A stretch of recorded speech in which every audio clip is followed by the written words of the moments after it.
Sorry. I'm so sorry, guys. I came here early, and I started talking at 5:15 Central Time. And this entire time, I thought you guys were listening. And I forgot to hit the frickin' live button. I'm so sorry about that, guys. I really am. I'm really sorry about that. Really sorry about that, guys. Alright, so we're going to begin right now. I apologize for that. Really, that's a mess up on my behalf here. It's a mess up on my part. I should not have done that. I should always make sure to hit the live button. Big mistake, but I'm going to be here for a while, and we will be enjoying the stream. This is the Friday live stream. I'm your host, Theodore Schubot. And, yes, I made a mistake. I did come early, but I noticed the live button wasn't on. Big mess up on my behalf right there, guys. Big ass mess up. Anyway, this is the Friday live stream. I am your host, Theodore Schubot. We'll be talking about... Well, I'm just going to read what Goose Hunter always writes here. It's going to be a live stream about geopolitics, history, food, movies, music, and everyday life. And this is going to be... it's going to be a chill, more relaxed stream because, to be honest with you guys, there's not really a whole lot happening. I've been looking at the news for hours today. I looked at the news for a while last night. It's pretty much just the same stuff that we've been talking about for a number of weeks now, with some minor alterations here and there. But for the most part, it's all pretty much the same news. Israel is invading Gaza City, and eventually they're just going to take over Gaza. We do have some interesting stuff about Ukraine. Not really interesting. I shouldn't say interesting, but very depressing and drastic stuff that's been going on in Ukraine. Russia has been intensifying its bombing campaign on Ukraine. A number of civilians have been killed, which is always very sad and tragic. And so the bombing is intensifying. And so what is this a sign of? What is this a sign of? It's a sign that America is powerless and that NATO is weak. And the Russians know this, and that's why they are intensifying the bombing campaign. It's a way to show the Americans, listen, America, we are in a position of F you, and there ain't a damn thing that you can do about it. And they had their Alaska summit. Trump and Putin had their meeting. And Trump said, yes, we're going to have a peace deal, etc., etc. We're going to have a ceasefire or whatever. And what happened? The war has been continuing on. The war has been going on. And Putin has intensified his bombing campaign. Now, it's not really a surprise that this is happening, because as long as nothing has been agreed upon, the war is going to continue on. And the whole point of the war is so that the whole point of the war in Russia's perspective is to create a buffer zone between Russia and Europe. This is the whole purpose, between Russia and NATO, Russia and Europe. And Russia wants to use Ukraine as a buffer zone. That's the whole purpose. The United States has proposed certain things that Russia really doesn't like, that Russia doesn't really favor. So, for example, this whole idea of deploying European soldiers in Western Ukraine, in the part of Ukraine that Russia does not control. Russia doesn't like this, and Russia is saying, listen, if you put European troops, that's going to be a declaration of war, in our perspective, in our view, because the entire purpose of our war is to prevent that sort of thing from happening. So putting NATO/European troops in Ukraine would just be the opposite of what we want. And it'll be for a purpose, the exact opposite of which we have been going to war for. So the whole purpose of the war was to prevent NATO expansion into Ukraine. And so by putting those NATO troops in Ukraine, it's quite the opposite of Russia's objective. So obviously, Russia is not going to sign on to that. America so far has been giving proposals that it knows the Russians will not be willing to accept, such as NATO soldiers in Ukraine. So there's that. So Russia has said, listen, if you want to put European soldiers in Ukraine, then you have to include Russian soldiers as well. And that's something that the Americans and the Europeans definitely don't want. So for now, everything is just in a stalemate. And as long as it's in a stalemate, this war is going to continue on. And the only way to stop Russia at this point is going to be either to make serious concessions, which would be to the detriment of Europe, which would be to really the detriment of the dignity of Europe, because it would make Europe look weak, and it would make NATO look weak, or to actually have a massive troop deployment against Russia, and then in such a case you would have a whole-scale conventional war between NATO soldiers and Russia, and it would be a suicide mission, and it would be a disaster. I don't think the Americans really want to do that right now. So who knows what's going to happen. But Russia recently bombed Ukraine, recently bombed Kiev in quite an intense bombing raid. A number of civilians were killed. Numerous civilians were killed. Quite sad. And what was Russia targeting? Russia was targeting a European office, an official office of the European Union, an official office where representatives of Germany and France are in. None of them died, but that was a sign. That was a message from the Russians. Don't mess with us. That's it. Because the Germans have been talking about allowing the Ukrainians to use long-range German missiles on the Russians, and so Germany is a belligerent in this war. Maybe not explicitly, but definitely it is an involved party in this war against Russia. So the Russians don't like this. And the Germans have recently, recently, they have been on the verge of completing an entire railway system connecting Germany to European countries that are at Russia's border. And what is that a sign of? That's a sign that Germany is preparing for a whole-scale war with the Russians. And it's a sign that Germany is saying that when the war breaks out between Germany and Russia, Germany is going to have the logistical means by which to transport munitions and manpower. So Germany is definitely expanding its military capabilities. It's definitely expanding its military-industrial complex, and the Russians know this. So what did they do? They bombed Kiev, and they struck their bombs, or they fired their bombs right on a place near this building that was a European office, an EU office. So the tensions are there. And the aggression is there. But it's all just a sign. It's all a sign that there's going to be a war between the Germans and the Russians. It's very obvious. And as I've said millions of times, ultranationalism is going to revive. German militarism is going to revive. And it's reviving right now as we speak. Albeit gradually, it is reviving.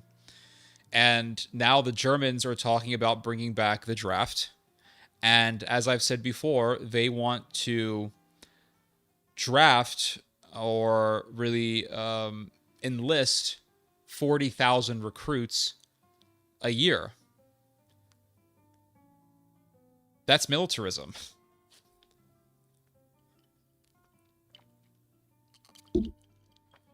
So, and all of this goes back to NATO expansion, and we'll talk more about this in a little bit here, but I'm going to read your guys' comments. Hello, Ortho Christos. Hello, German Hodel. Guten Tag. Hello, Gypsy Bird. Happy to have another episode of Hanging Out with the Shoebot. Sorier. Appreciate that, sir. Hello, Short Pharaoh. Hello, Scoop1337. Time to get the popcorn popping and the soda pouring. Happy to be a source of entertainment. German Hodel says, I will watch it with my morning coffee. That's good. That's good. Excellent. Guten Tag. Hello, Prince Zakaria. Hello, Goose Hunter. Hello, sir. Thank you. Happy Friday. And yes, I don't like to say this, but giving this stream a like and a subscription, if you have not done so already, definitely does help the stream, and it definitely gets the algorithm to push the stream and to push the channel overall further to more people. But again, we don't want too many people listening to this stream, because when you have too many damn people, you invite enemies, and those enemies will try their damnness to make it difficult for you to YouTube. Believe me, I know from experience. Hello, Maria Ivanova. Privet. Hello, Trevor Green. Looking forward to what Theo will talk about. This has been an interesting week, to say the least. Yes, sir. Hello, Alexis Corral. Hello, Theo. Ready for some Theologic on current events and interesting history? Yes, absolutely. Hello, Goose Hunter. Theo, what do you think about the veto of the bill on helping non-working Ukrainians by the Polish president, Karol Nawrocki? Since this happened, a wave of arson has started in Poland. Well, it's just a sign that Europe is not as united as they thought they were, and it's not as united as some people thought it was. It's just not. It's not united. I mean, Ukraine is being invaded. Let's be real here. This is an invasion by Russia. This is not some annexation of Ukraine. This is an invasion. There is a war between Russia and Ukraine. It is a very bloody war. Probably 1 million plus people have died already. I mean, this is an absolute disaster. I mean, 1 million plus people getting killed is, it's an absolute disaster. And the Poles are sick and tired of taking care of the Ukrainians. Well, I thought we were all on this together. I thought we were all in on this together. I thought we were going to be united. I thought we were going to have, Amistad. We were going to have just this kumbaya unification. We were going to stand together against the evil Ruskies. And Polish people are tired of looking at Ukrainian people. Now, get this, guys. Isn't this just fascinating to observe? We've been hearing about how Europeans are tired of seeing colored folks. They're tired of seeing foreigners. They don't want to see Syrians, and they don't want to see African people. They don't want to see Palestinians. They don't want to see Middle Eastern folks.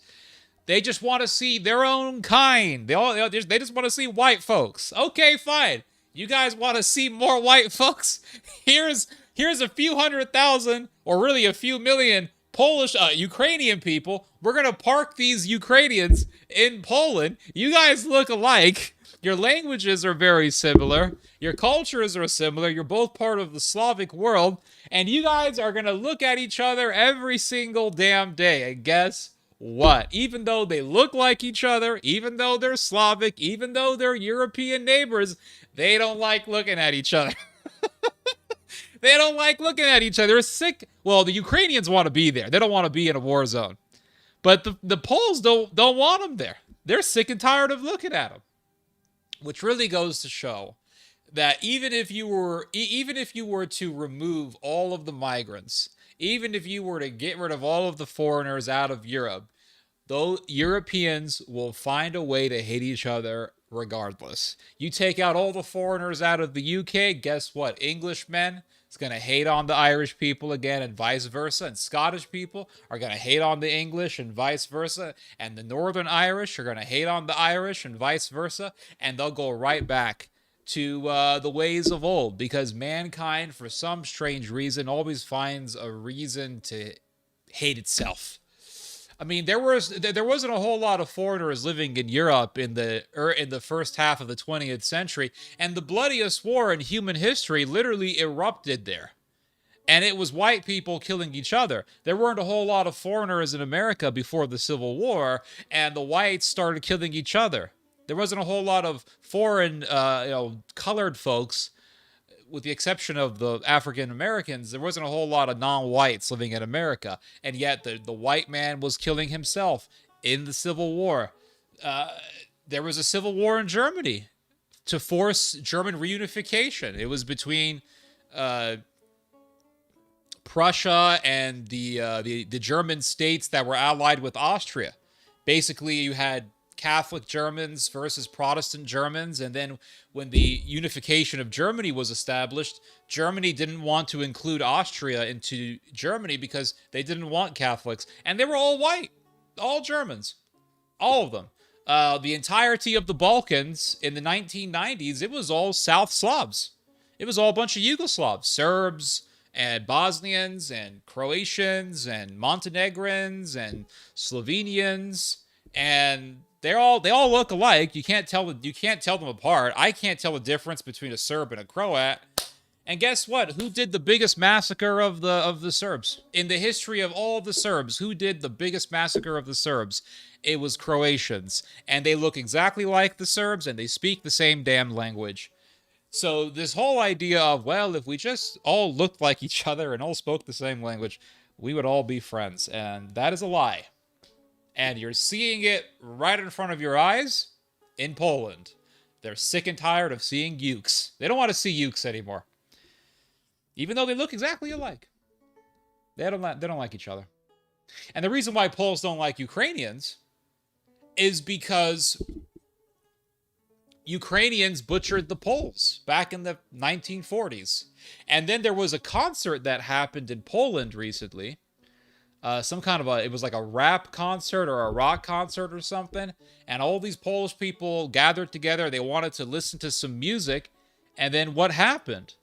A bunch of Ukrainian nationalists showed up in the middle of the concert, and they were holding up the black and red flags of the Ukrainian Nationalist Army, the OUN, the Organization of Ukrainian Nationalists, which was the paramilitary organization that collaborated with the Nazis during the Second World War.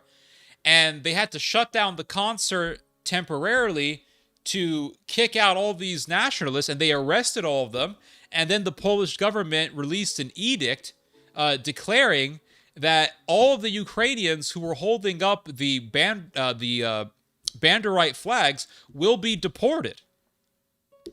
So the Poles aren't messing around. They don't want to see that stuff in their country, and I can't blame them. Who the hell wants Nazis in their country? I sure as hell don't want Nazis in my country. Problem is, there's too many damn Nazis in America now. Which is very scary and very concerning. But I don't think any country should tolerate Nazis, ISIS terrorists, any of that sort of stuff. Cartels, cholos, none of that stuff. So the Polish government has said, listen, you're going to be deported. So the Poles, they don't like the Ukrainians to a great extent for that reason. But also they don't like the Ukrainians because the Ukrainians take a lot of welfare. Again, this is always what lingers behind tensions between natives and refugees. It's always that the refugees are draining the system and taking welfare. This is always the case. Another reason why the Poles are sick and tired of Ukraine is because Ukraine will actually, and I think the Polish government has set up protections to prevent this sort of thing. But for a while, Ukraine was exporting very cheap grain to Poland, and that brought the price of grain down, which meant that the Polish farmers were forced to bring the price of their native Polish grain down in order to compete with the cheap Ukrainian grain. And then that meant that the Polish farmers lost money, and that's not good. So that caused a lot of demonstrations, agricultural, agrarian, whatever you want to call it, demonstrations in Poland. And the Polish government said, okay, we're not going to take in Ukrainian grain in order to protect our farmers. Bottom line, at the end of the day, Europe is not united. We still got tensions between Poles and Ukrainians. Still got tensions between Serbs and Croats, Serbs and Bosnians, Serbs and Albanians. We got tensions between Germany and Poland. We got tensions between Spaniard and Catalan. We got tensions between the Russians and the Baltic states. There's no unity. We got a war right now between Russian and Ukrainian. There's no unity. So when this war breaks out between Russia and Germany, it's going to be Germany and the European countries that will decide to side with Germany. That's what it's going to be. But the thing is that the EU is what's sort of keeping the Europeans together to a certain extent. But that cohesion is purely financial.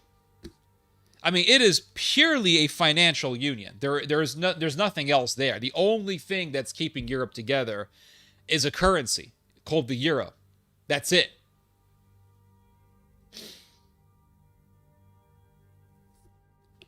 So that's it. And if the euro goes down, then all of the unity of Europe will be devastated.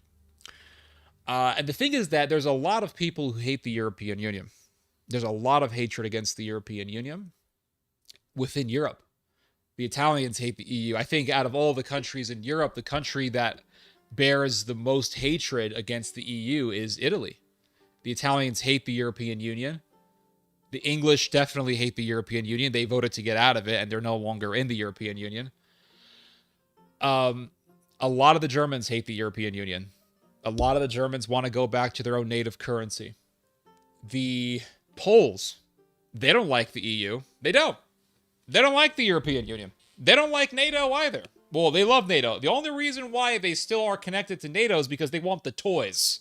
They want the F-35s and they want the big guns. That's the only reason why they have any sort of liking towards NATO.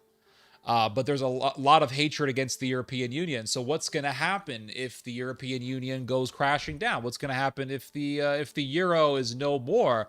What's going to happen if the euro is no more is overnight, Germany will rise up.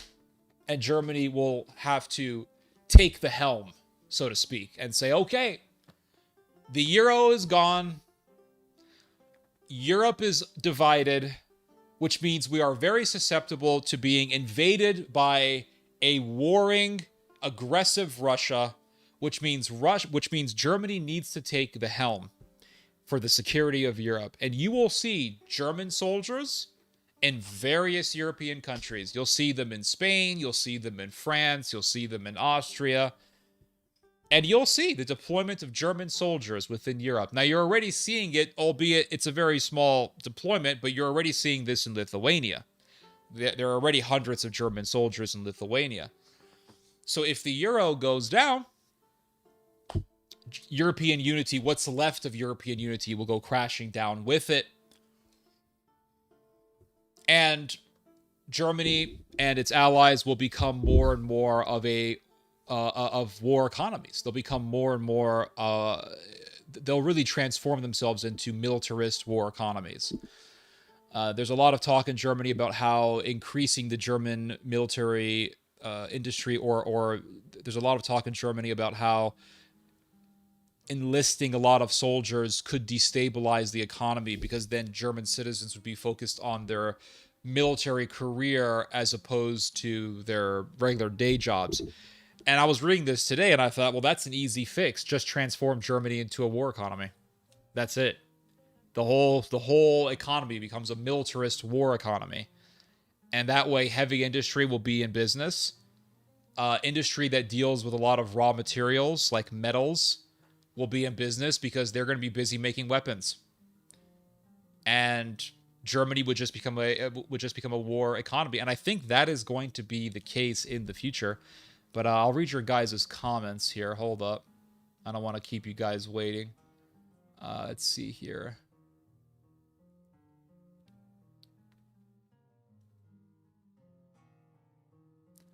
The live caption is working like a champ. Oh, I'm happy to hear that. I'm glad you can understand me.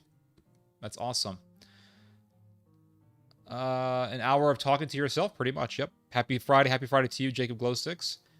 Happy Friday, Proverbs 3:16. Please pray for the Christians in Gaza. Israel's bombing them as we speak, and the Christians refuse to leave. Yep, I read about that.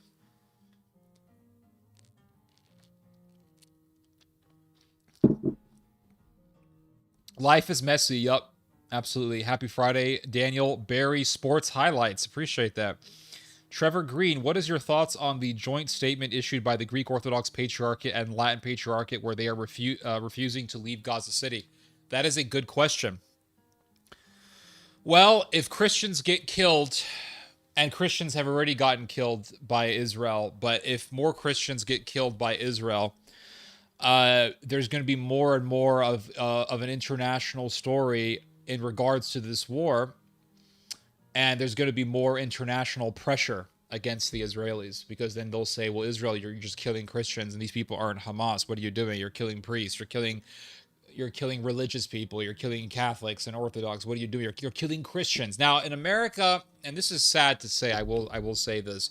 It is quite sad to say this, but this is the reality. But in America, if you kill 1 million Muslims, it's like, okay, our bad. If you kill one Christian, you bomb one church, it becomes a major news story in the United States. And people like Michael Knowles comes in and says, you're losing me, Israel. It's like, well, hold on. Israel wasn't losing you when they were mowing people down who were simply trying to get food? That Israel didn't lose you then? You're losing me, Israel, after they bombed one church. It's like, if that's what it takes to get people to hate on Israel, I mean, so be it. But that's the reality that we live in. It's a sad reality, but that is the reality. I mean, everyone should have been turned off by Israel, seeing what Israel has been doing in these 20 plus months. It's horrific. Using Palestinian civilians as human shields, shooting people as they're trying to get food, sniping children, shooting kids in the testicles. I mean, I look at that. I look at the criminal record of Israel and I say, you lost me, Israel. You lost me. But for a lot of people, all it takes is one church. And the thing is that the Israelis are not the most pro-Christian people. They tolerate Christians because that's necessary for them, because they need to maintain relations with the Western world. But Israel is not the most pro-Christian country in the world, and a lot of people in Israel hate Jesus, and they hate Christianity. So these Israeli soldiers, they don't give a shit if they hit a church. They get pleasure out of it. They do. They get a sadistic high off of hitting a church. Look, we just destroyed this idolatrous monument.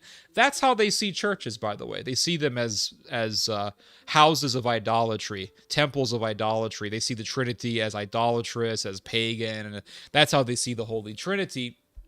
So they don't give a shit. And Israel, listen, the Israeli soldiers, they don't care if they kill Christians. They don't give a damn. But if Israel continues to kill more Christians, then the international ire against Israel is going to grow. And then more and more evangelical Christians are going to be saying, wait a second, why are they killing Christians? I thought they were just fighting terrorism. Oh no, you poor evangelicals don't really understand Israel, do you? Believe me, I understand, because I used to work with Zionists. And one thing that I noticed is, yeah, they'll be nice to Christians on the surface, but if you really have a deep conversation with a lot of these Jewish hardliners, they don't like Christianity. And they don't like Christians. And they get pissed off when Christians talk about Jesus in Israel. And they see that as a form of warfare, religious warfare against their religion. That's how they see it. They don't give a shit. So they don't care if they kill Christians. And the thing is that a lot of these evangelicals, they've never really worked with Zionists. They've never really worked with Israelis. They've never really worked with Jewish activists.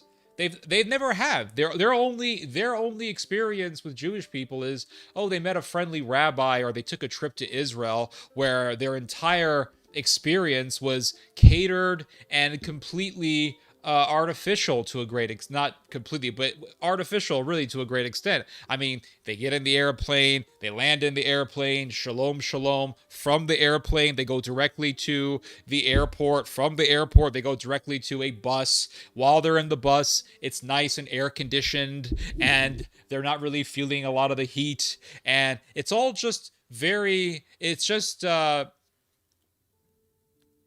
it's a catering service. They're in the bus, it's air conditioned. From the bus, they go into the restaurant, shalom, shalom. From the restaurant, they go to the hotel. From the hotel, they go to some historical sites. Here's where the Jews all committed mass cult suicide, Masada, whatever. Shalom, shalom. We love Christians. Yes, give us your money. From there, go back into the bus to a restaurant, get some garbage pseudo Middle Eastern food, whatever, and then from there back to the hotel. I mean, that's their experience with Israel. Oh, they're so nice to us. Well, of course they're nice to you. You give them money. Shalom, shalom. You just added to their GDP. But actually working with Israelis, actually working with Jewish activists at a personal level where there isn't really an incentive to be nice to each other, it's a whole different ballgame. Let me tell you. I know from experience, it's a whole different ballgame. It's all about money, control. Don't say this, don't say that. We want you to say this. Don't talk about homosexuals. Don't talk about the gay agenda. Don't criticize Israel. And it's them trying to use you as a puppet. And all these Christian evangelicals who work with Zionist circles and they work in those types of activist groups, they have to make the decision. Am I going to be a mouthpiece for Israel, or am I actually going to speak my mind?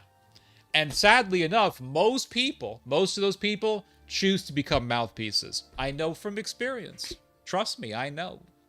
My father was a major figure in the pro-Israel movement for many years. 15 years. 15 years in the pro-Israel movement. I met a lot of Jewish people. And I've met a lot of Zionists, and I'll give you guys my experience. We had, and I've talked about this before, but I'll recount the story again. But my father was this figurehead in the pro-Israel movement for 15 years, and during that time, he was approached by these Jewish organizers.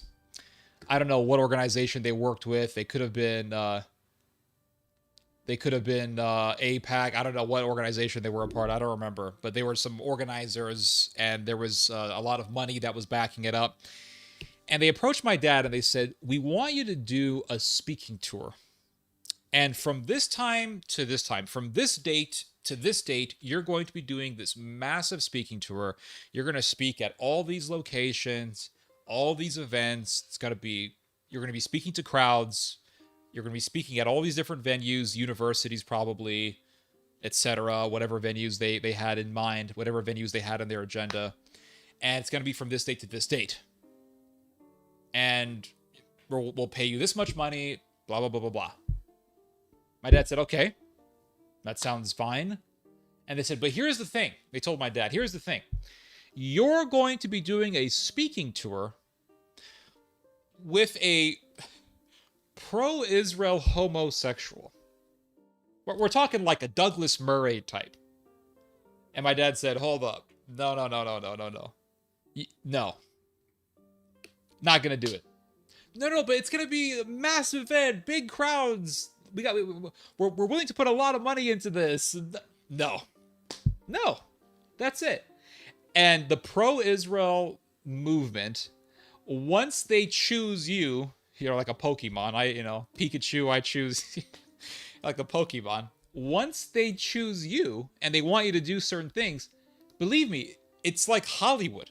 You know how in Hollywood, you'll read about your favorite actor, and almost always your favorite actor has done some gay stuff, with the exception of Mel Gibson. I don't think Mel Gibson did anything weird, but if you look at Antonio Banderas, if you look at who else, a lot of people, right? Just a lot of your favorite actors have done gay-themed movies in the past.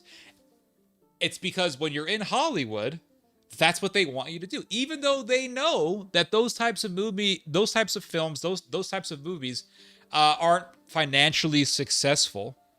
For some reason, especially when you're starting out in Hollywood, they ask you to do some gay stuff. They tried to do it to Dave Chappelle. They wanted him to put a dress on. He said, no, I ain't putting no damn dress. They wanted him to do some gay stuff. So when you're in the pro-Israel organizer world, when you're in that speaking world, the pro-Israel influencer world, that industry, when you're in that industry, it runs similarly to Hollywood, where they want you to do something that would give a nod to Sodom in some way or another. And they wanted my dad to share a platform with this guy. I don't know who this guy was, but they wanted my dad to share a platform with this member of the Republic of Sodom. And they didn't ask my dad, hey, verbally support Sodom. They didn't say, hey, we want you to express support for Sodom. They didn't say, we want you to publicly renounce your faith, because my dad is a Christian. They just said, we want you to share the stage in multiple venues in a massive speaking tour with a homosexual pro-Israel activist. We're talking a Douglas Murray type. We're talking a Milo Yiannopoulos type of guy. And if my dad consented to that, if my dad actually agreed to do that, he would not have been explicitly expressing support for Sodom, but by sharing a platform with this person, he would have been implicitly giving a nod to Sodom. And my dad said, no, not doing it. And I remember I was talking with my dad one time, and I said, Dad, we gotta address the gay agenda. Like, we gotta do this. It's not, I said, Islam is bad, I get it, but Islam is not the biggest thing. It's not the only thing. I said, if you look at Western society, what is permeating Western society more than Islam? It's the gay agenda. And look at how the activists of Sodom, look at how the militants of Sodom are really tormenting Christians in America. Especially in the early 2010s. It was really bad when Obama was president the first time was it the first term? No, it was the second term. When Obama was president for his second term, and Obama was very pro-Sodom. I mean, he signed off to make gay marriage constitutional. And look at what was happening in the early 2010s. You had Sodom activists going to Christian businesses and trying to force Christian business owners to renounce their faith and give their nods to Sodom.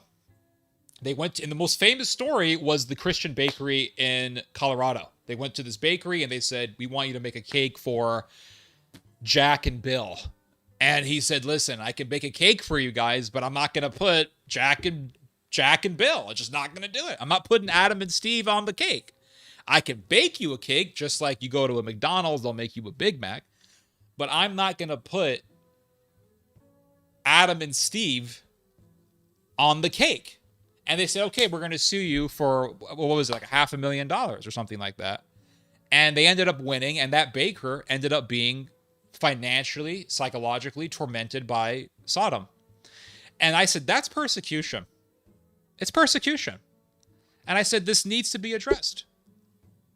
Needs to be addressed. The gay agenda, all that stuff needs to be addressed. And look at what's happening now. I mean, look, we had a massacre just now. They killed some Catholic kids at a Catholic school. This militants of Sodom murdered 2 Christian children in an act of terrorism.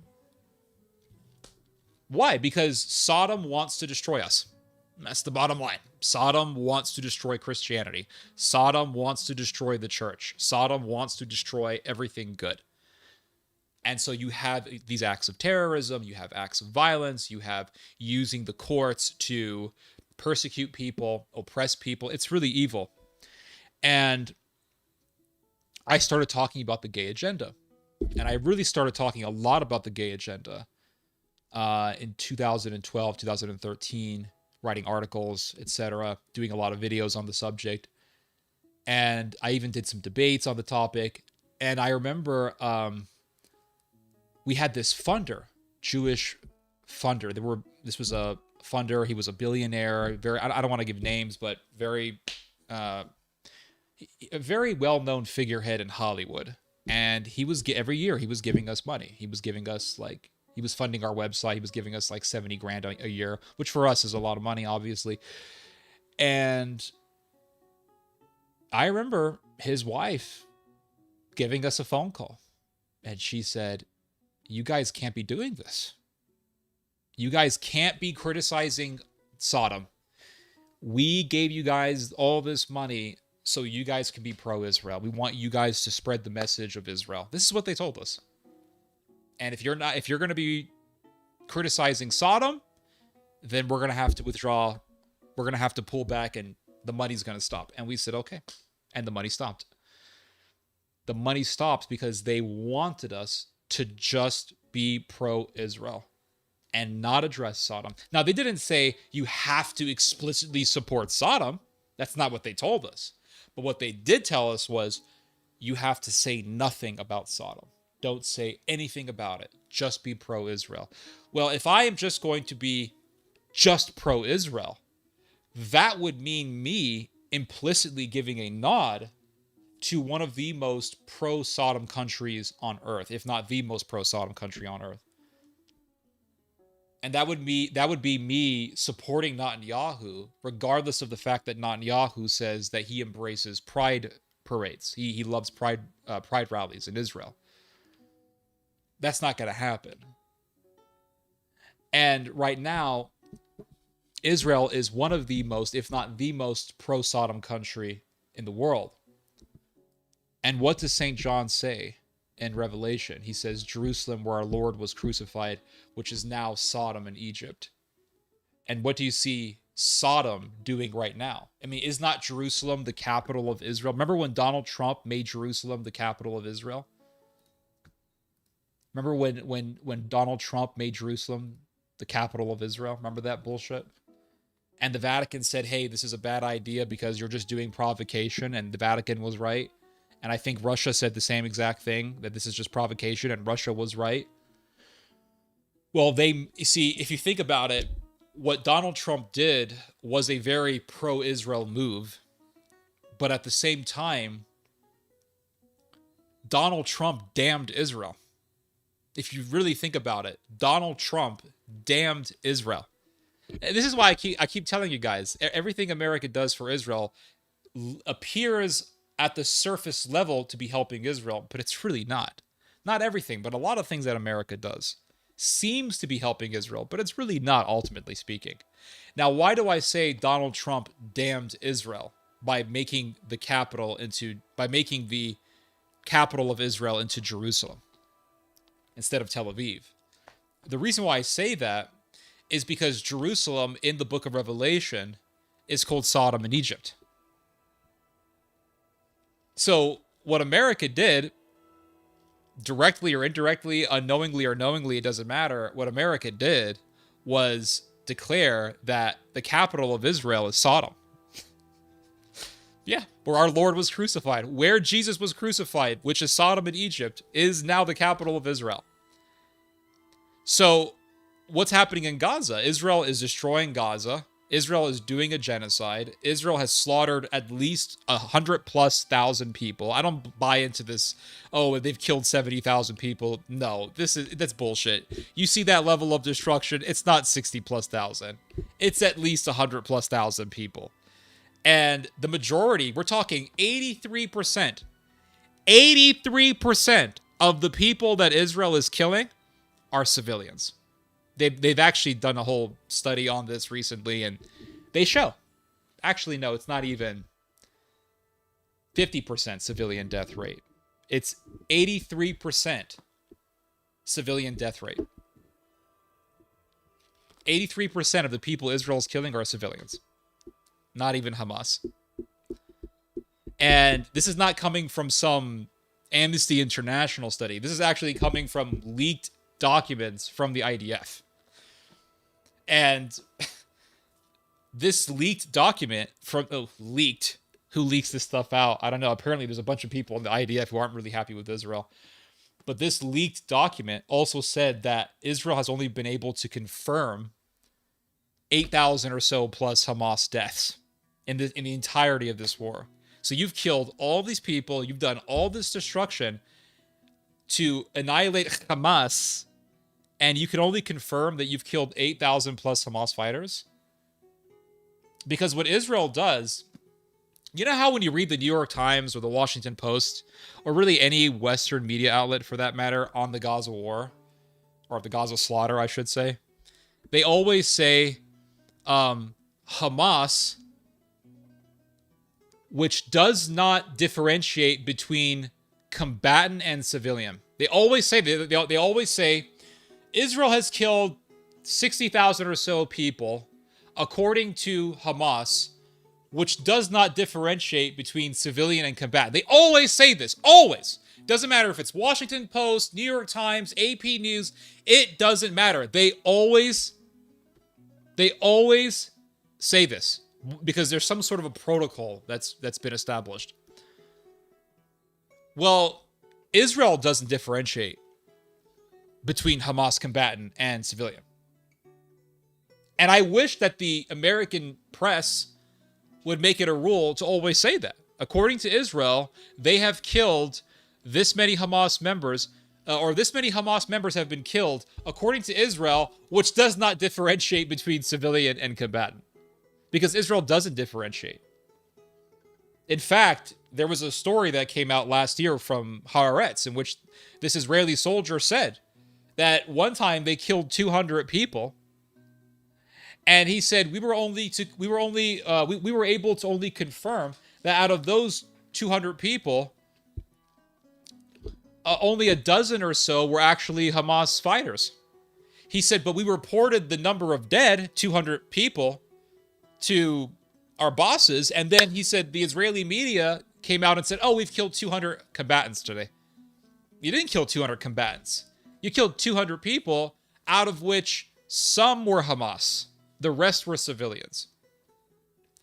So Israel does the same thing, right? They say, well, we've killed this many Hamas. Well, how many civilians have you killed? Well, we're not counting civilians. That's bullshit. How many civilians have you actually killed? Well, we don't know. Because we're not targeting civilians. Oh, and the Israelis are so good at lying. Oh my God. Sometimes I envy them at how good at lying they are. I'm a terrible liar, by the way. Terrible liar. I really am a terrible liar. I sometimes envy them as to how good at lying they are. They could probably pass lie detector tests galore. We've killed 200 terrorists today. How many of them were actually terrorists? Well, maybe like 12. We don't know. So how many Hamas have you killed? Oh, we've killed like 30,000 Hamas. 20,000 Hamas. Okay, how many civilians have you killed? We don't know. Why don't you know? Because we're not targeting them. A little clever argument there. We're not targeting them. Very clever. Very clever. They're just like, man, they're just like Jacob lied to his dad Isaac. Oh, I am Esau, Dad. Jacob is, Esau, is that you? Yes, it's me, Dad. I put some goat fur on. It's me. Oh, okay. Oh, well, son, I'll give you the blessing. Here's the land. Okay, what's the word? Extorted. I've just extorted my brother in the middle of a famine. I'm a righteous person, you know. Middle of a famine, brother is starving. Well, if you want a bowl of lentils, you're gonna have to give me your birthright. Took the land using starvation, which is exactly what Israel is doing right now, taking Gaza using starvation. And you have these American evangelicals like Franklin Graham. I don't trust Franklin Graham. I don't trust that guy. Because he's all in on Israel. He's all in with the Israelis.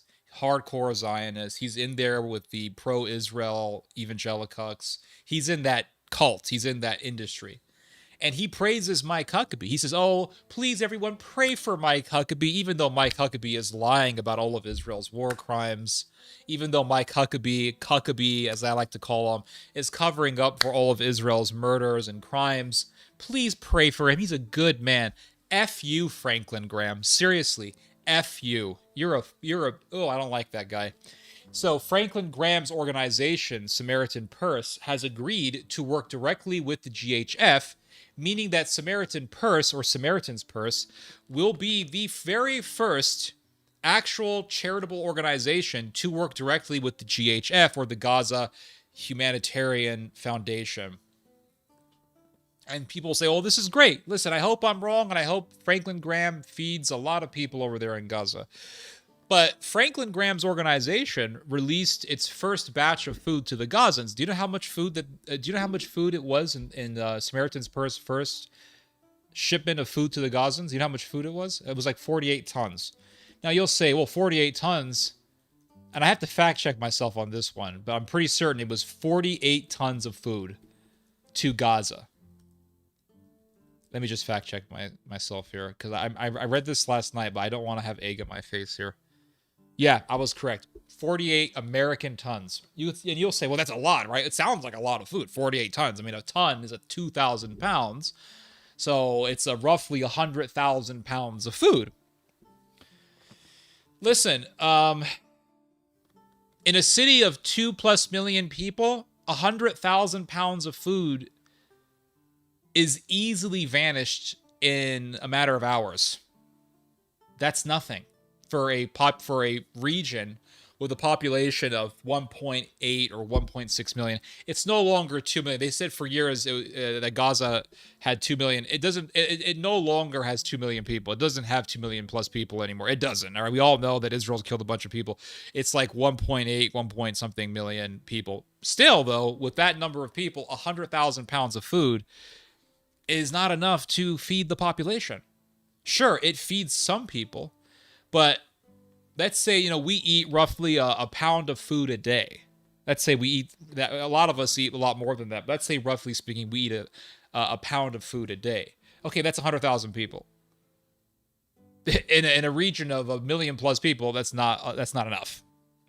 So as far as I'm concerned, this is all just symbolic, and this is all a way for the United States to do damage control for all of the terrible things that the GHF has done. The GHF, the Gaza Humanitarian Foundation, is a evangelical mercenary organization. They're sort of like the Franks who sacked Constantinople. They had the Catholic mercenaries sacking Constantinople. Okay, today we got the evangelical mercenaries.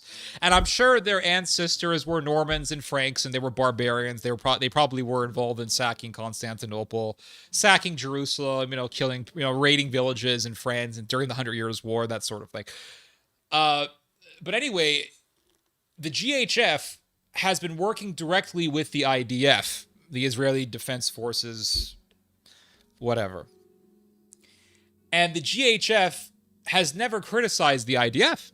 The GHF will act as if everything is great. IDF are great. They're awesome. They're wonderful. But then you read about all these stories about how Israeli soldiers outside of these GHF sites will actually open fire on Palestinian civilians. And the GHF doesn't say a damn thing about it. And then one guy in the GHF named Tony Aguilar said, hey, this isn't right. They fired Tony Aguilar. And Tony Aguilar became a whistleblower exposing the GHF. And he said, listen, we're shooting at people. And he gives the story of a young boy. I think his name was Amir or Amar. This young man walked miles and miles just to get a little box of grain, little box of food, whatever food he could get. And he walked up to Tony Aguilar and he thanked Tony Aguilar, and you could tell, Tony Aguilar took photos of this kid. You can see the terror and the misery in this kid's face. And he kisses Tony Aguilar's hand. And then he walks away. And then the gunshots were heard. Gunfire ensued. And that young man was found dead. And the Israelis killed them. And Tony Aguilar exposed that story. And he said they murdered that young man. And the GHF never said a damn thing about it and went out of its way to cover up for Israel. Now, do you know who runs the GHF?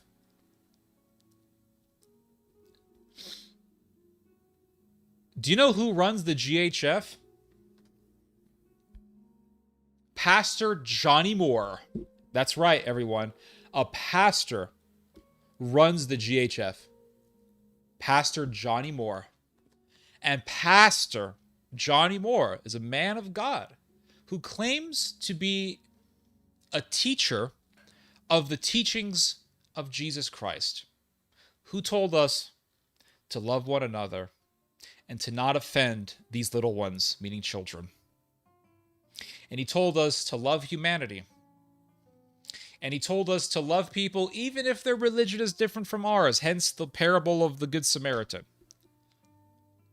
And there is Pastor Johnny Moore, a pastor. We're not talking about a corporate CEO. We're not talking about an executive. We're not talking about a politician. We're not talking about an elected official. We're not talking about a diplomat. We're not talking about an ambassador like Huckabee. We're not talking about a senator. We're not talking about a soldier. We're talking about a pastor. If you go to the Reverend the Reverend Johnny Moore's Twitter account. He even uses as his Twitter handle the Arabic symbol used by Christians when they were being killed by ISIS. He uses that symbol as a way to express solidarity with the Christians of the Middle East, because the Christians of the Middle East were being butchered by ISIS. So you would think this guy is a man of humanity, right? You would think, okay, this guy is definitely not going to be in favor of war crimes. No, he is. Because Johnny Moore is just like those medieval clergymen who were supporting the slaughter of the people in Constantinople and the slaughter of the Greeks. Yes, they did exist. Make no mistake. He's just like those Norman mercenaries who, while claiming Catholicism, took part in murder, pillage, and rape during the Crusades. It's that same sort of spirit. And Johnny Moore is part of this Christian Zionist movement, which wants us all to revere Jerusalem. And the Crusades were what? They were a movement that wanted everyone to revere Jerusalem in the name of Jesus. So it's that same mercenary, I guess you could say, imperialistic way of thinking. And it's very, very evil. It's very evil. So what does America do? They say, okay, let's get the Pope of America. Who is America's Pope? It's not the Vatican. It's not Pope Leo the whatever. Okay, that guy doesn't say a damn thing. Have you guys ever noticed that Pope Leo hasn't said shit? Have you guys noticed this? They haven't been saying a damn thing about that guy. Pope Francis, they talked about that guy every day. Politicians were pissed at him. Trump hated him. Vance hated him. Pope Leo, not a damn thing. We haven't heard anything about this guy. They put an American Pope in there because they wanted the Vatican to shut its mouth. We'll put an American in there. That way, he's our puppet. But anyway, the Pope of America is not the Vatican. The Pope of America is Franklin Graham. Pope Franklin, all right? Franklin Graham is the Pope of America.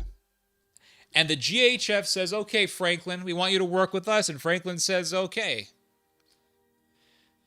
And Franklin Graham comes along and he says, listen, people are dying in Gaza. People are being killed. Innocent people. He says this. He says, innocent people are being killed in Gaza. I agree, Franklin. He says they're being killed in the crossfire. Really, Franklin? A very, very careful choice of words there. He is acknowledging that innocent people are being killed, which is good. But he's saying in the crossfire. Not by deliberate action on the part of the Israelis. No. In the crossfire. And so the Pope of America has sent 100,000 pounds of food to a starved region. This is damage control. This is the Pope of America. This guy has enough power and enough influence to tell Donald Trump, Trump, enough. You can put an end to this. Put an end to this nightmare right freaking now. He could do it, but he's not doing it. Why?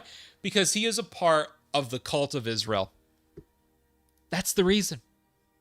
That's the reason why. He's the Pope of America.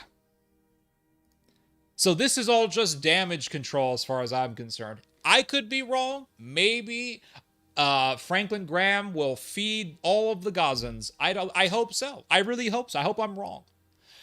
But from what I've been seeing and what I have known about the evangelical world, this all just seems like damage control.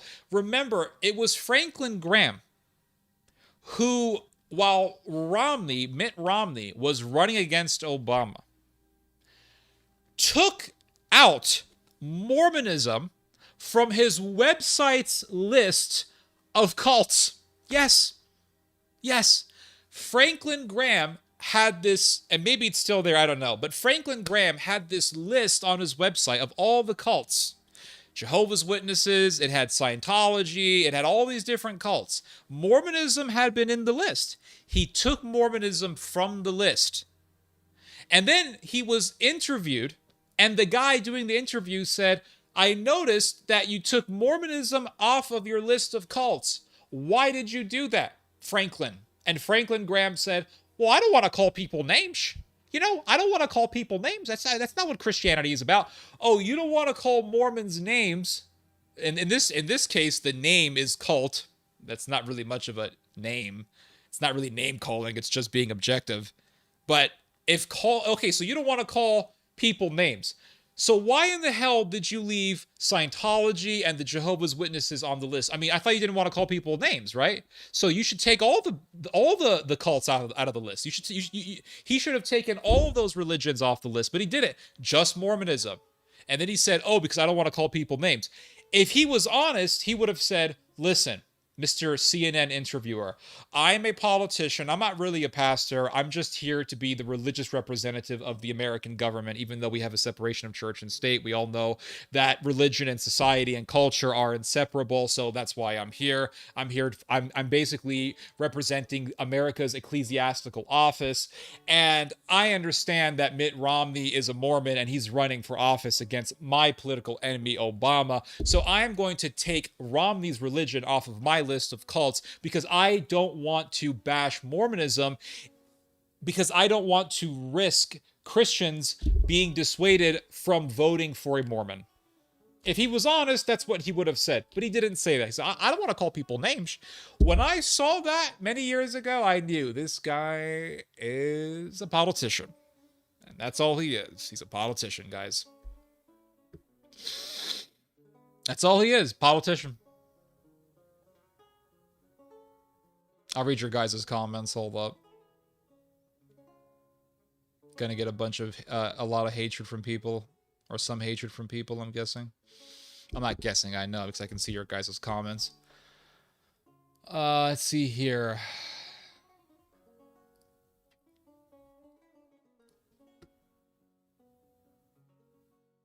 For an alliance like NATO, and didn't President Washington warn against such in his farewell address? He did.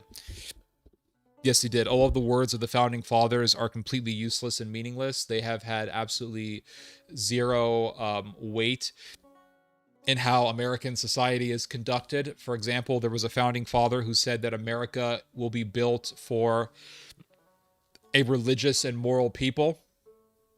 And what happened not too long after that dude died? We passed gay marriage and abortion, and it didn't take that long. Because we don't really give a shit about that. Now, that founding father, I forget who it was. It could have been Adams, or it was one of those founding fathers. That founding father who said that was absolutely right. In other words, if you want freedom, then you best make damn well sure that the civilians in that society are moral enough to where you don't need all these laws. That way the people can govern themselves with their own, with good morals. That way you don't need so many police officers. That way you don't need so many laws, because people are going to follow the law of God. So he was right when he said, hey, this Constitution, this American Republic with its democracy is not going to be built for an immoral people. It's going to be built for a moral people, a Christian. He said a religious and moral people, and he was right, because if you have people who are following the morality of Christianity, then you're not going to need all these laws. You're not going to need all these police officers and all that stuff. But we need all these cops. We need the National Guard in some cases. We need all these laws because of the fact that we don't give a damn about Christian morals. Okay, so there's that. And then, yes, you're right. George Washington said, don't meddle in foreign affairs, and we're meddling in everyone's business. There's not a single country on this planet that America is not meddling in some way. We were meddling in Ukraine. We're still doing that. Right now, we're meddling in Greenland. Hardcore. America is going hard on Greenland. And recently, the Danish government said that there were 3 American agents in Greenland working with pro-America Greenlanders. So I'm guessing they met up with a bunch of bloggers and YouTubers and podcasters over there in Greenland who hate Denmark. But they're working with all the anti-Danish activists, anti-Danish influencers in Greenland. And the reason why the reason why they met up with those people is because America wants to use those people as agents, provocateurs, to get those people to get the Greenlandish people, the Greenlandish citizens, to be riled up against their Danish rulers. So we're sort of in a little Cold War between America and Denmark right now, the Kingdom of Denmark, which is kind of interesting. And Denmark is upset by this, and America is saying, listen, we got to control Greenland because Greenland is very rich in minerals. There's a lot of money to be made exploiting the resources of Greenland. But also, Greenland is very close to Northern Europe. It's close to Iceland, and it is really a massive transition point between Europe and North America. So if America wants to dominate the Arctic world, it's gonna have to have a large presence in the Arctic world, and that would mean having a large presence in Greenland because Greenland is way up there in the northern part of the globe.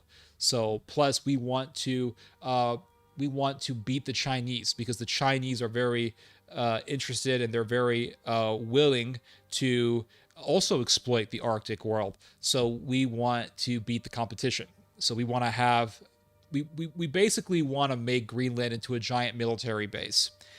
And we want to use Greenland as a point from which we can have a platform from which to jumpstart an attack on the Russians if they're in the Arctic. And we can use Greenland as a way to really beat the Chinese in the Arctic world. So that's really what this is about at the end of the day. It's all geopolitics and all that stuff. And I think America is very serious about taking Greenland. Very serious about it. And Denmark is saying, no, don't do this. And if America forces Greenland out of Denmark, then that is going to only increase indignation and resentment from the Europeans against the Americans. Let's see here. From Russia's perspective, putting EU soldiers in Ukraine risks the member of NATO into invoking Article 5. Yeah, that's correct. Yep. Plus, it would be just the opposite of what Russia wants. And it would be completely counter to the whole purpose of Russia's war in the first place, which is to prevent NATO from being in Ukraine and to make Ukraine into a buffer zone between Russia and Europe. I mean, that's what this war is about. So if you put European soldiers in Ukraine, it would make all of Russia's fighting and all of Russia's gains and all of Russia's casualties and losses quite meaningless because European military forces would still be right next to the Russians at that point. So it would be counterintuitive to Russia's whole purpose in starting the war in the first place. All it would take is for a minor skirmish along the proposed ceasefire line in Ukraine, and that would be used as a pretext. Absolutely correct. Yeah, and at that point, I mean, if you have European soldiers right next to Russian soldiers, I mean, that's a provocateur's dream world. That's a goater's wet dream. All you got to do is throw one grenade, and one Russian soldier gets injured or killed, and bam, you got a Thailand, Cambodia type situation on your hands. Hello, Rusty Shackleford. Hello, Orthol Christos. The Russians bombed the Turkish-owned drone factory manufacturing. Yeah, I read about that. Yeah, in Ukraine. Yeah, they bombed it in Ukraine. Hello, Salorm Lumor. Hello, Alexandrina Grijo. Hello. Cheers from Portugal. Appreciate that, Alexandrina. Let's see here. Orthodox Ukrainians versus Catholic Poles. Maybe, yeah. Or maybe just like Nazi Ukrainians. And those people aren't Catholic, by the way. Those people don't give a damn about Christianity. Laugh my ass out. Where is Poland Bowl to say Kurwa? Yeah, exactly. Polish are the European people that do the most migration, by the way. That's true. I heard they dominate the plumbing businesses in England. Let's see here. Father Christmas, you talking to chat or rambling? Both. Where do we do both? I ramble and I talk to chat. Any migrants should be temporary during a war. Sure. Sure. I think so to a certain extent. But that's not my point. Let's see here. When the Irish came to America, they would fight with each other because they were from different counties. Oh, damn. You're from County Clark. I'm from County Cork. Happy Friday, Sweet Body Fit. Appreciate that, sir. Happy Friday, all my internet stranger friends. Appreciate that. Hello, Layla. Interestingly, in the territories of Volhynia, where the Ukrainians carried out a massacre of 200,000 Polish citizens, grain is sown which Ukraine sells to Poland and other European countries. Oh, damn. I didn't realize that. Don't forget to smash that like button. Yes, if you smash that like button, guys, it does definitely help the stream. I know I hate saying this, but it definitely does help the stream when you do that. Let's see here. Brazil has the second biggest Polish community outside of Poland. I did not know that. It's amazing. That goes for many immigrant communities, like Japanese too. Yeah, a lot of Japanese people live in Brazil. My favorite UFC fighter of all time, Lyoto Machida, is half Japanese, half Brazilian. And also, Peru has a very large Japanese population. I believe Peru has the largest Japanese population outside of Japan. Germans, Italians, yeah. Brazil is quite diverse. It has entire German regions in Brazil, which is quite amazing. We got a lot of refugees over the wars of late. Yep. Hello, Goods166. Good morning to you, sir. Hope you're having fun over there in Indonesia. Sweet Body Fit, so forth. Okay, you guys are talking to each other. Let's see here. Time is moving inexorably forward. That's correct. Yeah, time is extremely fast. Mongolian bow sounds like fun. My country is facing a political chaos right now. I hope the demonstrations don't spiral out of control into mindless riots like we experienced in 1998. Oh God, I hope not. Praying for you and your parents, Sweet Body Fit. Appreciate that. City of London, I mean, Darth Revan. The Double Tap Massacre was horrific. It was, yes. It was a big FU to all of the humanitarian talks and all the humanitarian organizations that have been critical of Israel. And the Israelis bombed the hospital that killed like 20 people. And then when the emergency responders came, they killed the emergency responders. I mean, a complete act of terrorism. Absolute freaking terrorism, guys.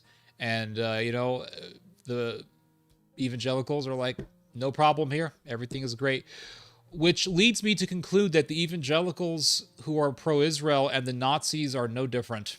I don't see any difference at all between these evangelical Christians and these Nazi trad Catholic types or these Nazi white nationalist types. Because if Germany decided to genocide all of the Syrian migrants in Germany, you know damn well that all of these white nationalist types would be supporting it, or they would be covering up for it, and they would be saying, no, they're just killing terrorists, guys. And I don't know, let's say Germany starts erecting gas chambers again, and they start gassing all these Syrians. You know damn well there would be leaks coming out to the media saying they're massacring people, this is a genocide, what the hell's going on? You know damn well there would be some guy filming some atrocity using his iPhone and then posting it on X and saying, look, this guy filmed it. You can see people being marched into some forest, and they're being mowed down, and they're putting the bodies in a pit. Look, you see a video here of people being marched into a camp or into a gas chamber. What the hell's going on? And you know damn well that all these nationalist types here would be saying, oh, they're just killing terrorists, they're killing invaders, they would be covering up for it. And right now you see the Jewish hardliners doing atrocities against the Gazans, and then what's happening? The evangelicals are making those types of arguments to cover up for Israel. So as far as I'm concerned, the pro-Israel Christians, they're really no damn different from these Nazis. I don't see any difference at all. In fact, if you look at the GHF, the Gaza Humanitarian Foundation, the GHF is using armed mercenaries from the United States to guard the humanitarian zones. They're not really humanitarian zones, but they're guarding these aid distribution zones. And these mercenaries are from the United States. And there's a video that you can see, and this was filmed by Tony Aguilar, the guy who exposed the GHF. There's a video that you can see where you can hear gunfire, and then you hear one of these American terrorists, one of these American mercenaries saying, "Woo! I think you got one. Oh, I think I got him. Oh, I think I got him." And I can guarantee you, those killers, those GHF guys who did that and do stuff like that, they're evangelical types. They're pro-Israel types. They love Israel, and they're willing to murder. Why? Because when you align yourself with Israel to the point where you're covering up for Israel's crimes, when given a chance and when given an opportunity, it is very likely that you would not mind partaking in murder yourself. When you cover up for murderers, when given the opportunity to get away with murder, there is a very good chance that you would do it yourself.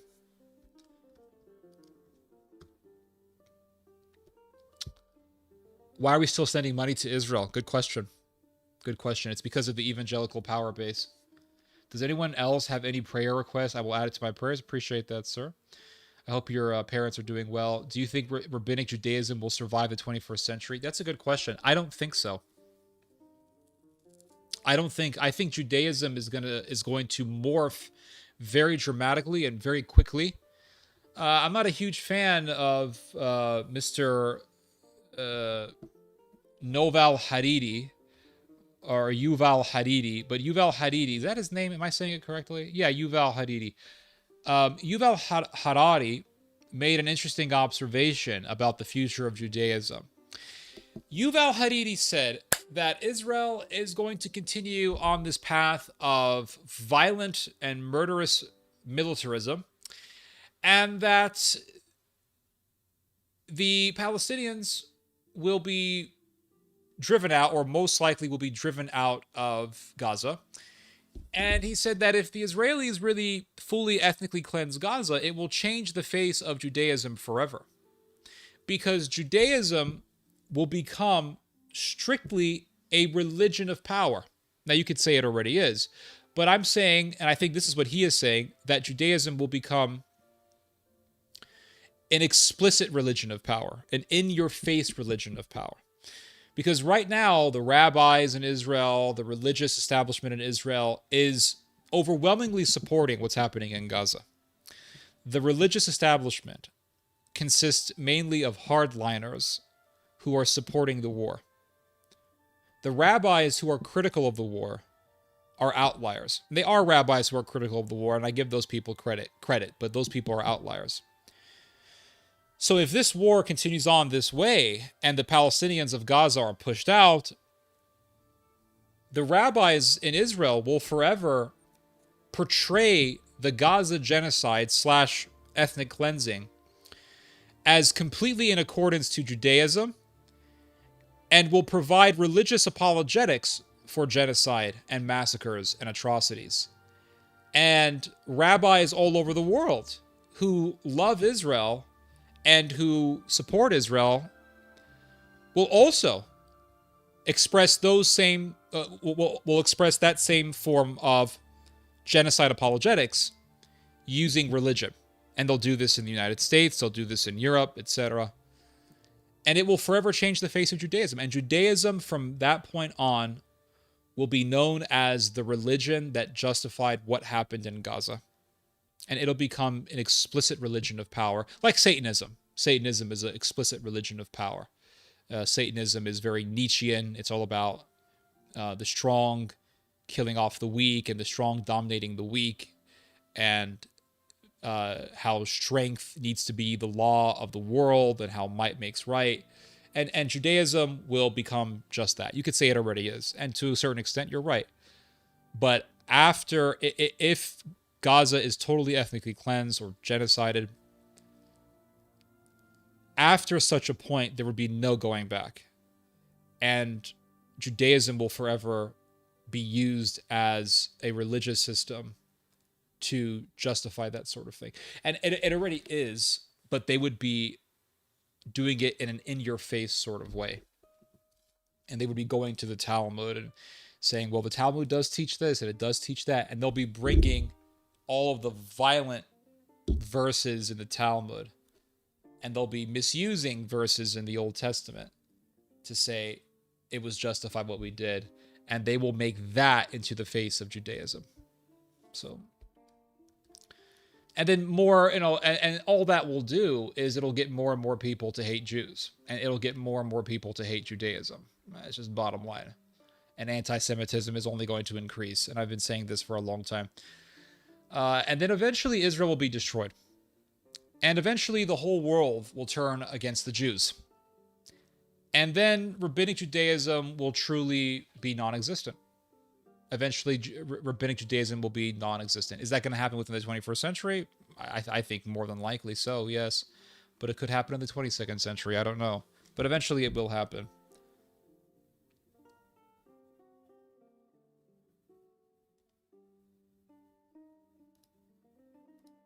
Let's see here. Mel Gibson briefly put Stalkings in What Do Women Like? It was a comedy and it was really funny, but he did. Yeah, that was weird. I'll give you that. Or What Do Women Want? I can't remember. I think it's What Women Want or something. It's basically one of those romantic comedies that were very popular and very common in the 1990s, late 90s, early 2000s. Was it Milo Yiannopoulos? I don't think so, no. Milo wasn't really known at that time. But it was like a Milo. You've always had these gay pro-Israel activists whose job it is to go around telling people to praise Israel. I mean, this has always been a thing. And the reason for that is because Israel it's a nation of Sodom. Privyet, good evening, Mr. Cyrillic letters. Peter Thiel's Palantir? Yes, that's correct. And Palantir is being used to target people in Gaza. Palantir is being used to find targets to kill in Gaza. So right now we're seeing AI technology being used for the first time in a major way in a genocide. And Peter Thiel is watching closely what's happening.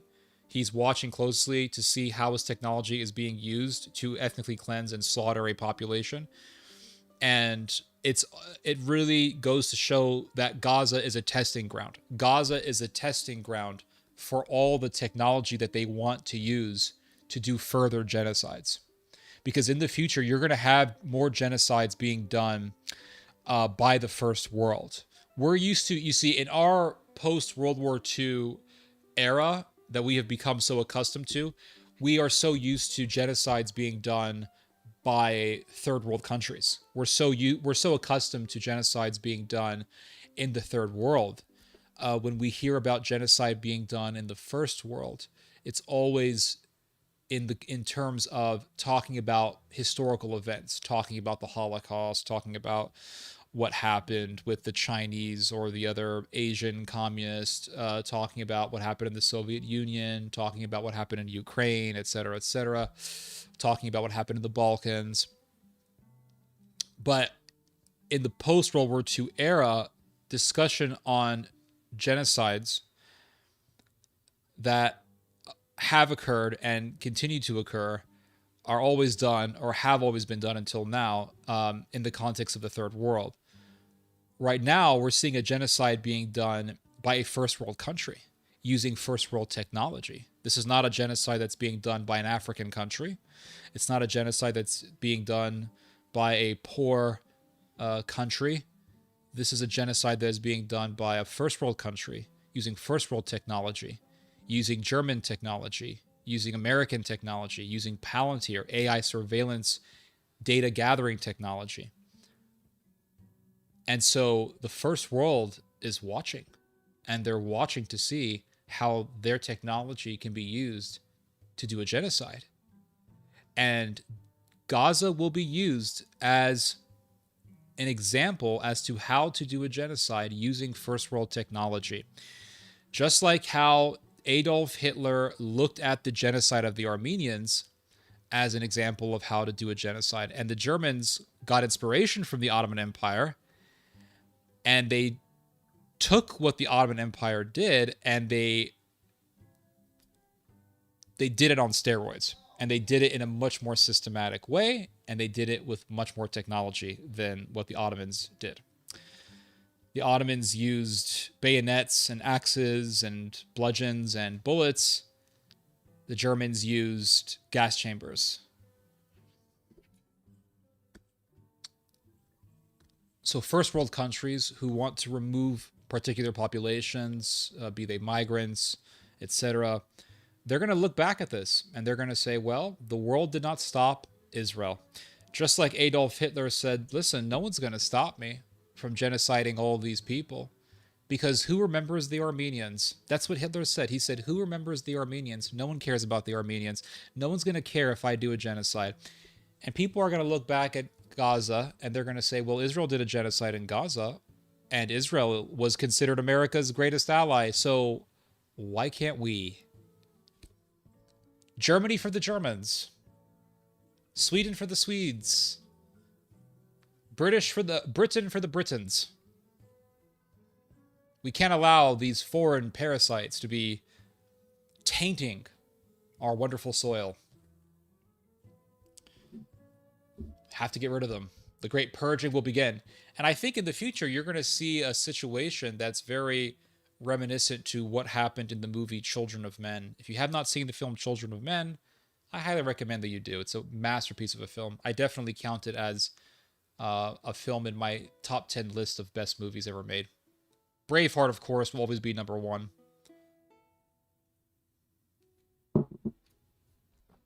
I also remember when your backers started I also remember when your backers started to distancing themselves from you and your dad because you refused to bow down to Sodomites and Judaizers. That's correct. This is why I like Star Wars and even 40K. It shows that you can't compromise with evil. I've never watched 40K. Is that Warhammer? Is that what you're referring to? You know what looks really good is this game called, I think it's called Space Marine. It looks so damn good. It reminds me so much of the glory days of Gears of War, which was a great game, one of the best games ever made. The holy text is Hamas. The Israelis themselves will tell you they don't want to destroy Gaza and take it over. Don't need, that's all bullshit. Don't need any Israeli apologists to tell you. Just let the Israelis tell it themselves. Yeah. Japan is smart. They will do business with BRICS. Well, Japan needs the oil. They're totally dependent on foreign oil. So they want to get oil from Iran and they want to get oil from Russia. Let's see here. A lot of money. Let's see here. The audience gets bumped up when Ted is talking about Israel. Right when I start talking about Gaza or Germany or Russia, it just goes right down. They basically want a greater Israel extending to Sinai and maybe all the way to the Euphrates, not to mention the Third Temple. Yep. Doublespeak is a common thing all over the world, Ted. Don't be surprised. If I have to choose between 1 billion Muslims and a cow, I'll choose the cow. That is correct. Yep. Mr. Son of Hamas guy is a genocidal maniac. Absolutely. How is your father doing? He's doing good. What happened to the PLO? They got replaced by the PA. And now they're the PA. Kind of like how the IRA became Sinn Féin, and now they're just politicians over there in Ireland. From the river to the sea, says both Israeli extremists and Hamas. Yes, 48 tons, 48 metric tons. That's almost 3 AC-130s worth of food. Well, how big's an AC-130? I'm not a military expert.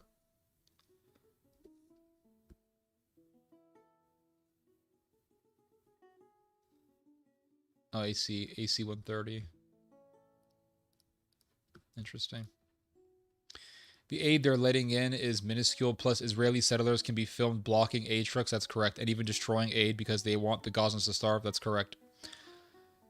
Read Martin Luther's tract on the Jews and their lies, written in 1520. Believe it or not, I've actually read parts of that book. I have. And, you know, Martin Luther. I'll put it to you this way. Martin Luther was not wrong about everything. But Martin Luther did go way too far because he said that people should go around burning synagogues. And Martin Luther was basically a giant provocateur who was trying to rile people up to do mob violence against Jews. That's what Martin Luther called for in that book. So was Martin Luther wrong about everything? No. In fact, when he criticized the Catholic Church, he was right about a lot of things that he was saying. The problem is that Martin Luther utilized the very strategy that all evil people use, and that is that he pointed to facts to justify evil. And the evil that Martin Luther was trying to justify was mob violence against Jewish people. That is evil. And that Lutheran spirit, it sounds like Luciferian, but that Lutheran spirit remained very deeply entrenched in German society, and it continued on, and it eventually reached an apex called the Third Reich.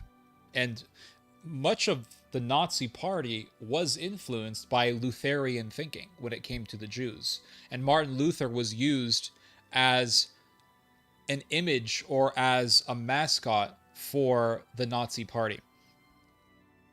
So we always have to keep that in mind when talking about these things. Was Adolf Hitler wrong about everything? No, he wasn't. I mean, no one is wrong about everything. There's no such thing as a human being who is wrong about everything. You can even talk to the most schizophrenic person in the world and they'll tell you things that are absolutely true. There's no such thing as someone who's wrong about everything. And when people say, oh, he's right, and when people try to defend an evil person, a bad actor or a gadfly or a provocateur, they will say, well, he's right, you know. Well, sure, everyone's right about certain things, right? Everyone, there's, like I've said, there's no such thing as someone who's wrong all the time. I'm right about certain things, and my haters refuse to acknowledge when I'm right. So there's nothing wrong with acknowledging when someone is right, but the question is, why are certain people acknowledging certain facts? What's their motivation? And when it comes to people saying, hey, read Martin Luther's book on the Jews, he was right, you know. Sure, he was right about certain things, but what was his motivation? His motivation was murder. Was Hitler right about everything? No. Was he right about certain things? Sure. But what was his purpose, right? Hitler was right when he said, hey, there's this evil thing called the Bolsheviks. There's an evil movement called the Bolshevik movement. He was right about that. But what was his motivation? His motivation was mass murder. So we always have to keep that in mind when we're looking at various political thinkers and movements and things of that sort. Are they saying facts? Yes, but why?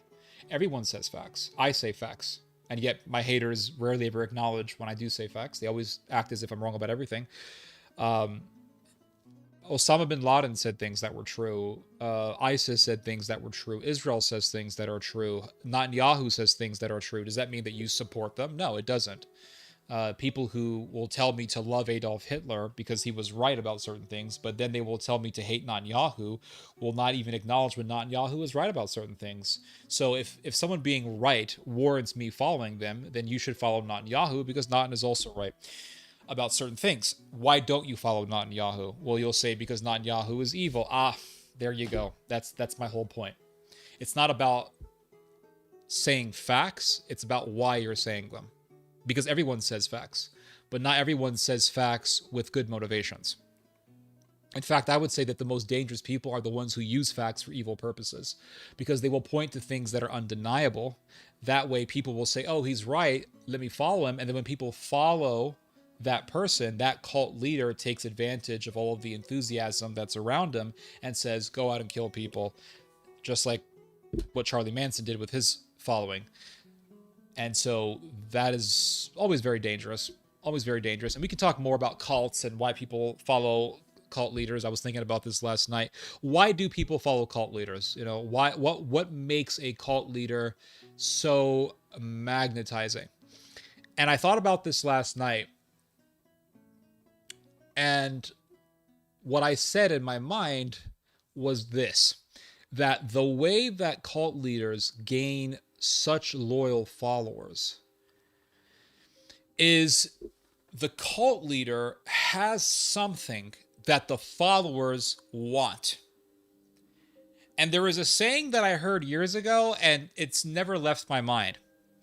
To know your enemy's desires is to know your enemy's weaknesses. So if you know what your enemy desires, you know your enemy's weakness.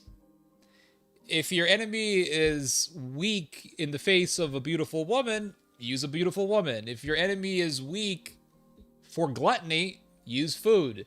If your enemy is weak for vanity, you use vanity. Well, how do you use vanity? That's a good question.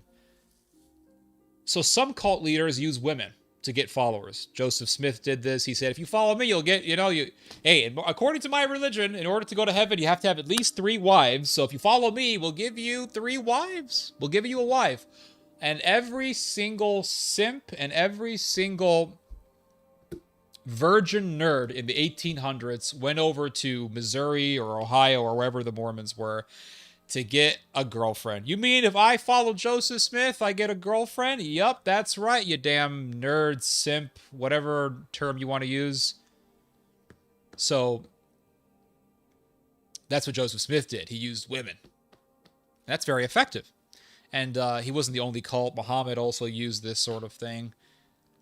using sex to get followers. That's very effective. Very effective, right? I mean, if I started a cult, like if I owned a strip club, and I'm not saying I would ever do this, but if I owned a strip club and I started a cult, I mean, it would be really effective. I'd be like, hey, you join my cult, you get access to the strip club anytime. We got a lot of ladies here. We provide the ladies.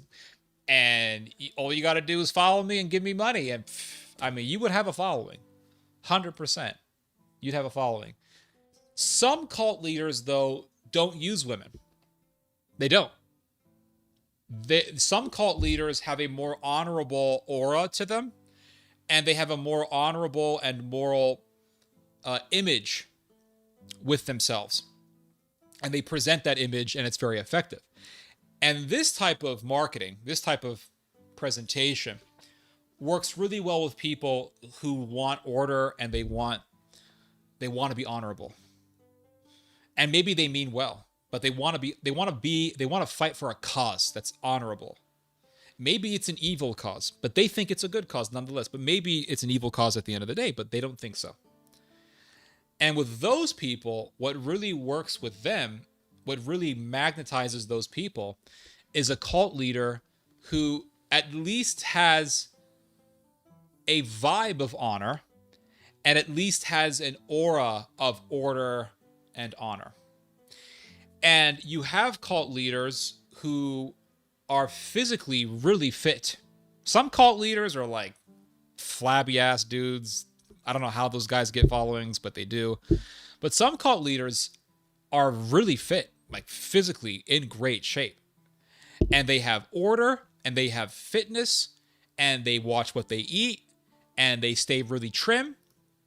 And their teachings are all about order and honor. And those types of cult leaders are really attractive to people who are living in chaos. They're living in a chaotic mess and they want to get out of it. Maybe they're alcoholics. Maybe they're out of shape. They're bums. Whatever it is, there's something slothful that is dominating their lives. They're slothful. They're unorganized, but they're tired of it. They want to escape. So what do? They go online and they find some guy. They find a cult leader. And this guy is all tatted up and he's really fit and he's telling people to go to bed early, go to the gym. And he's not telling people to do bad things. He's telling people to get in shape. There's nothing wrong with that. He's telling people to have order in their lives. There's nothing wrong with that. He's telling people to have a family and be honorable to the family. There's nothing wrong with that. And so those types of cult leaders become really attractive. And what happens is that those cult leaders will use shame as a way to manipulate their followers. They'll say, you're a lard ass, you're a weakling, you're a pussy, you're a useless, whatever guy. That's why you need me. I'm going to get your life in order. Go to the gym, do this, do that. And the followers will do exactly what these leaders say, and they will see results, and they get in shape, and they have order in their lives, and they've turned their lives around. And those people become absolute fanatics because they're not in it for women. So they don't have that weakness in them. They don't have that fleshy weakness in them. They're not in it for gluttony. So they don't have that weakness in them as well, because gluttony is a weakness. They're not in it for alcohol. They're not in it for drugs. Maybe shrooms during some Odin Wotan ritual, but that's it. They're in it for the order and the strength. And they feel, what happens is they feel a sense of power. I'm strong. Look how physically different I am. I'm in shape. I follow the European gods. The gods give me this will and they give me this enthusiasm and this energy. I feel amazing. And because they see those amazing results and because they see such a dramatic difference in their lives, and because they contribute all those differences, all these positive differences to their new leader, they will follow that leader with absolute loyalty. And they're not weaklings. They're all about honor. And because they're all about strength and not weakness, and utilizing violence, or they don't mind actually going to war for their leader. And this is what makes these types of cults very dangerous. And so all it takes is for the leader to say, okay, let's be honorable. You want to be honorable? Let's do this. And he will tell his followers to do something evil, murder, whatever.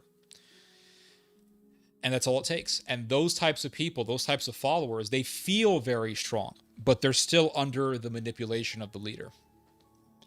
And because they're so loyal to the leader, because of these dramatic changes in their lives, they can't say no to the leader. Because to say no to the leader, even if the leader tells you to do something evil, to say no to that leader would be dishonorable. And they don't want to be dishonorable. So while they don't have the appearances of all of the weaknesses that you see in other people, because they appear very strong, they have this aura, they have this vibe of being very independent, but they're not. Their weakness in this sense is they want to be a people pleaser. They want to please those who they see as superior to them. And for these people, the leader is superior. For these people, the leader is better than them. And to say no to the leader would mean the leader telling them you're weak and dishonorable, and they can't face that. And so they become very easy to manipulate, to do horrendous acts of violence. And these cults can range anywhere from pan-European pagan cults to the Nazi Party. I'll read your guys' comments. Hold up.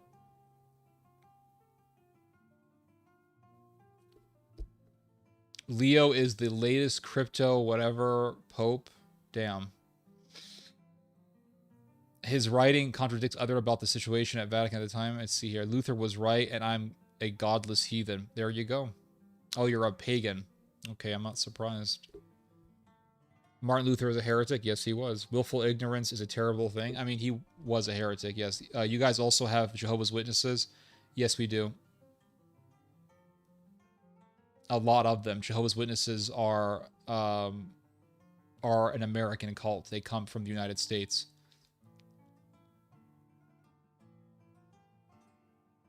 The chat decided to go right down.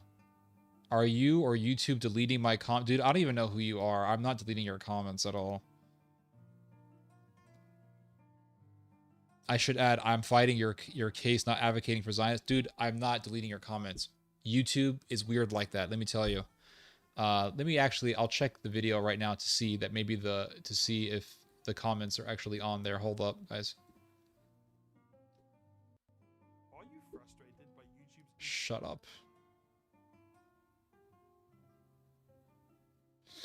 I pissed off a bunch of Zionists with my Scottish video. That's such a hilarious thing. I'm going to see the comments real quick. Hold up.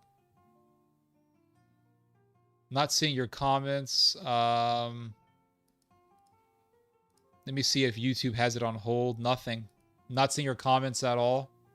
Which means that more than likely you wrote something that for some... Let me just see real quick. Maybe... Are you Jordan Young? Yeah, I'm seeing your comments. Your comments are right here. If you're Jordan Young, your comments are right there. 37 minutes ago was your last comment. So I don't think it's deleting it. You may have to go on to, when you go to the comment section, go to... So if you go to the comment section, you'll see a button that says sort by. And let me see if I can find your comments. Yeah, so if you go to sort by and click new, the latest comments, newest first, you'll see your replies are there. And if you go to top comments, your replies are not there. So that's the source of the confusion right there, because you're on top comments. When I go to top comments, I don't see your comments. When I go to newest comments first, I see your comments. So there you go. Problem solved. In other words, Israel today is doing what King Saul did to the Gibeonites. That's correct. For his zeal of Israel, that is correct. That is correct. Anyone? Let's talk about that. Let's talk about what is happening with the Jewish world, and let's compare it to what's happening with the European world. Very, very interesting. So what's happening with the European world is there is this spark of racial consciousness that has been cultivating and brewing for these past 10 plus years, going all the way back to 2014 when you had ISIS and you had the beginning of the migrant crisis in Europe. Europeans have been cultivating this racial consciousness where they are saying, we are Europeans, and Europeans have a certain phenotype or certain phenotypes.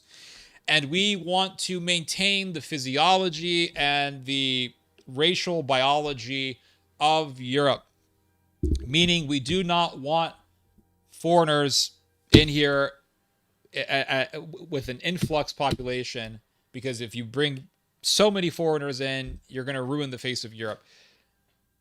And this sentiment is growing tremendously, especially when you go to the UK or when you go to Germany, France. This way of thinking is extremely popular, and it's not going anywhere. The train has been set. There's no way that we're going to reverse this. It's going to happen. And it's only going to get more and more extreme. And so what is happening is a lot more Europeans are turning to neo-paganism, because they're saying, well, we are Europeans, and Christianity, albeit is a part of European history, Christianity is not native to Europe. Christianity, at the end of the day, is a Semitic Middle Eastern religion, which is true. It's not a European religion, albeit it was a huge part of European culture for 1,000+ years. So a lot of people are turning to paganism, and they're saying, we want everything to be European, including our religion. The religion has to be pagan. This way of thinking, believe it or not, was percolated and was taught by Jean-Jacques Rousseau, the French Enlightenment philosopher who influenced the French Revolution. And Jean-Jacques Rousseau, in his book, The Social Contract, began to criticize heavily Christianity. And he said that Christianity is a foreign religion, and that Europeans would be better off adopting the pagan religion of the Spartans, because at least with that religion, we would be warlike enough to defend ourselves, and we would not be harmless, which is what Christianity does. It makes people harmless. This is what Jean-Jacques Rousseau taught. It was very Nietzschean, and this was way centuries before Friedrich Nietzsche. So this way of thinking has been in Europe for a long time, but now it's very popular. And it has not been this popular since the mid-20th century, when there was this sort of pagan revival in countries like Germany. So with this European racial consciousness, whatever you want to call it, a lot more people are getting into this idea of European superiority, that the Europeans are really, really good at stuff. We're better at doing certain things than other people. European civilization is the most beautiful civilization in history and in the world. European art, European architecture, European music, be it Baroque or classical or romantic, is the greatest form of artistic expression in the history of mankind. And they will say, look at what the Asians have produced, look at what the Africans have produced, look at what the Aztecs or the indigenous people have produced, and then look at what Europeans have produced. And by any margin, by any metric, European civilizational architecture and artwork is superior to that of other countries or that of other civilizations, other cultures. And so they will say, look how beautiful our architecture is, look how beautiful our composer, or look how beautiful our compositions are. And there is something to be said about this. I don't want to just sit here and outright deny this. I mean, it is a fact that in the world of art and music and architecture, no one can beat the Europeans. This is a fact. You give me some Bantu music, and it can't compare to the music of Vivaldi or Locatelli or Corelli or Marin Marai or Bach, right? It doesn't compare. It doesn't compare at all. I mean, I went to the Vatican. I went to Italy. I went to Spain. I saw the cathedrals, and I saw the architecture and the paintings and the art. And I mean, nothing can beat it. Nothing can. And when it comes to civilization, nothing can beat the European civilizations. Nothing can. Be it the Spanish Empire, the British Empire, the Roman Empire, Byzantium, nothing can beat the European civilizations. Nothing can. We're still talking about the Roman Empire to this day. We're still talking about the British Empire. We're still talking about the Spanish Empire and what the Spanish did. Why? Because these civilizations had immense impacts on the world, both culturally and artistically speaking. You go to Texas, for example, and people are still looking at the oldest Spanish mission in the United States. It's still there. People still go see it. And it is beautiful. I've seen it myself. I've seen it in person. I went to Madrid, Spain, and I saw the cathedrals in Madrid. Absolutely awe-inspiring. I went to Mexico, and I saw the cathedrals of Spain, the cathedrals that were built by the Spanish Empire. I went to, for example, the city of Morelia. I went to Querétaro. I went to Guadalajara. I went to these cities of Mexico, these huge cities in Mexico. And I was amazed at the Spanish architecture that's still there and how awe-inspiring this architecture is. And then I see the artwork of the Aztecs, and it's just ugliness. You know, you see serpents with their tongue sticking out, and everyone's with their tongue sticking out, and it looks dark and scary and demonic because it is demonic.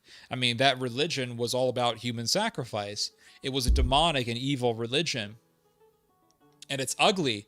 And then you see the beauty of Spanish civilization. You say, oh, thank God the Spanish came. Thank God for European civilization. So I'm not a relativist when it comes to civilization. I know that European civilizations are incomparable or cannot be compared to when it comes to civilization in general. But why is that, right? Why is this the case? Why is it the case that everyone wants to go to white countries? Why is it the case that Africans want to go to white countries? Why is it the case that white people, to use that term, that very general term, made the greatest civilizations? Why is it that Europeans are great innovators and explorers and great thinkers and artists? Why is that? Why is it that way? Because God chose them for a destiny. God destined them to be that way. You might say, "What? What are you talking about? Why would? What? Where is this? Where is this about? Where are you getting at with this, Ted? Where are you getting at with this?" In the book of Genesis, there is a prophecy by the prophet Noah. Noah gets off the ark, and he says, "Blessed be the God of Shem." Blessed be the God of Shem. Why did Noah say that? Why did Noah say, blessed be the God of Shem? Because true religion would come from the Semitic race. The Messiah would come from the Jewish people, the Semitic Jewish line, the Semitic line of Judah. And that is why Noah said, blessed be the God of Shem, because true religion would come from the Semitic world.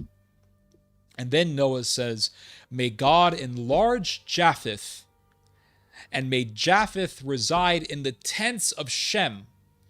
And what does this mean? May God enlarge Japheth, meaning Japheth will be a people of civilization. They will be a people of empire. And that's exactly what the posterity of Japheth became. They became a people of empire, the Roman Empire, the Dutch Empire, the Spanish Empire, the Byzantine Empire. To a great extent, the Ottoman Empire was a European empire, albeit it was very evil, but it was a European empire at the end of the day. I mean, if you look at the Sultan, the Sultanate family of Turkey, I mean, they were very European. And if you look at the descendants of the Ottoman Sultanate today, they are as European can be. They are blonde, blue-eyed. They could easily pass as Germans because they were European. So Japheth was destined to be a people of empire. And the prophecy says, and may Japheth reside in the tents of Shem. What does that mean? That means that Japheth will inherit the religion of Shem. Shem will give us the true religion because the Messiah will come from his line. But Japheth will inherit the religion of Shem and will take the mantle of the religion of Shem and will inherit that religion. And that's exactly what happened. The prophecy was fulfilled. Because what did you have with the Europeans? I mean, most of the Jews rejected Christ. And what did St. Paul say in the book of Acts? He said, I will go to the Gentiles and they will listen to me. And he went to the Europeans and he taught the Europeans about the Messiah. And the Europeans were much more open to hearing about Jesus than the Semites were, than the Semitic Jews were. And so the Greeks embraced Christianity and the Romans embraced Christianity and the Europeans began to really embrace Christianity. Christianity went all the way to Spain, went all the way to Greece. From Greece, it went all the way to Ukraine. From there, it went to Russia. The first missionaries in Gaul, which is today France, were Greeks. Greeks brought Christianity to the French. And then the French brought Christianity to other countries. You had French missionaries.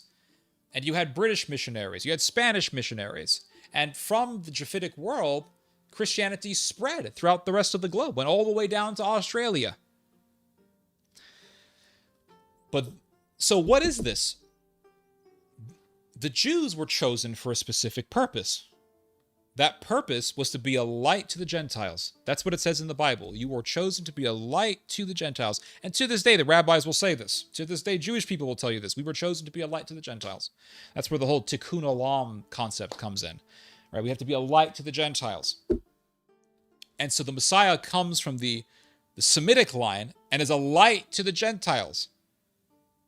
It is a light in the midst of darkness that flooded the world with paganism. And the Jews reject that light. But the Japhethites, the Europeans, embraced it wholeheartedly. And so the Jews were chosen for a certain purpose, to be a light to the Gentiles. And then what happened? The Jews began to say, wait a second. We were chosen by God. We are sons of Abraham. Abraham was chosen. We are something special. And this superiority complex began to be developed this way.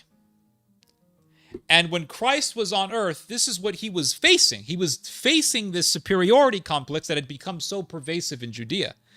And Jesus, one of the purposes of Christ being on earth was to tell the Jews, hey, you guys got it all wrong. Yeah, you guys are sons of Abraham. Yes, you were chosen to be a light to the Gentiles, but you have this superiority complex. You guys got it all wrong. You guys have missed the entire point. You guys have lost the plot. And that's why he said, this Gentile general who you guys hate so much, he has more faith than all the people in Israel.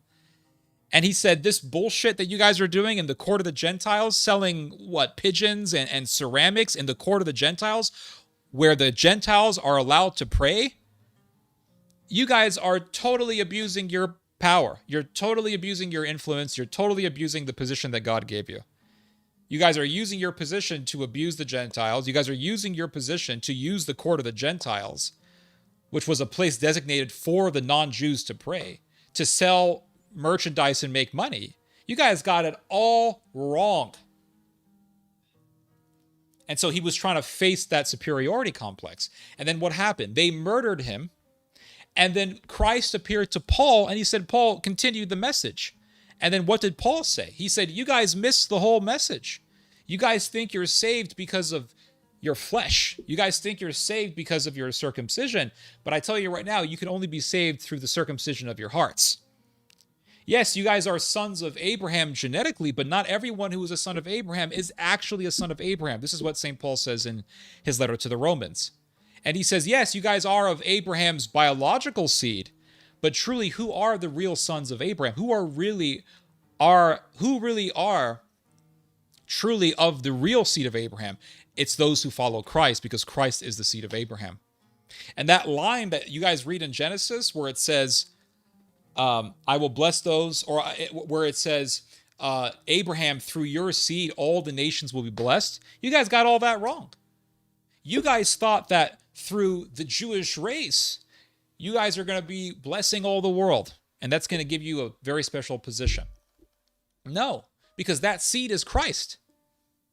And he said, Paul says in Romans, or he says in, I want to say in Galatians, he says, notice that it doesn't say through your seeds, all the nation of the earth will be blessed.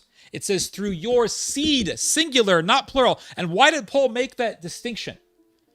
Because what he was saying was, it's not going to be through all of the Jewish people, that all the nations of the earth will be blessed. It's going to be through one member of the Jewish race that all of the nations of the earth will be blessed, and that is the seed of Abraham, and that seed is Christ.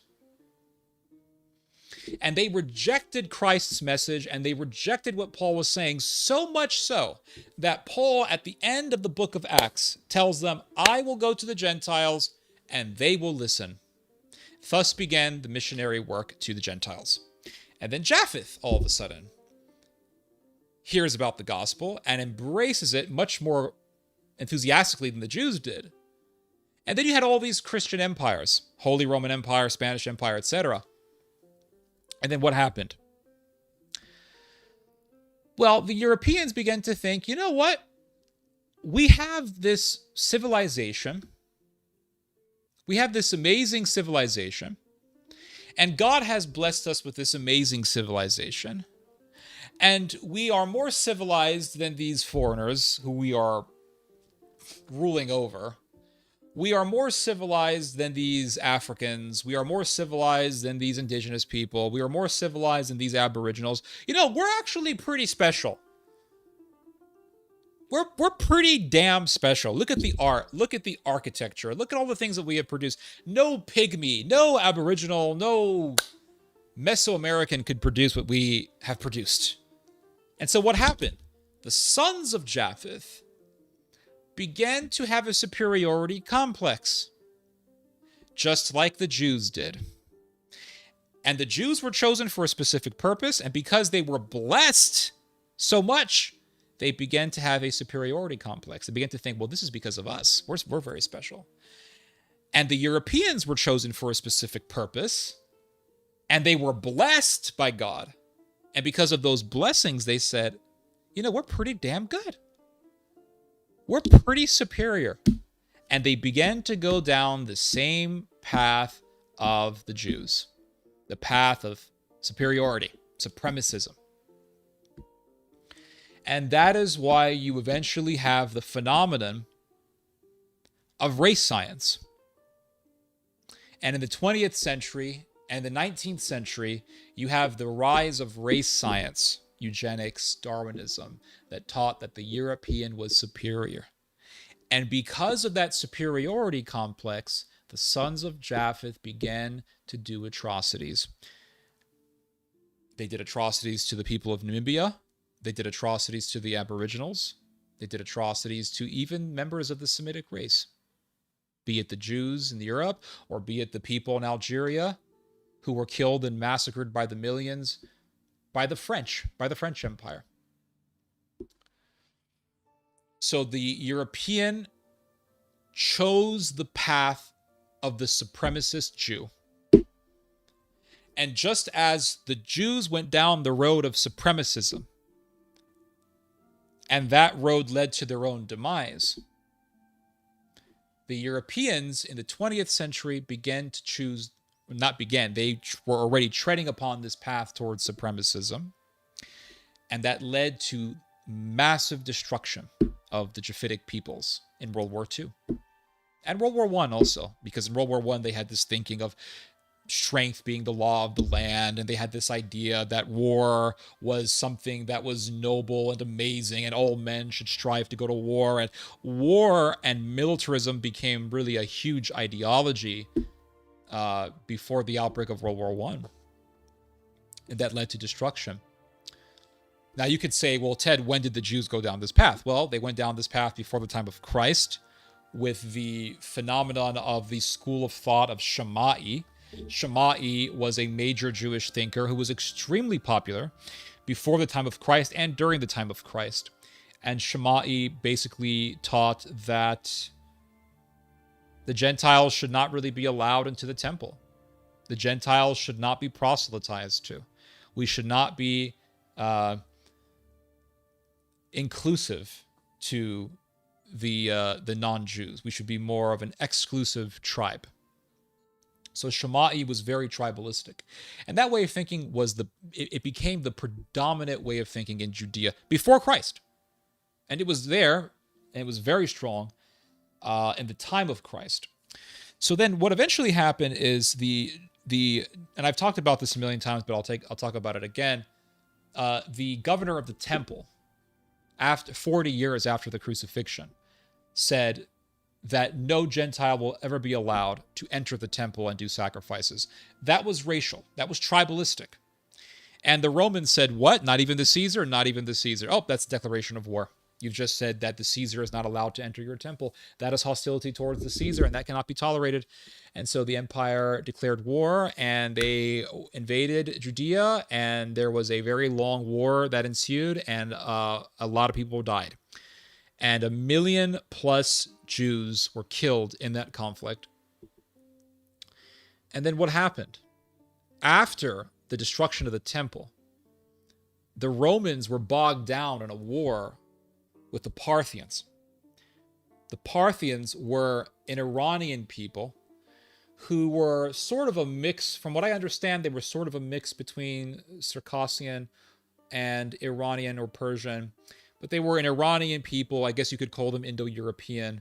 Very fierce warriors, very martial people, and they were very difficult to fight with. And the Romans had a very difficult time fighting the Parthians, and the Romans were never really able to crush the Parthians. And the Romans were sort of in this forever war with Parthia. So that war occupied the Roman Empire so much that a lot of troops were being deflected away from their main bases to go fight in this war against the Parthians. And a lot of the Jewish hardliners at that time, they were itching for an opportunity to do a revolution. So they were waiting for this opportunity, but they didn't want to do a revolution when there were too many Roman soldiers around. They wanted to do a coordinated effort to revolt against the Roman Empire. And these hardliners were in Cyprus, they were in Judea, and they were in North Africa. They were in Egypt, and they were in other parts of North Africa. And they were all coordinating this revolution, but they were just waiting for the right time to strike. And when enough Roman soldiers were diverted away from their posts to go fight the Parthians, the Jewish revolutionaries said, this is our chance to strike. There's not a lot of soldiers here. We can do not just a revolution, but we can do a genocide of non-Jews. And they commenced what is known in history as the Kitos War. You can go look it up in Wikipedia. It is one of the most horrific things that you will ever read about. The Jews in Cyprus, Egypt, Judea, and other parts of North Africa commenced a massacre, a bloodbath of non-Jews, and they butchered every non-Jew that they could get their hands on. In North Africa alone, they butchered over 200,000 people. In Cyprus alone, they butchered another 200,000+ people. They murdered 500,000 people in a span that was quite short. The Romans eventually had to face these murderers, and they defeated them. They drove the Jews out of Cyprus, and the Cypriots made a law that said no Jew will ever be allowed to enter Cyprus again. I'm not saying this is right. I'm just giving you an historical fact. They decreed that no Jew will ever be allowed to enter Cyprus again. Again. So that supremacist way of thinking led the Jews to do atrocities of non-Jews, and it led to the Jews being pushed out of the Roman Empire. And you had the diaspora. And then what happened was the Cypriots never forgot this. They never forgot what the Jews did to them. And what's happening right now? The Israelis are going into Cyprus by the thousands to escape war. And what are the Cypriots saying? We don't want you here. You could say, well, where does this come from? From my observation and from my understanding of the history, this is a sort of standoffish sentiment that is deeply rooted in history. What history is that? The Kitos War. And there was a Roman record that tells us that when the Jewish revolutionaries were butchering the Goyim in the Kitos War, they butchered people with such ferocity, with such sadism, that they would take the intestines of their victims and they would wrap the intestines around their waists like belts. And they would take the blood of their enemies, they would take the blood of their victims, and they would drink the blood, and they would take the blood and anoint each other's foreheads with the blood of their victims. Now, all these modern historians today will say, well, this is all just Roman propaganda. Seeing what's happening in Gaza right now, I don't think so. I think these evils really happened. And so that sort of evil traumatized people so much, they said, no, get out of the Roman Empire. I'm not saying it's right, but it's an historical fact. That's an historical fact. But what energized the Jewish hardliners to do that? It was a sense of supremacism. We are going to do what we want because we are chosen. We are sons of Abraham. Therefore, we can do what we want. So because they were chosen for a certain purpose, they have a superiority complex. And because Japheth, the patriarch of the Europeans, was chosen for a particular purpose, a lot of Europeans are going down the road of a supremacist way of thinking. And it's going to, just like in World War II, it is going to lead to their demise. That's it. I'll continue to read your guys' comments.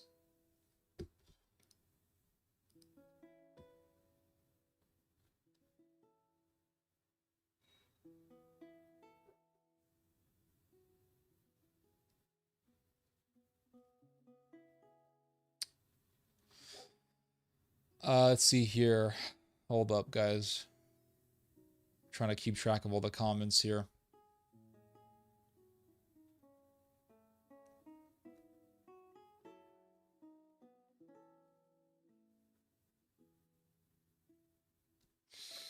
Healthy cult leaders. How come I remember these military types YouTubers that gain huge numbers? Yep, exactly. That's totally what he would say most of the time. I would definitely watch Theo react to Mel Gibson, though, because he loves to plug that movie. I love that movie. Braveheart is the greatest film ever made, and I will die on that hill.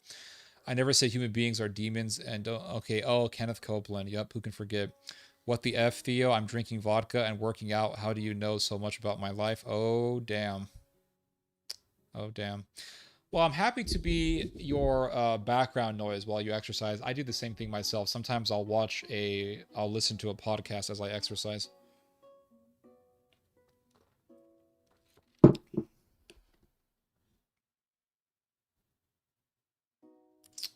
The Tates are definitely an example of that.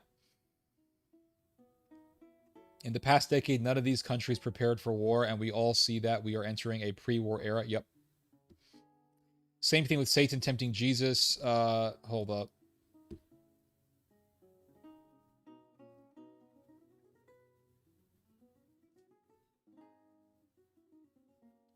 Let me try to get all your guys' comments. Hold on. You guys also have Jehovah's Witnesses. Bro, these mother effers are weird as F. Yeah, they're very weird and they're evil because they're against blood transfusion. So if one of their members needs a life-saving blood transfusion, the church will actually say, don't take the blood transfusion, you'll go to hell. Well, I'm gonna die if I don't. Well, you'll be in heaven. You'll be in heaven. And they're just evil. Jehovah's Witnesses are evil, and I think the Russians have effectively banned the Jehovah's Witnesses, if I'm not mistaken. And if that's true, then good on Russia. I think every country should ban the Watchtower Society. Let's see here. Okay, Anglican. I don't know I'm not an Anglican. I don't know who you're referring to.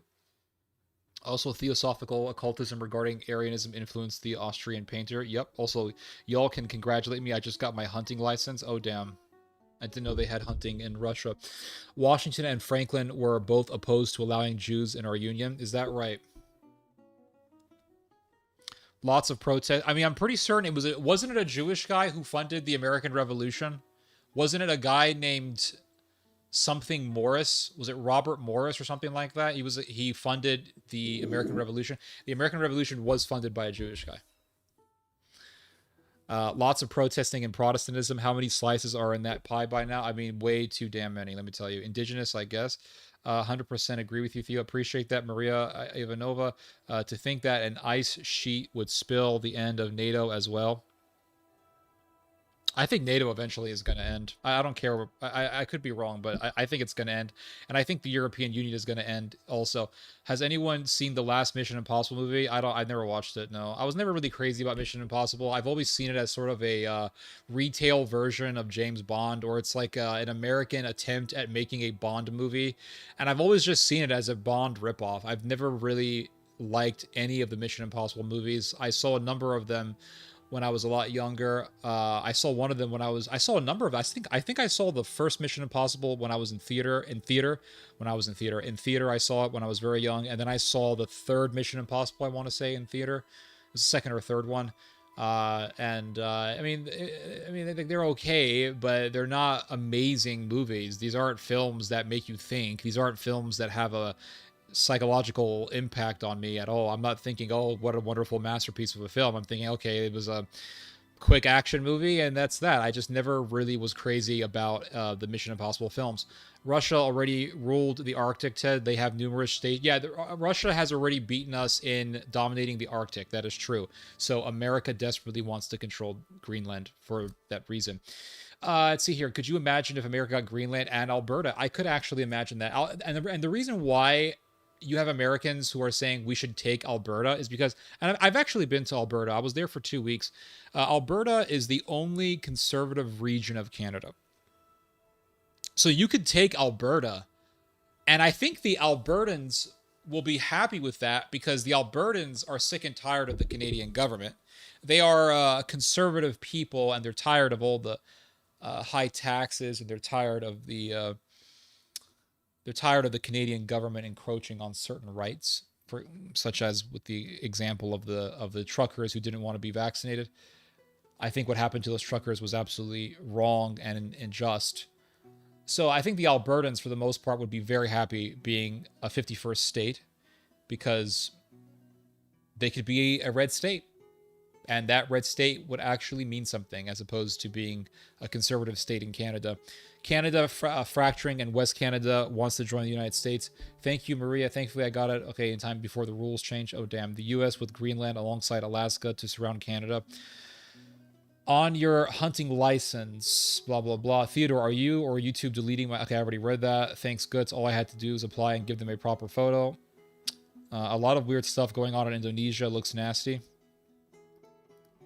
How come the New York Times doesn't report on this stuff? Indonesia. I go to the New York Times to be informed, and I don't hear shit about Oh, there is the New York Times. They did talk about Indonesia. How did I miss this? Rising unemployment and inflation have given days of demonstrations. A 21-year-old man was killed when police responded with force to a protest on Thursday. What's going on in Indonesia? Demonstrations spread across Indonesia on Friday as thousands took to the streets of its capital, Jakarta, and other cities a day after a motorcycle taxi driver was killed at a protest. The demonstrations, which began on Monday in Jakarta, have been driven by rising unemployment and inflation, with many calling for an end to housing allowances for lawmakers that they see as lavish. On Friday, police officers in riot gear fired tear gas at protesters in the capital, and the Navy Marine Corps deployed troops to help secure the demonstrations. Protests also broke out in Surabaya, Bandung, Yogyakarta, Solo, and other cities.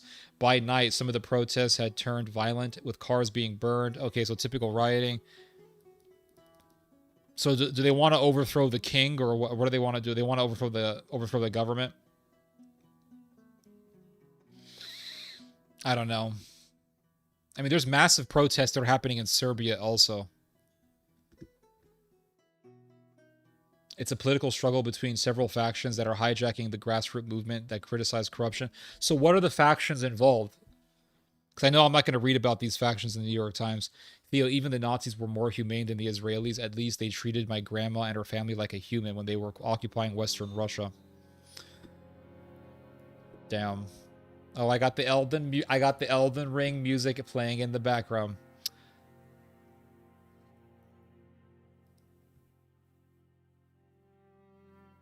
Russia already has its foot deep in the Arctic Circle. China, okay, I already read that. Yuval is so evil. He is. He is on my top 10. I really don't like you people.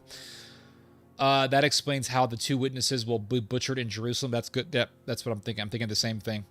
Judaism will evolve, become that what Haganah wished when he was alive. Meir Kahana, yeah. The comments. I already addressed this. In other words, Israel today is doing what King Saul did. Yep. There's an old saying, more Israelis don't believe in God, but they do believe that he gave them the land. Yup, exactly. Let's see here.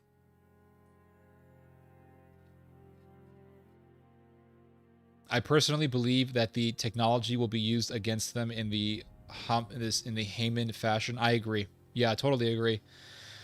It seems to me that everything went to hell when nationalism sprung up in the 1800s. It definitely contributed to a lot of misery. At least Germans will be free from the constant guilt. They'll be free from the guilt, but they're gonna say, "Hey, let's repeat it again." That's the problem. What other options the Europeans have if voluntary exile does not work? Well, that's you see. What am I gonna say here? It's a very what's the word? It's a very gray area here. And the reason why I say that is because, yes, it's true that there has been this influx of foreigners into these European countries. And this influx hasn't exactly been a good thing. I mean, for example, 23,000 or so migrants entered the UK in 1 year. That is huge. That's way too much. I agree. I believe that all these migrant waves are a giant psyop. I can't prove it, but I believe that they are a giant psyop by which to get nationalism to be revived. That's what I believe. You could say, well, Ted, you have zero evidence. You're right, but it is a fact that NATO did want nationalism to revive in Europe during the Cold War. Look up the Gladio operation, you'll see what I'm talking about. And they would do acts of terrorism in Europe during the Cold War and then blame the terrorism on the communists in order to get people amped up against the Russians. Now, a number of years ago, there was a 30-something-year-old German Special Forces officer who pretended to be a Syrian migrant, and he was planning on doing a massive terrorist attack in order to get the German people to become extremely nationalistic against the migrants. This plan was folded, and it was prevented from happening. But because we know for a fact that states don't work as one unit. States are not a monolith. You have states within states. You have a state within a state. And if you read about the Gladio operation, one thing that they talked about was how they were people in these European governments who were supporting Operation Gladio. But they were not supporting Operation Gladio simultaneously with the rest of the government. In other words, it wasn't a project that the entire government would be contributing to. It was certain parts of the European government, certain parts of the German government, certain parts of the French government, certain parts of the Italian government who were working in this Gladio operation. The regular politicians didn't know what was happening. They weren't all in on it. So perhaps this special forces officer in Germany was planning on doing this attack to spark nationalism against the migrants in tandem with members of German intelligence. And perhaps the reason why he was arrested is because he was arrested by the part of the government that is not in on the conspiracy. Now, there is an example of what I'm talking about. In the 1990s, you had a series of murders in Germany that were being done by neo-Nazis. And it turned out that a sector of German intelligence not only knew that these attacks were being done by these Nazis, but actually supported what they were doing. So, for example, there was a situation in Germany in the 1990s where a neo-Nazi walked into a Turkish restaurant and shot the foreign employee who was working behind the register. Shot him, killed them, and just walks out of the restaurant. The creepiest thing about that story, other than the fact that somebody was murdered, was that while this murder was happening, there was a German intelligence officer who was present in the restaurant, eating a meal. He was eating some Turkish shawarma or wherever. He sees the guy getting murdered, watches as the killer leaves the restaurant. He gets up, he finishes his meal, gets up from the table, and cynically walks up to the register counter and tosses some cash on the counter to pay the bill and walks out, seeing the body behind the counter. And this guy was a member of German intelligence. Well, how the hell do you explain that one? Then it turned out that this member of German intelligence was a neo-Nazi himself. So I believe that they are members of German intelligence who are Nazis and who want to see Nazism come back. And I believe that that attack that this German Special Forces officer wanted to do was planned out in tandem with some very bad agents, or at least one bad agent in German intelligence. But the guy got caught before it could happen, and he was caught by the part of the government that just doesn't really know what's happening. That's my suspicion, just from what I understand. But the dangerous thing is that, yes, it is wrong to flood these countries with all of these people. I don't agree with it. I don't. But understand that the response to this is not going to be a moderate nor a sane response. It is going to be a vicious, unhinged, and unrestrained response in which a lot of people are going to be killed. That's what I'm worried about.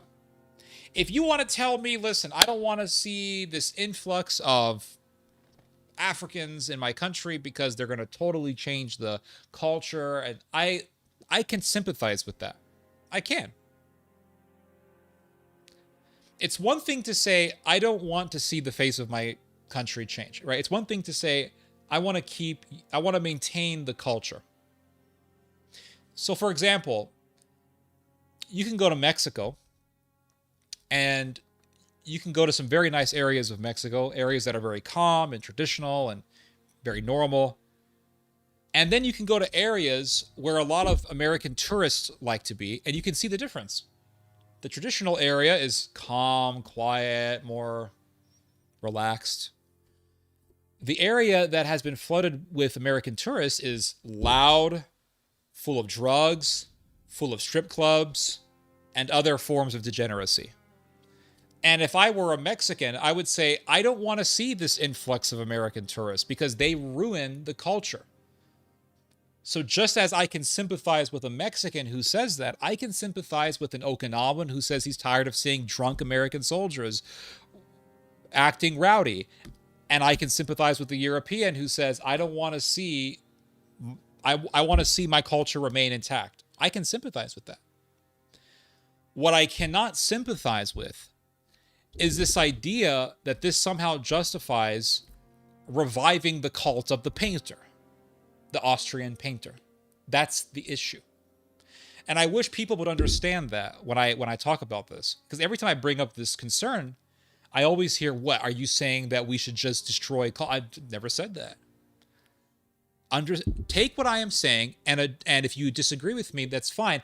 But at least respond to the issues that I am bringing up, because that is a legitimate concern. Space Marine is from Warhammer. Oh, it looks like a great game. I got to play it, but I'm still playing Bannerlord right now. Theo always throwing in a Braveheart plug. Yep, absolutely. AC 130, not that big. Okay.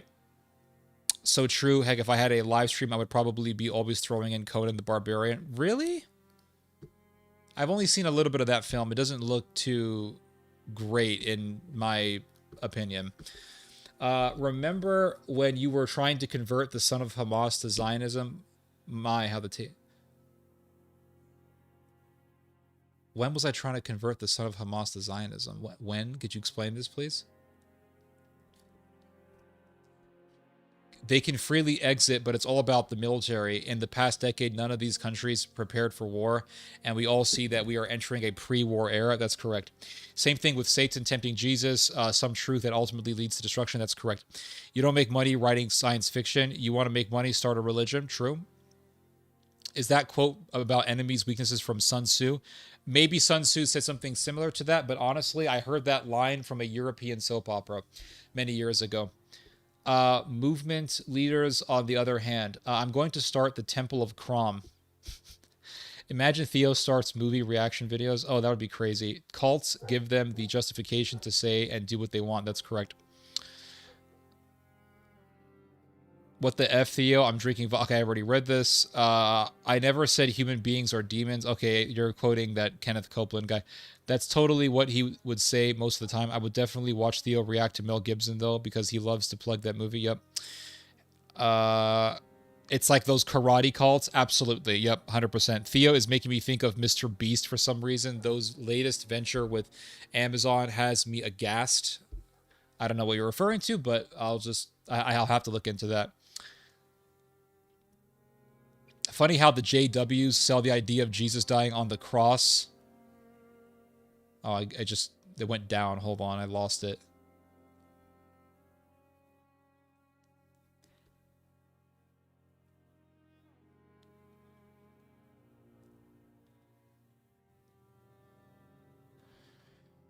Hold up.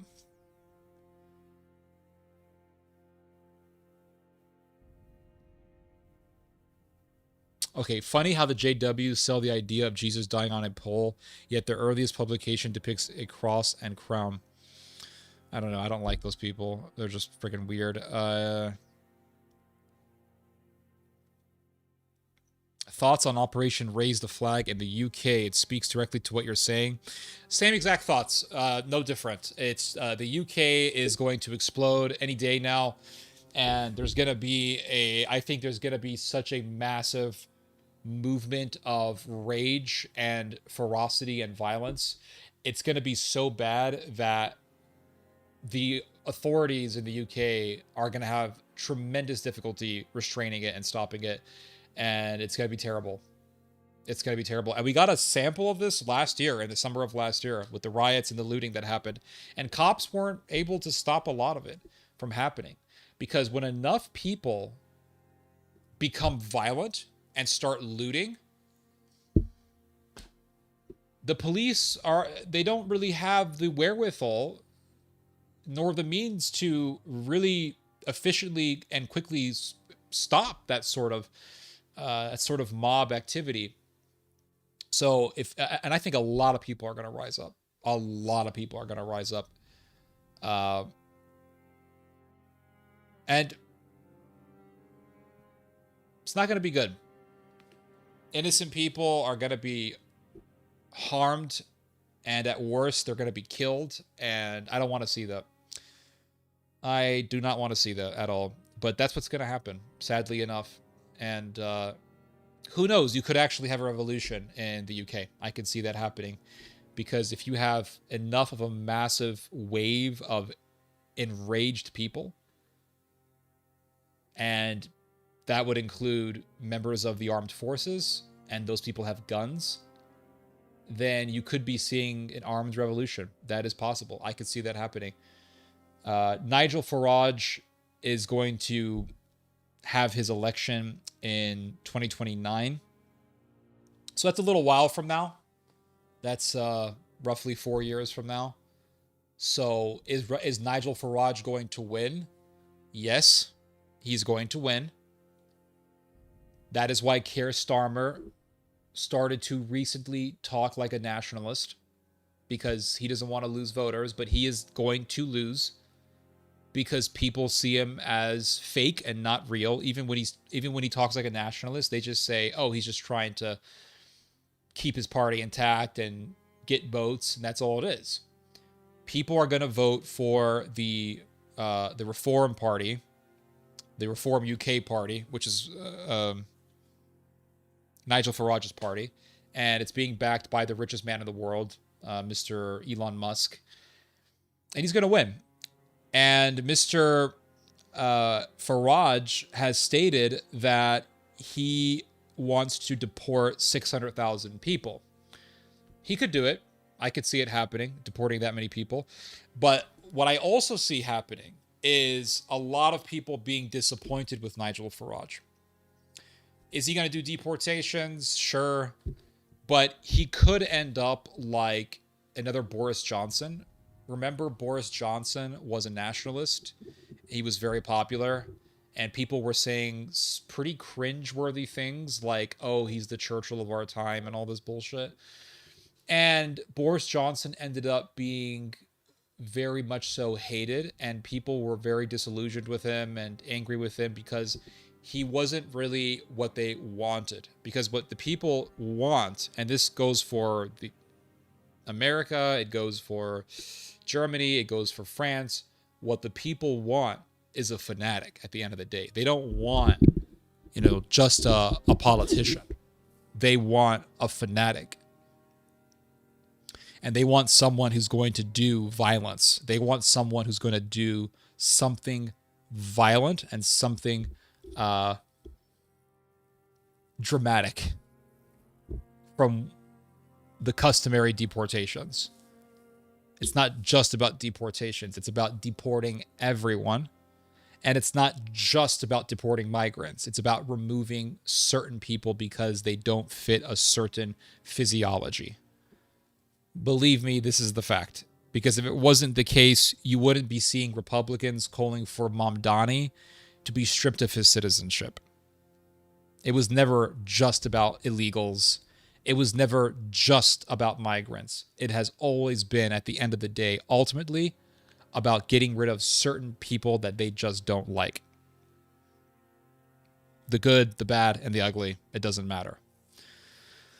So that's really what this is.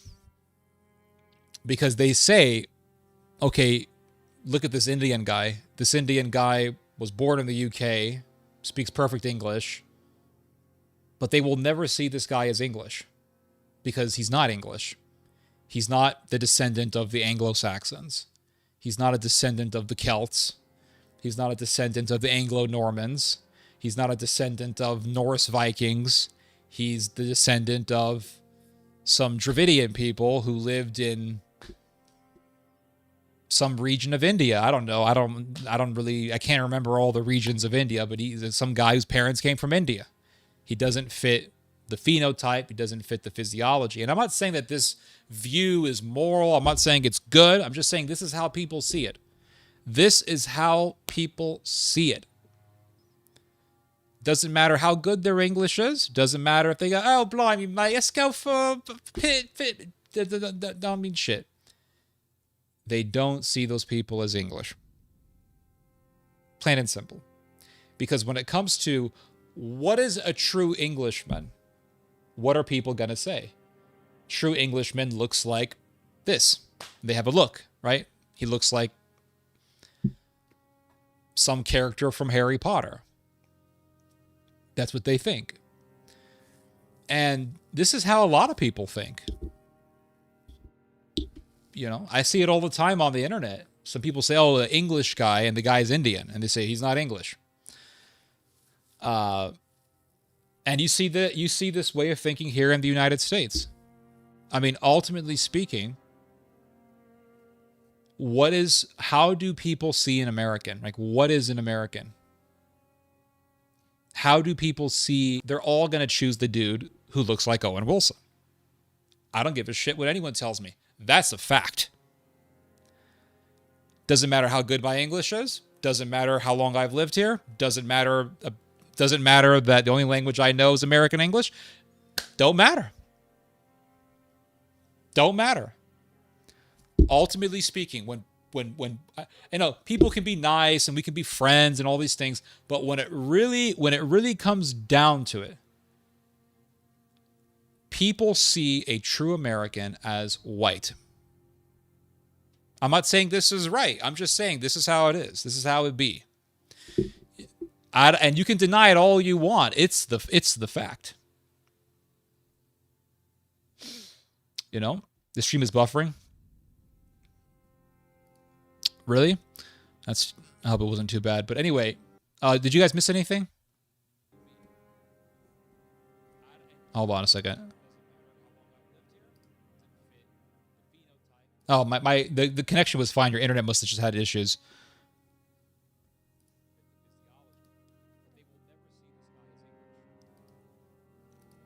But yeah, I mean, when push comes to shove, if you ask them, okay, what is a real American?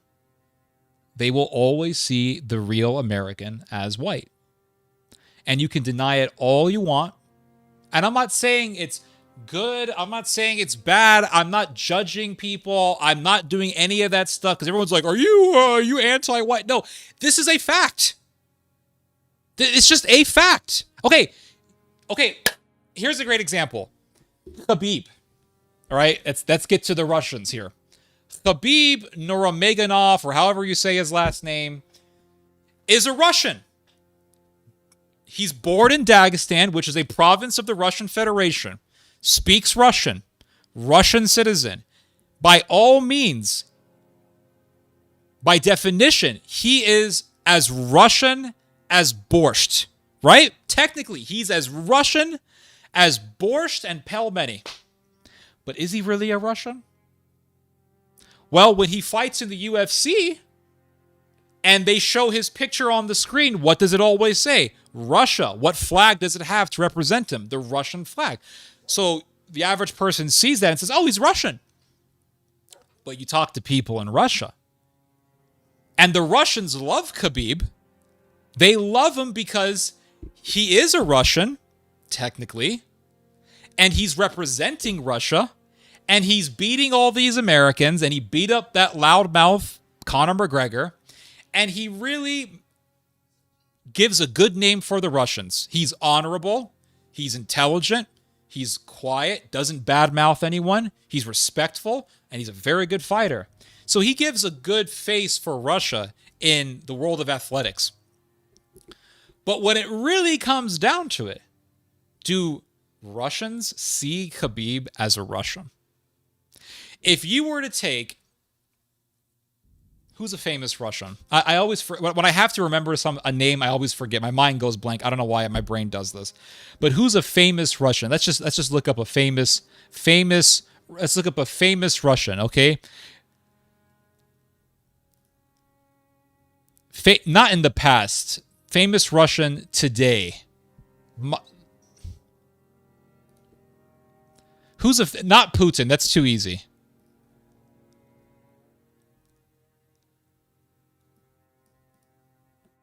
Okay, Alexander Ovechkin. Let's get this dude.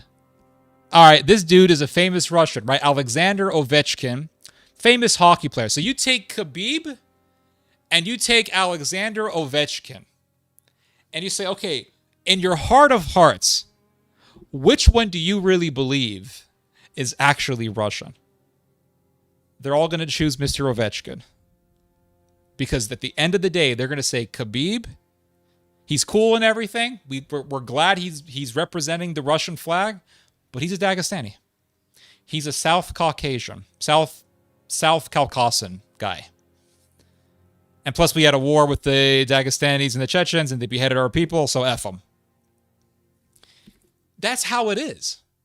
I'm not saying this is right.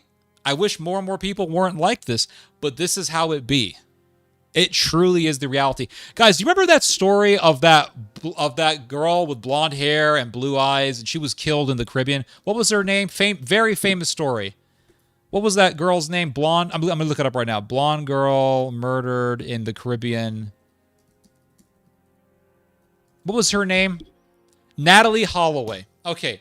Natalie Holloway was as American as apple pie. Blonde hair, blue-eyed Natalie Holloway. Very attractive young lady. She goes off to the Caribbean somewhere, and she gets murdered. Did she get murdered by Caribbean people? No, she actually got murdered by a Dutch guy, a Dutch murderer. But that story was this huge story for years. What happened to Natalie Holloway? The disappearance of Natalie Holloway. This massive story, right? Nancy Grace and all these people talking about her. Now, let's say, hypothetically speaking, Natalie Holloway was an African-American girl. African-American girl from Alabama. Born in the United States, only language she knows is American English. She is as American as apple pie.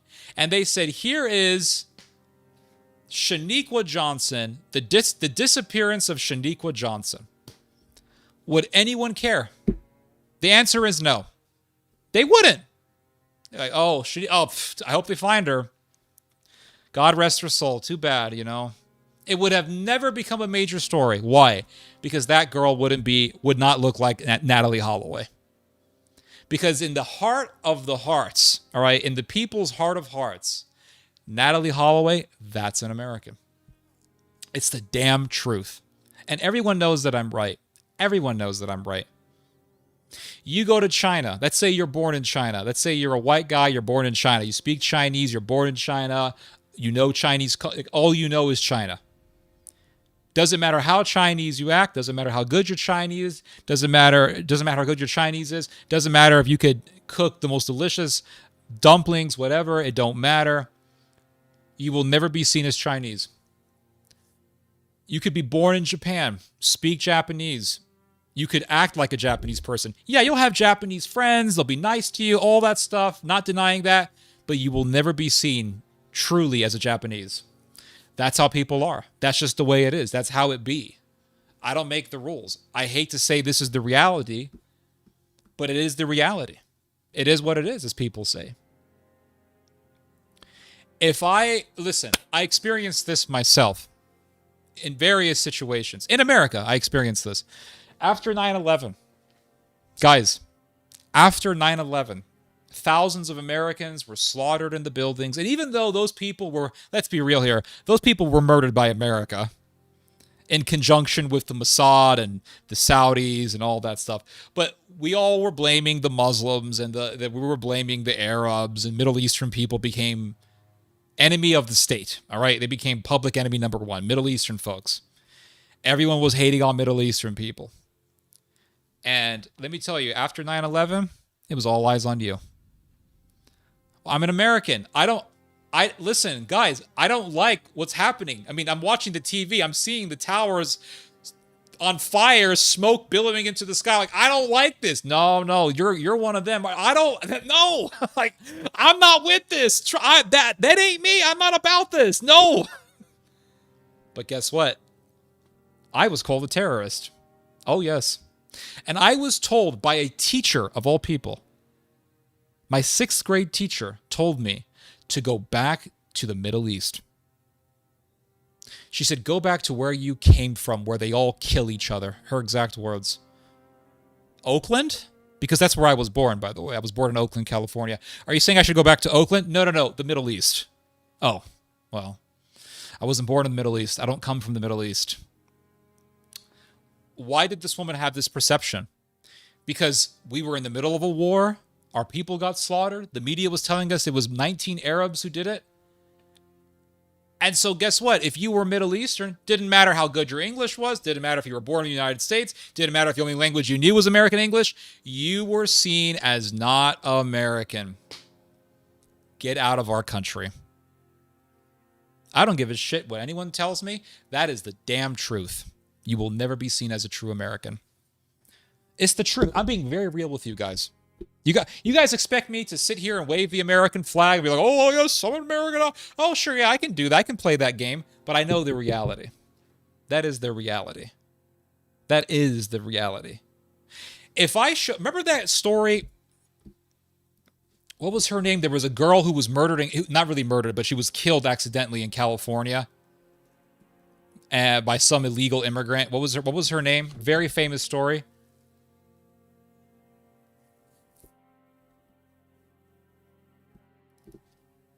What was her name? Kate Steinle. Remember this story? Big story back in, what was it, 2015? 2015. Catherine Kate Steinle, or Steinle. Kate Steinle. She was killed by a stray bullet. The guy who pulled the trigger did not mean to kill her. He was playing around with a gun. He pulled the trigger, and the bullet ricocheted, and it hit this girl in the head. Sadly, this is what happened. Very sad story. But she was not murdered. The guy who pulled the trigger was an illegal. His last name was Sanchez.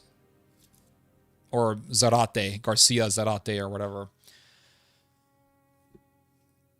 That story became a national story. It was talked about for weeks. Donald Trump used it to get votes. Why did so many people care about Kate Steinle? Well, just look at a picture of Kate Steinle. She was as American as apple pie. Just like some dude in Russia is as Russian as borscht. And so they said, poor, beautiful Kate was murdered by this evil barbarian from the South. Now, imagine if the story was a little bit different. Imagine if there was some girl who was born in the United States, but she was Hispanic. But she was born in the United States, an American citizen, as American as apple pie. And her name was Esmeralda.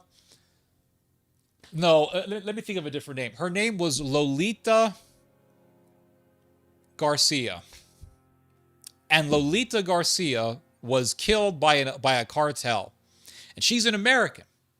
Imagine if the news said, Lolita Garcia, here is her photo. Doesn't look like Kate Steinle. Nobody would care. That's the God-honest truth. And everyone knows I'm right. And I don't need evidence. I don't need statistics. I don't need any of that bullshit. I just know from my own intuition that I'm right. It's the damn truth. I remember when I first came to Texas, I went to high school in Texas. And I went to this high school basically in the boonies. And I remember I had this math teacher. Nice enough guy, but he was a little prejudiced. And it was in the year 2006. Yes, 2006. And, Iraq War was still very fresh. Iraq War began 3 years prior to that. And so there was a lot of patriotism, a lot of God bless our troops nonsense, rhetoric, and all that stuff. And America was a very different time in those days. America was the land of Xbox, Call of Duty, God bless our troops, and Iraq. That was America. In a nutshell, that was America. Halo, Call of Duty, and God bless our troops, and let's debate whether or not God exists, because atheism was very popular, and just weird patriotism and bombing countries. We really loved bombing other countries. When America was bombing Iraq, a lot of people were clapping their hands. They loved that shit. Nowadays, we're more critical of that, thank God. But in those days, we were just clapping our hands to that shit. So I remember I had this math teacher, and I remember sitting in the classroom, and there was no one there. I came early. I sat at the desk. First day in this class. Not the first day. Maybe it was like the third or fourth week there or something. And this teacher says, Theodore, where are you from? Well, I'm from California, sir. your last name, Theodore, I've never seen a last name like that before. I said, oh, well, I mean, I'm an American, sir. I've never seen a last name like that. I mean, where does your father come from by any chance? My father is an American, sir. Your mother, where does she originate from as well? She's an American, sir. Well, that last name, it just looks very, very odd. It's an odd last name. Okay. I mean, it was such an awkward feeling. Like the whole room just felt so awkward. And why did that guy do that? Because in his mind, we were in a war on terrorism, and I don't want to see no Muslim camel jockeying terrorist here. And this guy, with that last name, with the way he looks, I'm going to get to the bottom of this bullshit right now. And he became this inquisitor. So let me just make sure everything is cool. So I had this experience in California where a teacher told me to go back to the Middle East. And I had this experience in Texas where somebody said, where are you really from? Don't give me this I'm from California bullshit. So it doesn't matter if you go to a red state or a blue state. What is truly an American is a perception that overlaps between blue and red states. And that's just how it is. I mean, I acknowledge it. I acknowledge this reality. It is a fact of life. This is how things are. So I remember, what time was this? A year later. So I was a senior in this high school. I did another class with this same teacher. This was a math class. And I remember there was this student who decided to do a prank on this teacher. The teacher had to leave for some reason, and he had this bottle of Dr. Pepper, I remember, on his desk. And a student decided to get up and spit his dip. Dip is like a chewing tobacco, very popular in Texas. You know, it was very common to see young men with this going on, because they would have this dip, which is like chewing tobacco, in their mouths. So this guy gets up, he takes the teacher's bottle of Dr. Pepper, and he decides to spit his saliva and his tobacco, this tobacco gunk, into the bottle. And the funny thing is that not one person in that room said, "Hey, that's not right." Not one. So I remember thinking to myself, you know, this teacher is a racist, right? He is a prejudiced individual. But even so, it's not right to do that. Even if the guy is kind of an asshole, it's not right to spit in his drink and think it's funny. So I felt very bad. And I told myself in my mind, I said, I gotta do something. Like, I can't let that dude drink it. Even though I know this dude's an asshole, I can't let this dude drink the Dr. Pepper. Can't. I remember thinking to myself, if this dude drinks the Dr. Pepper, I'm gonna feel guilty all night and all week. I'm gonna feel guilty. So, thankfully, he didn't enter the classroom before the bell rang. The bell rang, we all leave, and I'm walking down the hallway, and there's the teacher. And I walked up to him and I said, listen, whatever you do, do not drink out of that bottle of Dr. Pepper. And he said, why not? And I said, because someone spit in it. He said, did you see him do it? I said, yes. He said, do you know who did it? I said, yes. He said, well, thank you for letting me know, Theodore. And so this guy was thinking that I was a terrorist. And it was the guy that he thought was a terrorist who told them not to drink the Dr. Pepper. And it was all the good old boys in that classroom, the true Americans, who were laughing at the idea of him drinking tobacco, gunk, and saliva. Do you see why you shouldn't be just prejudiced out of the blue? That's the reason why. And that guy never pulled that bullshit on me. And that was it. So that's my experience with that. And, this whole idea of like, what is a true American and all that. I remember going to this Maronite church years ago. And the Maronites are a Lebanese Catholic church. And I remember these Lebanese clergy members telling me, "Where are you from?" And I said, "Oh, I'm from California." And they looked at me and they said, No. Where are you really from?" In other words, this is a Lebanese Catholic church. And I know that Catholic means universal, but here that don't mean a damn thing. So where are you really from? Because you don't look Lebanese. Oh, damn. And I told them, Palestinian.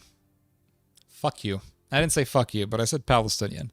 Basically, it was a way to tell them to go fuck themselves. Palestinian. They didn't like that. I mean, they didn't say anything nasty, but you could tell by their faces and their body language that they weren't too happy with that. And ever since I had that experience, I have made it a habit to always tell a Maronite that I meet that I'm Palestinian. I always do. And I've never defaulted or I've never deviated from that habit. And I have met Maronites since then, and they always say, "Where are you from?" I said, "Palestinian." I always tell them that because I know what they did to the Palestinians in Sabra and Shatila, and I will always tell them I'm a Palestinian. Just to fuck with them, just to give them a middle finger. Anyway, I'll read your guys' comments.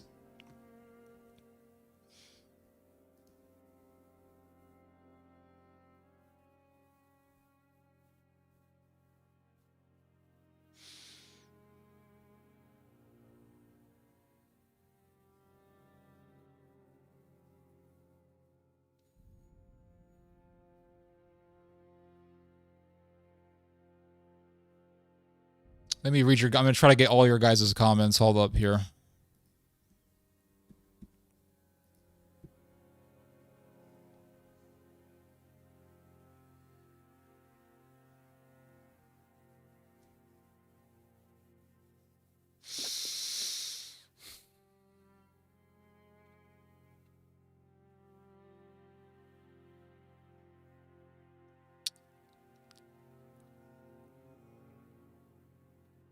Hold on a second.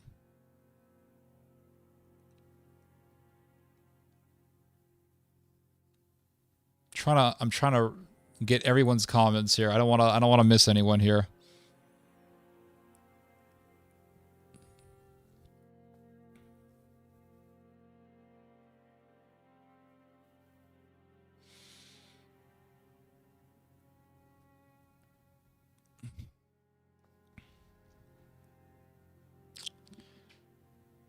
France and Italy are going back to Catholicism? Really?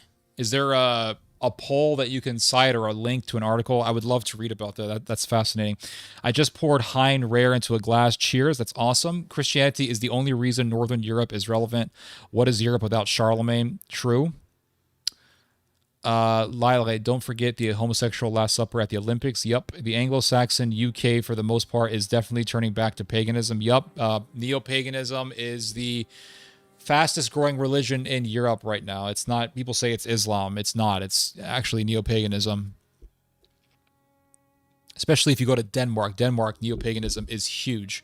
Iceland, it's very popular. Germany, it's growing. England, it's growing. Let's see here. Good old Charlemagne. Yup. King of Heart in the deck of card. Let's see here. China would object, Ted. Luckily, you don't have Indian viewers now, Ted. They would object to. Object to what? I don't remember exactly. What are you referring to? Is the internet working?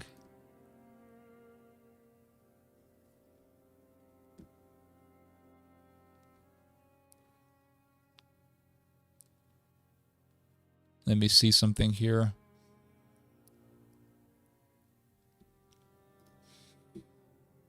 Let's see here. We have some Wiccans here and there, but not that much. Where are you from, Layla Falls?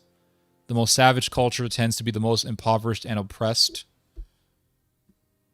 Not necessarily. Theo, are the Egyptian pyramids beautiful or ugly to you? Well, listen, if I were to see the pyramids when they were actually in use, I mean, I have no doubt they were beautiful structures. The Egyptians were not really, the Egyptians were not a sub-Saharan African civilization. The Egyptians were if you look into the genetics of people in the coffins or in the tombs, if you look at the mummy genes, you'll see that the Egyptians, at least the elites, were Euro-Semitic peoples. They had Semitic blood, or they had European blood in them. A lot of people who lived in ancient Egypt were European, genetically speaking. So they weren't a sub-Saharan African civilization. So that's how I would respond. Another thing also, I think that there is some sort of a psyop that is going on using historical documentaries to get people angry. So, for example, in England, they had a documentary about the Anglo-Saxons. So you think, okay, that's cool. We're going to learn about the Anglo-Saxons. The Anglo-Saxons were a Germanic people who came from what is now Denmark, and they came from what is now Denmark and Germany. I think also the Netherlands as well. And they were Germanic people, and they invaded England, and they vanquished the native Celtic people who were already living there. And the Anglo-Saxon conquest eventually led to what is now England. The English language the modern day English language is really a massive deviation from the Anglo-Saxon language. A lot of the words that we still use are Germanic in nature, although we have also a lot of French and Latin words as well, and that comes from the Roman and Norman influence. But so they did this documentary on the Anglo-Saxons, and you would think, okay, we're going to see reenactments, and we're going to see reenactment actors who are actually English, or at least look English. And they put this African girl to play an Anglo-Saxon. And with all of the anger that has been expressed against certain shows and movies, because those shows and movies do not accurately portray historical characters and portray those historical characters as races that they were not. For example, the Black Cleopatra. They knew exactly what they were doing. The people who created this show knew exactly what they were doing. They knew that they would get pushback. They knew that they would provoke anger. They knew that what they were doing was not historically accurate, yet they did it anyway. And the question is why? Well, you could say, well, it's because it's the woke left. I have a different theory. Perhaps it's woke lefty employees who are doing this, but those woke lefties are hired by people. And I think that there is a deeper conspiracy at hand here. And I think that conspiracy is to spark this rage, to spark this nationalism, and to get people to become angry. That's my conspiracy theory. I could be wrong, but that's my suspicion. So China, Japan, Persia, and India are part of the Japheth. Partially, I think the Japanese are definitely mixed with some kind of European. I think also in China there is some kind of European intermixture. I think if you look at, for example, the various graves that archaeologists have found where you find a lot of people who are tall and redheaded. Also, yes, the Persians are definitely mixed with Aryan or Indo-European, although they are also mixed with Semite, because the first major kingdom in Iran was the Elamite kingdom. At least that's the oldest one that's been found in the archaeological record. But it was a Semitic civilization, and then the Aryans eventually entered, and then you have this Semitic Aryan intermixture that takes place. The Iranian language is definitely an Indo-European language, and there's even words that you can see in Farsi that are quite close in pronunciation and equal in meaning to words that you can find in English and German. So, for example, the word brother in Persian is very close. It's something like brother, bradar, muldar. Well, I forgot how they say father, but it's very close to English and German. As far as India goes, India has a very interesting history in that numerous peoples migrated into India thousands of years ago. So, for example, you have the original inhabitants of India who were essentially Austro-Aboriginals, so basically the same people that are native to Papua New Guinea or Australia. So the original inhabitants were black folks. Those were the original inhabitants of India. They were blacks, Austro-Aboriginals. And then you had immigration from the Semitic world. These were Elamite people who came from Iran. These were farmers, and they were all men. We know that they were all men because when we find the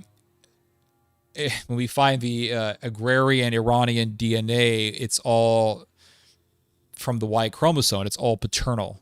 So we know that it all came from men. So it was a bunch of horny, lonely dudes who came to India, and they mixed with the Aboriginal women. The interesting thing, and this is quite revealing, and actually it gives us a historical understanding without any sort of archaeological evidence. We just see this in the DNA record. So amazingly, with forensic archaeology and with just DNA, with our understanding of DNA, we can actually learn history just by looking at DNA. It's quite fascinating. Or not just by, but by looking at DNA and then corroborating it with archaeology and the written record. But when you look at the Austro-Aboriginal DNA in Indians, it's all maternal. So the Iranian DNA is paternal, and all of the Austro-Aboriginal, or at least the overwhelming majority of Austro-Aboriginal DNA in India, is maternal. Which leads us to the question, what happened to the Austro-Aboriginal indigenous men?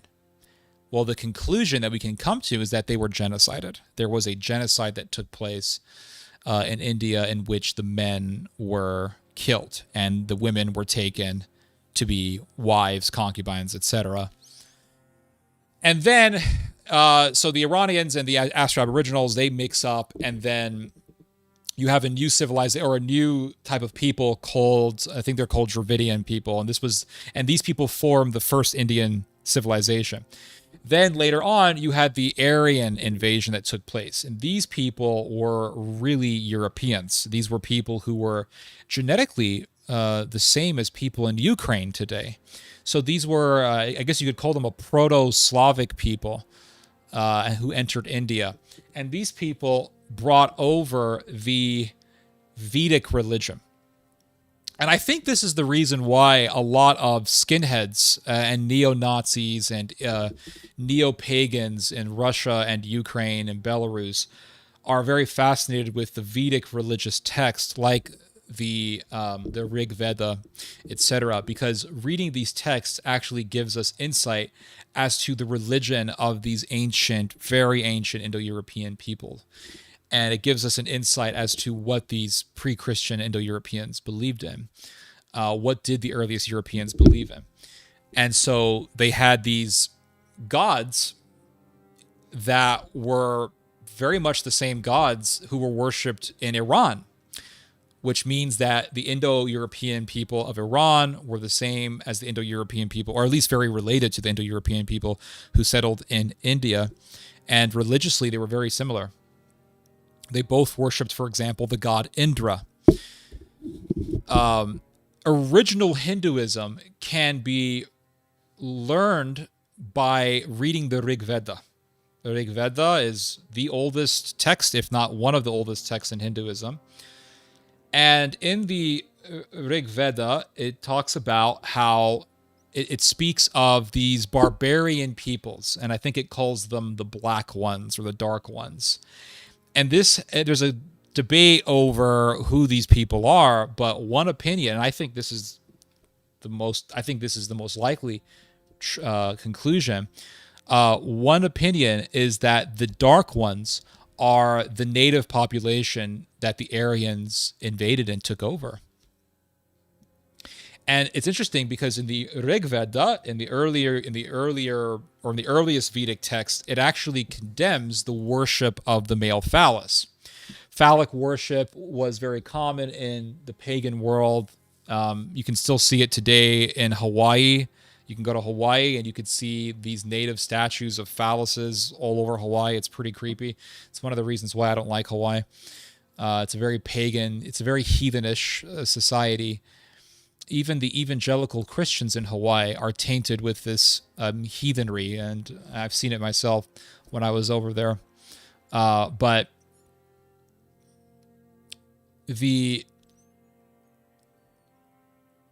let's see here, hold on. The internet.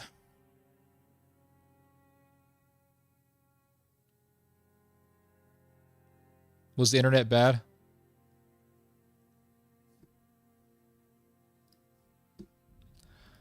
Was the connection bad? Let me see here. Hold on.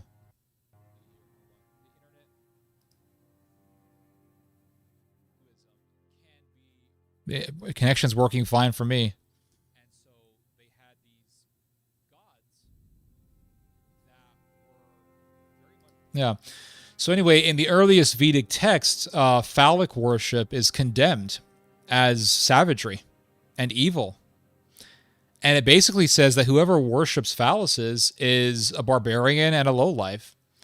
So the Aryans who first settled in India, they had this sense of morality, and they had this sense of going against idolatry. And in this case, they were combating the phallic worship that was very common amongst the indigenous population in India. So it makes you wonder about where they learned that from, right? Where did the Aryans, where did the Vedic Aryans learn that phallic worship is evil? What got them to conclude that? Because apparently when they first entered India, they believed that the religious practices of the native population was barbaric and was evil. And they tried to get rid of it. And I believe that this was a remnant, or this was a residue of the original religion that was believed in by Japheth. Remember, Noah had 3 sons, Ham, Shem, and Japheth. Japheth was the patriarch and the father of all the Europeans. That includes the Indo-Europeans, that includes the Aryans, etc. And Japheth believed in the true God. And Japheth was a man of honor. We know this for a fact because when his father Noah was naked in the privacy of his own tent, Ham looked at his father and laughed at his dad and ran out to his brothers Japheth and Shem and said, look at dad, look, he's naked, and mocked his father. And Japheth and Shem go to Noah and they cover their father's nakedness. And not only do they cover their father's nakedness, but they turn away. They turned away so as not to look at their father's nakedness, because they had a sense of honor and a sense of shame. And so Japheth was an honorable man, and that culture of honor would be perpetuated by his posterity. And even though the sons of Japheth would eventually at one point turn to paganism, and although I believe it was a gradual process, but nonetheless they eventually did go into full paganism, residue or remnants of the true teachings and remnants of the morality that was instilled by Japheth remained. And I think we can see that in the earliest Aryans, because they said, why are you guys worshiping dicks? That's disgusting. That's not honorable. That's low class. And they tried to get rid of it. And you can see this in the earliest Hindu texts, in the Rig Veda, for example. And what's so interesting is that archaeologists have actually discovered very ancient phallic idols in India. And after analyzing these idols, what they found out just by analyzing them was that there was significant damage that was done to these idols. And by the orientation of the damage, and by the way that the damage looked, they concluded that this damage was done deliberately, that this damage was done by man's hands. And what they believe is that when the Aryans, or this is at least a theory, and I think this actually makes sense once you corroborate it with the earliest Vedic text, but what is believed is that when the Aryans came to India, they actually tried to destroy these idols. So not only did they preach that phallic worship was evil and barbaric, but they actually went out of their way to try to destroy the idols.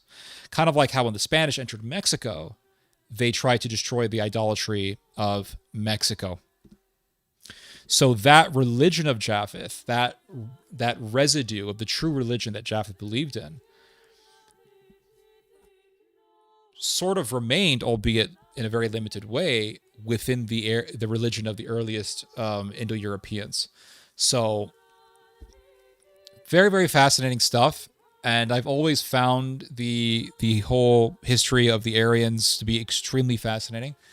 Not because I'm into racialism or anything like that, but just because I'm very fascinated by prehistoric history, and also because I'm very interested in bridging the historical gap between the Book of Genesis and the historical record, archaeological record. So it's all very interesting stuff. Let me see your comments here.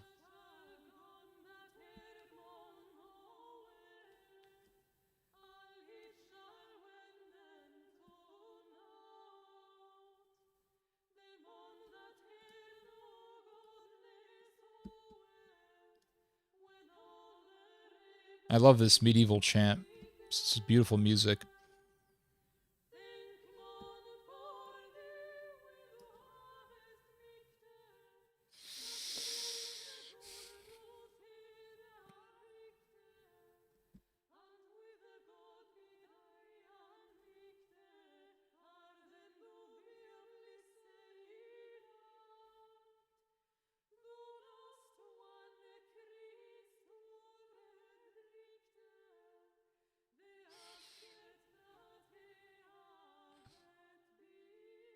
Trying to get all your guys' comments.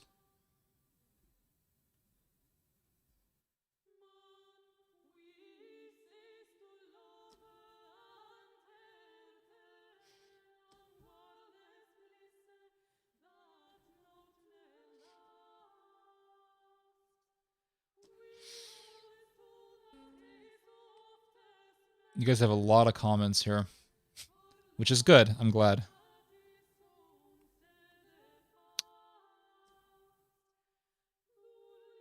Hold on a second. I agree. Okay, so this is Proverbs 3:16. I agree, however, I do think that European civilization is on the decline, both due to failing birth rates and moral and social decay. Yep, I agree. Stratcat 2000 says, if you don't know who the Jews have, if you don't know the Jews who have two Mashiach coming. Yep, I've heard about this. Mashiach ben Yosef, the war, and then there's Mashiach ben Joseph, and then there's the Mashiach ben David. The war, Jesus comes from Iran, comes with an army of real Jews from Iran to unite the Holy Land, and Mashiach ben David. Chat GPT. Interesting. I don't believe that, but I mean, a lot of people have these sorts of ideas. St. Paul had a lot to do with bringing in Japheth into the tents. That's correct. I would even argue that Paul was the first missionary to the Europeans. I think that's an accurate thing to say. Or maybe not. No, because Peter was preaching before that. He got the vision from Christ before he had dinner with a Roman centurion. So no, Paul wasn't the first. And Paul, I think, was the first major missionary to the Europeans, I would say. St. Paul had a lot to do with bringing in Japheth into the tent of Shem. Then there are the additional saints who carried the gospel as far as the British Isle. Yep, that's correct. God chose the European Gentiles to spread the gospel because his own people rejected him. That's right. Boom. The original purpose of Israel was to be a light to the nations, and the church has continued that mission. Yes. But sadly, the church is not really doing its mission. Funny stuff. Until the late 18th century, Europeans stated Far Easterners as white. Yes, that's correct. They were considered Caucasian. Luke 21:24 messed up Israel's psyche big time. Luke 21:24. What is that verse? Let me look it up real quick.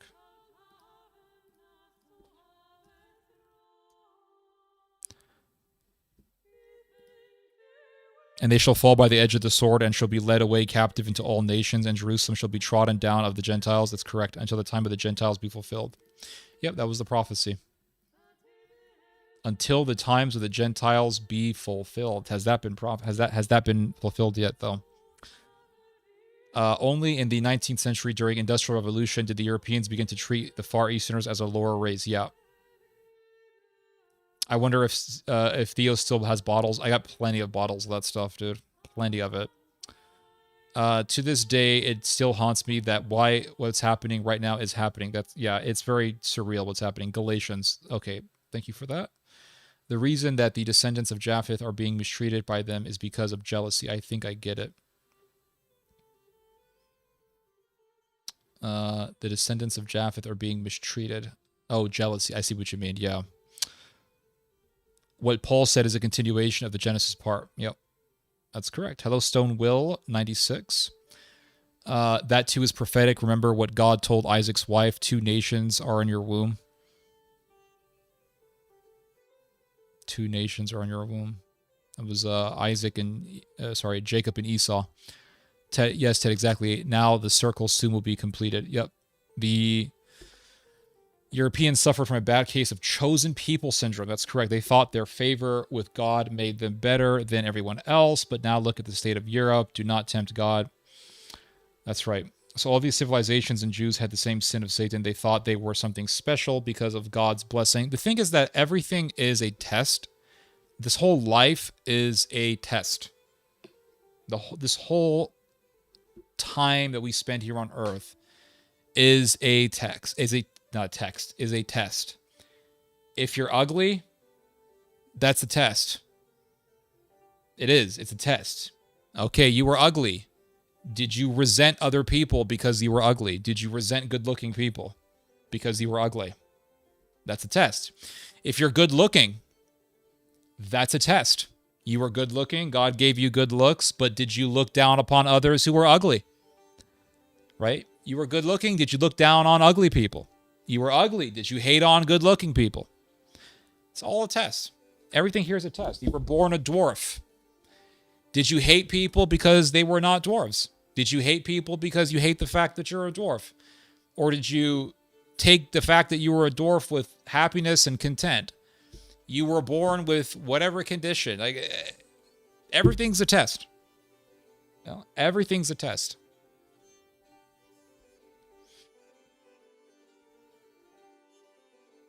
You know, the Jews were chosen. Yep, you guys were chosen. And what did you do with the power that I gave you? Europeans, yep, you guys were chosen. What did you guys do with the power that I gave you?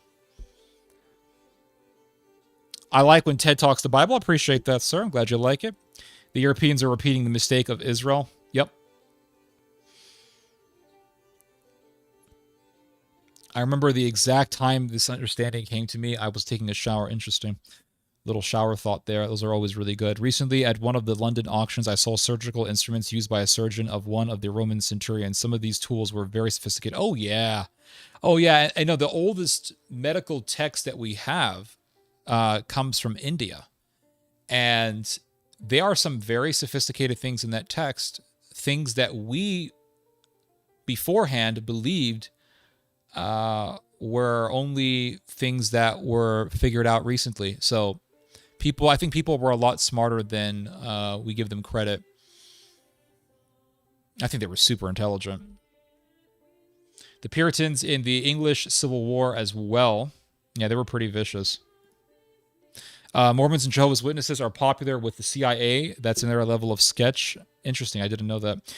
But I think that America definitely does use Protestant churches to undermine societies that America doesn't like.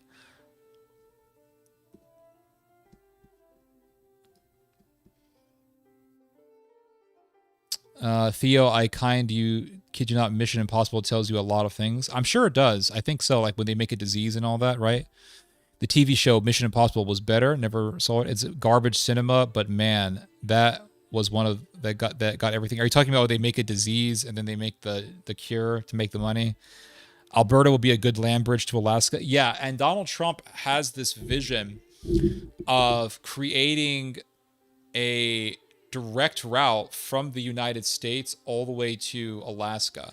Because right now, Alaska and mainland America are disconnected. So if you can take a chunk of Canada, make it part of America, or make a chunk of Canada as a part of the United States to where America can directly bridge with Alaska, that would be pretty helpful for the United States, I think. Mission Impossible was a great movie. I'm glad you like it. But after Tom Cruise got sucked into Scientology, etc., yep, those movies changed completely. For example, the very last scene of the last movie, I believe that Tom Cruise basically traps what they call the demiurge, which is in truth God. Really? Maybe I should watch it now. Good evening, Frank Majera. The factions are this is Indonesia. The factions in Indonesia are the government faction, the Joko Widodo faction, the Religion of Peace faction, the Nationalist is faction, and the Hard Leftist faction. What's the Joko Widodo faction? What is that? Is that some kind are they gonna behead people and make a circle of heads? Joko Widodo. Joko Widodo. Oh, he looks like Obama. Doesn't this dude look like Obama? Straight up, that's Obama's cousin. There's no way this dude is not related to Obama. That's Obama. You can't convince me otherwise. That's Obama, guys. That's Obama's cousin. Didn't he live in Indonesia for a while? Isn't Obama kind of Indonesian? We had our first Indonesian president. You guys believe that? That's Obama.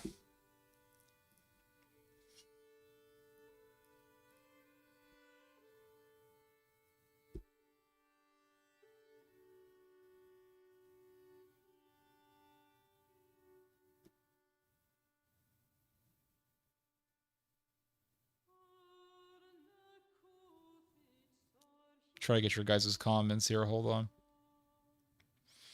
Obama lived in Indonesia.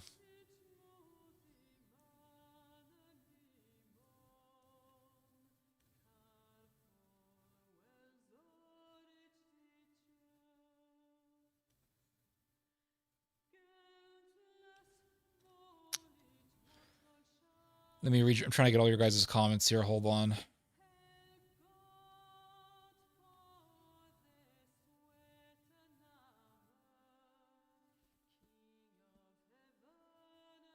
Okay, let me get off this screen here. This President Obama right there. Obama's still around, dude. He's in Indonesia. He's starting riots apparently. Let's see here. I would want to know how the news talked about it. That's an indicator, in my opinion. True. Eating the food prepared by the person you killed is instantly psychotic. Yeah, that is. Oh, I know what you're referring to. Yeah, 100%. 100%. Yeah, it's a true story. I wrote about it years ago. The neo-Nazi in Germany murdered a Turkish dude who was working behind a register, and there was a member of German intelligence who was in the room, and he watched the whole thing happen. He finished his meal, and then he just dropped some money on the counter and left, and there was a dead body right behind the counter. There's no way he didn't see it. Most Europeans aren't hostile towards legal migrants that wanted to integrate with European culture. That's true. That's true. The migrant wave has caused a lot of problems. People should behave civilized in other countries. I agree. I never said about the concern about the consequences of barbarian invasion. I'm talking of the solutions that will work that will fix such a problem. I think the deportations are a very humane option. I think if you do deportations and you stop right there, it could work. But given modern history, I don't think it'll stop with just deportations. Remember, when they did the Holocaust of the Jews and when they did the genocide of the Armenians, they were both presented as deportations. Oh, damn, I just got an alert by our neighborhood head via WhatsApp to stay on high alert because the situation is getting worse. Oh, my God. Damn, Indonesia. Why you gotta ruin my Friday night like this? Tensions soar in Indonesia. When does it end, my dudes? When does this insanity end? When can we just live in peace? Why does everything have to be so violent all the time? Indonesia. What's going on with Indonesia? Let's see Twitter. What's going on over there in Indonesia?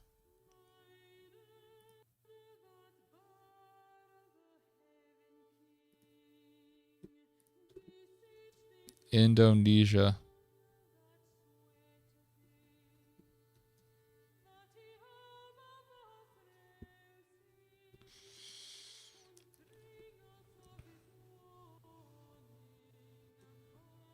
So it's just typical rioting bullshit. These are some pretty massive riots, or demonstrations at least. Huge. Tons of people.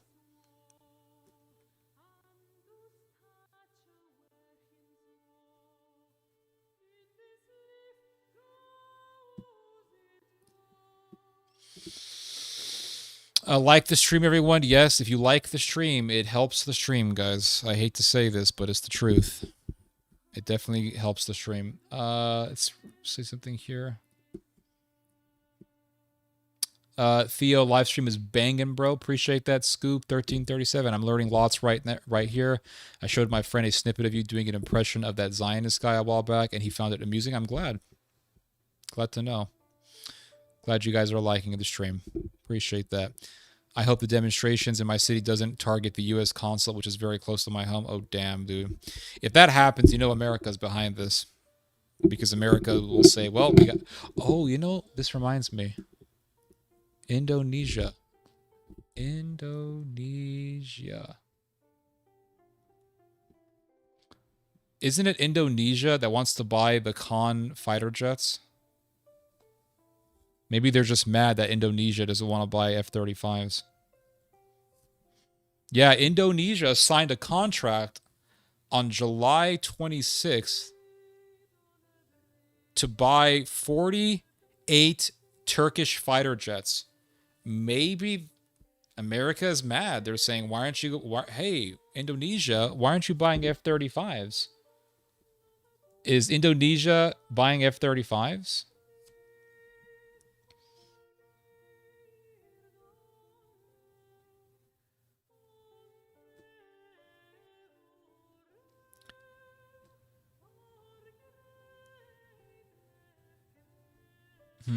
Who knows? I didn't think the government have it in them to snuff it out, but they depend on gaslighting and manipulation to get their way. I thank the Lord that my Jamaican family is considered British. Let's see, Bojo the clown was always a joke. I don't know who Bojo the clown is. But now it's not time to flee. I got my mother to take care. I'm still waiting for the latest news, man, dude.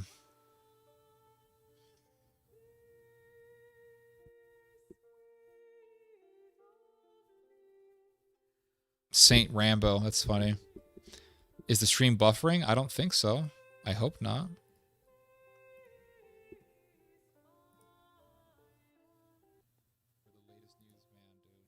No, it's fine. It's working on my end here.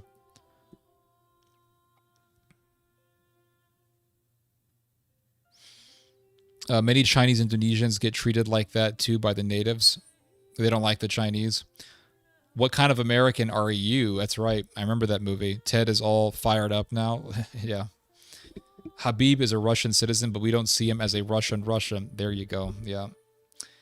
He's Dagestani. Khabib is honorable. He's a very quiet individual, but he's got a ferocity to him. Maria Sharapova. Probably an undercurrent of prejudice due to the fighting in the 1800s as well. 100% with Theo on this, yeah. Nationality / culture and ethnicity, blood are two different things, and in my opinion, it's okay as long as acknowledged that they are doesn't lead or become an excuse for violence. That's the problem. Shaniqua, yeah. The viewers go down the moment you stop speaking about Palestine. Yeah. The dancing Israelis, I remember that. Yeah. Hello everyone. Just got home from work. Appreciate that. Glad to have you on. I don't even watch the news about anything these days. I can't blame you.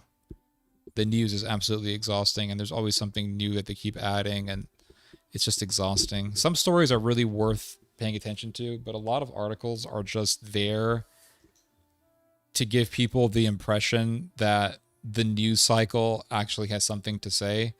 Because most of the time you read the New York Times and you read the AP News and you read Washington Post, and most of the time what these news outlets are publishing on a daily basis is just what I call filler articles. It's just articles that they write just to get something out there. Because one of the things is that people are paying money to read these outlets. Not AP. AP is free, but New York Times, Washington Post, Haaretz, The Atlantic, all these major publications,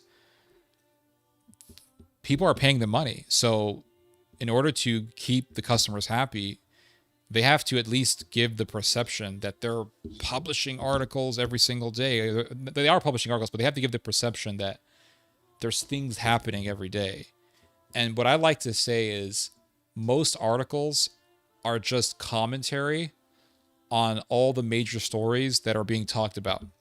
Most articles are commentary on what's already been reported on in regards to Israel versus Gaza, Russia versus Ukraine, Europe versus Russia, etc., etc.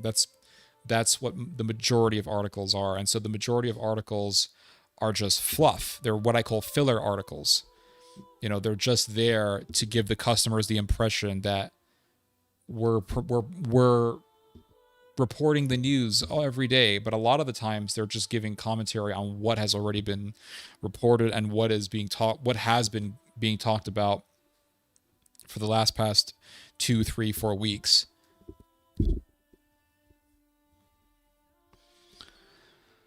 Let's see here. Yet they allowed that PDF to escape to Israel. Yup, I know. Perception is a powerful thing and can shape one's reality. It can definitely get people to have a certain opinion. Your teacher sounds like an extremist. Well, he was a huge fan of Billy Graham, which is usually a red flag. Shout out to Dr. Pepper. Absolutely. I encountered similar prejudice when I was serving. I totally believe you. I'm broke. I drink Dr. Summit. I have not tried that. Is it good? The good old boys were the terrorists. Yup. Good one on you for not letting the teacher drink the Dr. Pepper. He probably thinks about this and doesn't judge so much. I hope so. You never know who will save you. Absolutely. You never know. And that's the whole story of the Good Samaritan is. The whole story of Good Samaritan is you really don't know who's going to be your friend. Could be a group that you really despise and your enemies. I mean, if you think about it, the whole story of Jesus is he was murdered by his own people. And the people who were despised, the Gentiles, were those who actually embraced him, who embraced Christ. And the people who murdered Christ were members of his own ethnic group. That's the life of Christ. That's one of the messages of Christianity. That boy's just a bully. Yeah, Lebanese have a lot of beef with Palestinians. A lot. Yep. A lot of hatred there.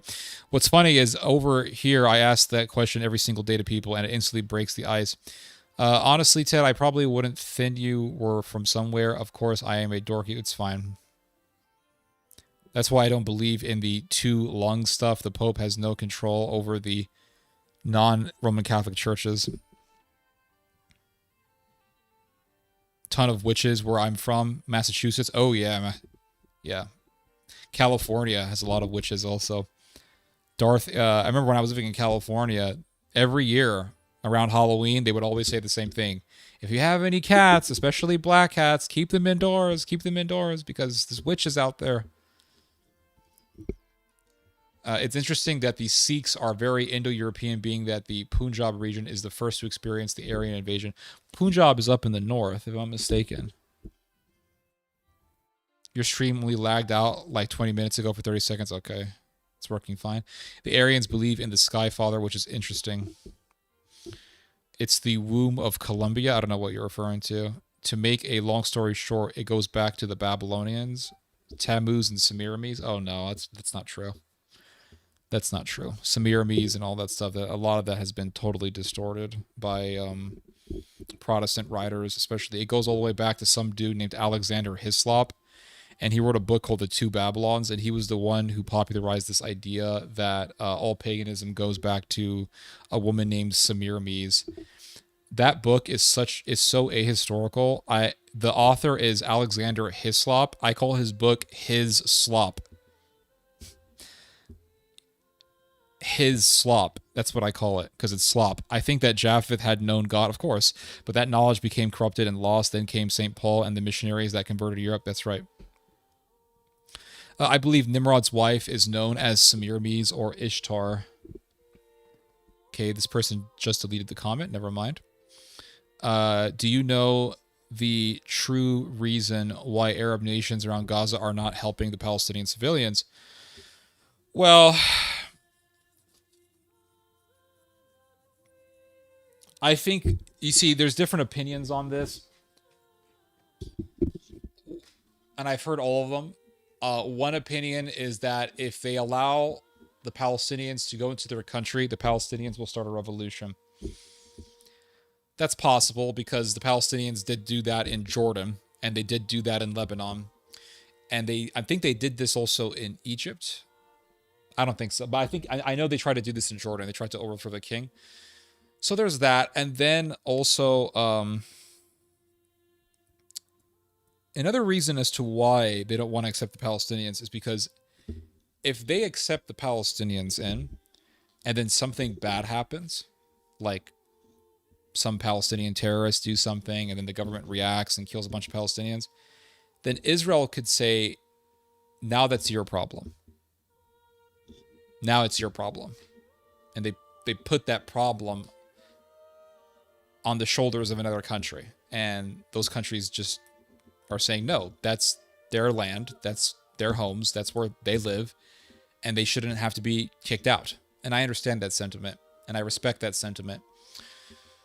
And the other thing also to keep in mind is that a lot of Saudis, this is what I have observed over the years, and that is that a lot of Saudis and a lot of the Gulf Arabs really hate the Palestinians, or are at least indifferent to the entire plight of the Palestinians. They don't give a shit. Saudis, UAE people, Gulf Arabs, they do not give two shits about the Palestinians. In fact, they don't want people in these Gulf countries talking about the Palestinian cause. And there was a story I read a while back ago where somebody flew to, I want to say, Saudi Arabia, and he had a Free Palestine t-shirt, and they told him, you can't come in here with that shirt. You got to take it off. They don't want any of that pro-Palestine stuff in Saudi Arabia. And the reason why they don't want that, the reason why they don't want pro-Palestine activism in Saudi Arabia is because if the Palestine, think about it, Saudi Arabia wants to maintain relations with the Israelis. They want to do deals with the Israelis. They want to make money with the Israelis.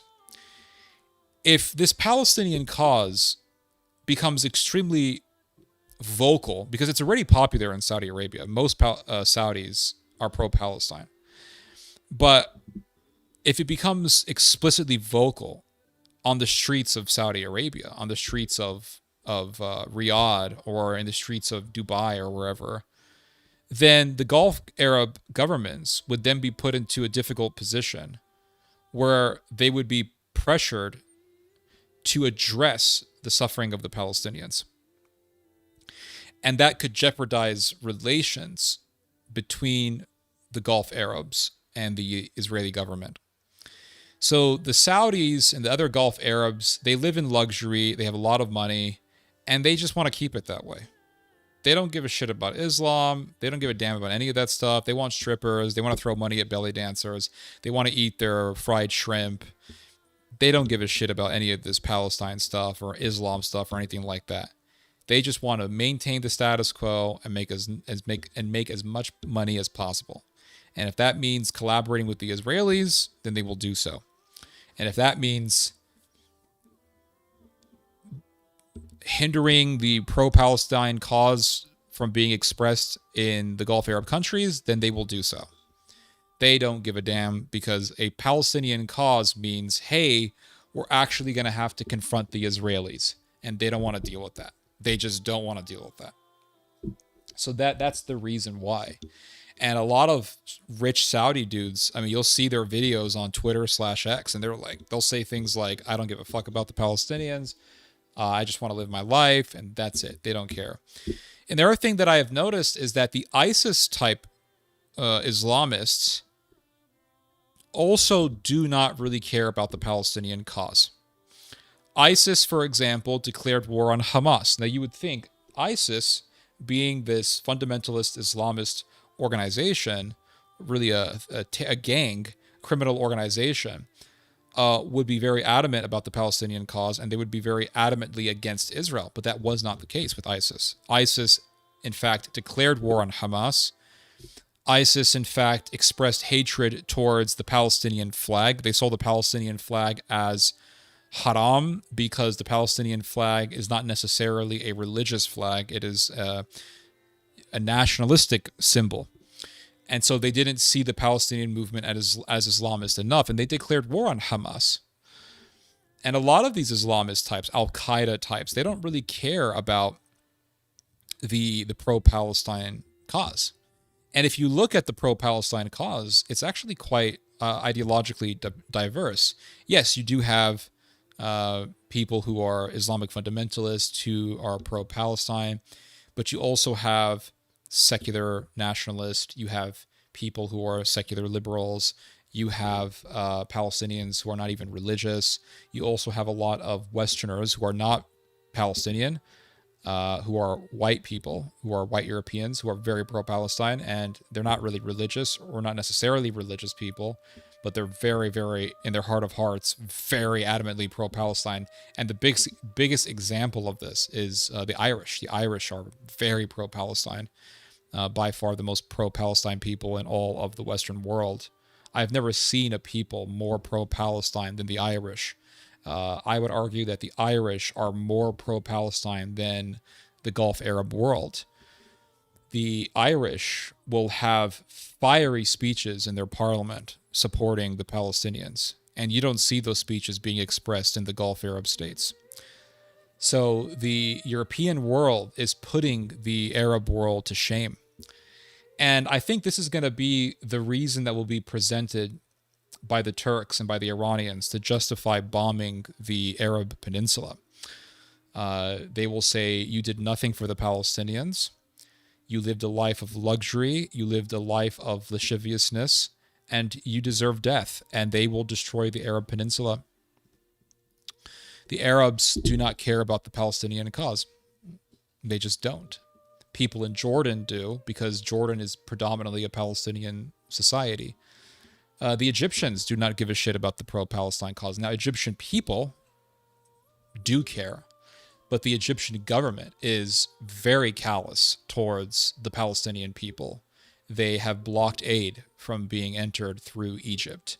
There was even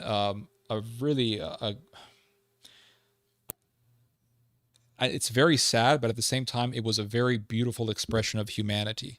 It's a video of a Welshman in Egypt. A Welshman, not an Egyptian, not an Arab. A Welshman, the people of the longbow. It was a Welshman on the Gazan-Egyptian border begging the Egyptian border guards to allow him to enter into Gaza so that he could bring aid to the Gazans. And he said, please allow us. I'm not a Muslim. But I believe in God, and I have humanity. And where is your humanity? And he's begging these Egyptian border guards to allow him entry and to allow these other humanitarians entry. And he's a nurse from Wales, and I really had to give this guy credit. He was weeping as he was telling these Egyptian border guards, begging these Egyptian border guards to allow him entry into Egypt, and they just would not let him enter. And I looked at this video and I thought to myself, here is a Welshman. He's not an Arab. He's not a Muslim. He's a son of Japheth. Here is a Welshman who has more humanity than the entire royal Gulf Arab world, who has more humanity than the entire government of Egypt. So the Europeans are putting the Gulf Arabs to shame. The Iranians, who are not even Sunni Muslim, they're Shiites, they're considered heretics by the majority of the Muslim world. The Iranians have put the Arab world to shame by bombing the Israelis. And the Turks are soon going to rise to the occasion, and they're going to try to put the Arab world to shame. And in fact, they will condemn the Arab world to destruction. And they will say, you guys did nothing for the Palestinians. You deserve death. That's what they're going to say. But good question, Mr. Jonathan. When I used to work in the Intel community a long time ago, it was full of Mormons.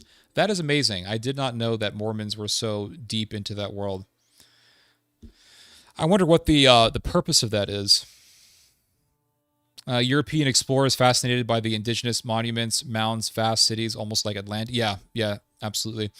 Didn't Obama know a little Indonesian? He was part Indonesian, or he lived in Indonesian. He lived in Indonesia. The resemblance is uncanny, yeah. Joko Widodo is our ex-president who still hold a lot of power. Interesting. He's called the Indonesian Obama. There you go. It fits his face.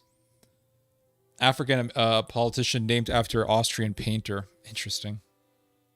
Yeah, they sure love Hitler in the third world. That's one thing I've noticed.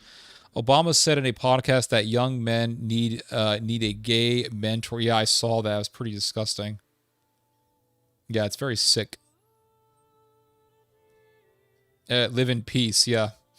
Every major civilization in the world explained by Monsignor Z. I did not, I don't know who that is. Maybe I should look into him. The Khan fighter jets produced by Turkey. Yeah, they just purchased like 48 Khan fighter jets. And I'm wondering if that pissed off the Americans or something. The Americans are very lucky people. They're surrounded to the north and the south by weak neighbors. Yep. And to the east and west by fish. That's right. Khan fighter jet is supposedly a 4.5. I heard it's a 5th generation fighter jet. Yes, we got some jets and missiles from Turkey. Also, our current president, President Prabowo, is close to China and Russia. Ooh. That explains it. That explains it, guys. This right... Dude. What's his name? Prabowo? Let's check out Mr. Prabowo. Mr. Prabowo.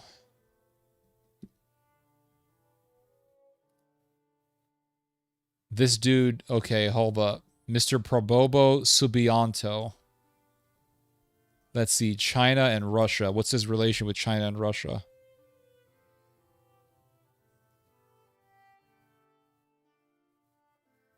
Oh my God.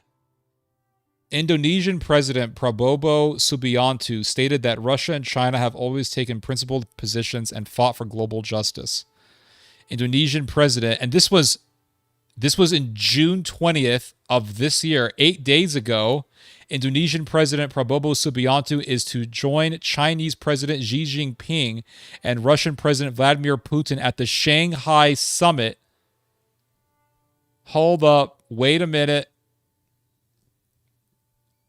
So this is an American Euromaidan. All right. That's all I need to know. Every time I see one of these big-ass riots, I'm always like, all right, America's behind it. Why is America behind it? We all know why. Here we go, guys. It ain't got nothing to do with no police. It's about police brutality. The people are tired of the bullshit. This is an American Euromaidan.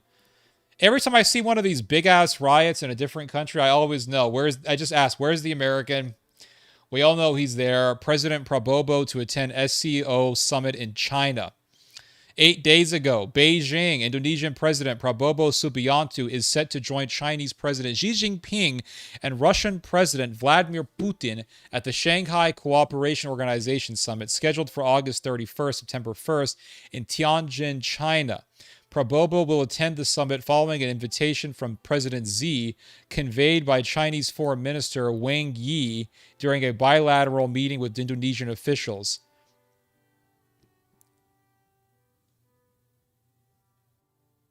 Okay, hold on. Are they going to buy stuff?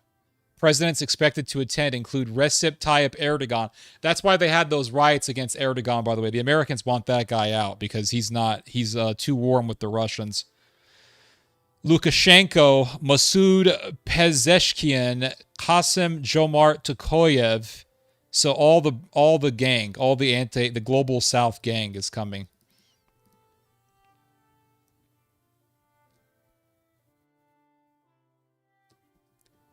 Yeah, so this is the reason why America, that's it. That's why. I never believe this nonsense that riots just come out of a vacuum. I've never bought into that bullshit. Every time I see a giant riot, I always think to myself, where's the Americans? I just know the Americans are in this. Why? Just read the news. Look into what that country was doing with Russia and China, and there's your answer. June 19th, Putin hosts Indonesia's Prabowo in Russia in bid to deepen ties. Oh, it's a grassroots movement. The people are tired of the corruption and the police brutality. No, it's just another riot that's engineered by America to advance America's industrial and economic interests. Don't be so damn naive. There's no such thing as a grassroots riot. It doesn't exist. All these riots that happen in different countries are backed by an external power. Putin hosts Indonesia's Prabowo in Russia in bid to deepen ties. Well, there you go. There is your answer right there. There is your answer. Listen, why do you think the Danish government said recently that they were 3 American agents in Greenland looking for people who are anti-Denmark? Why do you think they said that? Because it's true. So why is America sending agents into Greenland to find out who's anti-Denmark? Because the Americans want to create a situation where they can take over Greenland. So they're looking for the anti-Danish people. So America has its agents all over the place. Serbia, Indonesia, Japan, it don't matter. They got their agents everywhere. Even in Russia, they got their agents. They got their agents everywhere. The LGBT movement, that's all CIA. That's NATO. The Protestant churches, that's NATO. Because if you can get people to become evangelicals, then you can get people to worship Israel and America. That's the reason why. I saw it myself. I was in Spain, and I hung out with Protestants over there, and they were all pro-Israel, and they were pro-America, anti-Russia, the whole thing. It's all government. So this guy wants to deepen ties with the Russians, and the Americans say, nope, can't let that happen. Not going to happen on our watch. So what does it say here in this article? St. Petersburg, Russia, June 19th. Indonesian President Prabowo Subianto held talks with President Vladimir Putin in northern Russia's city of St. Petersburg on Thursday, blah, blah, blah. Strategic partnership.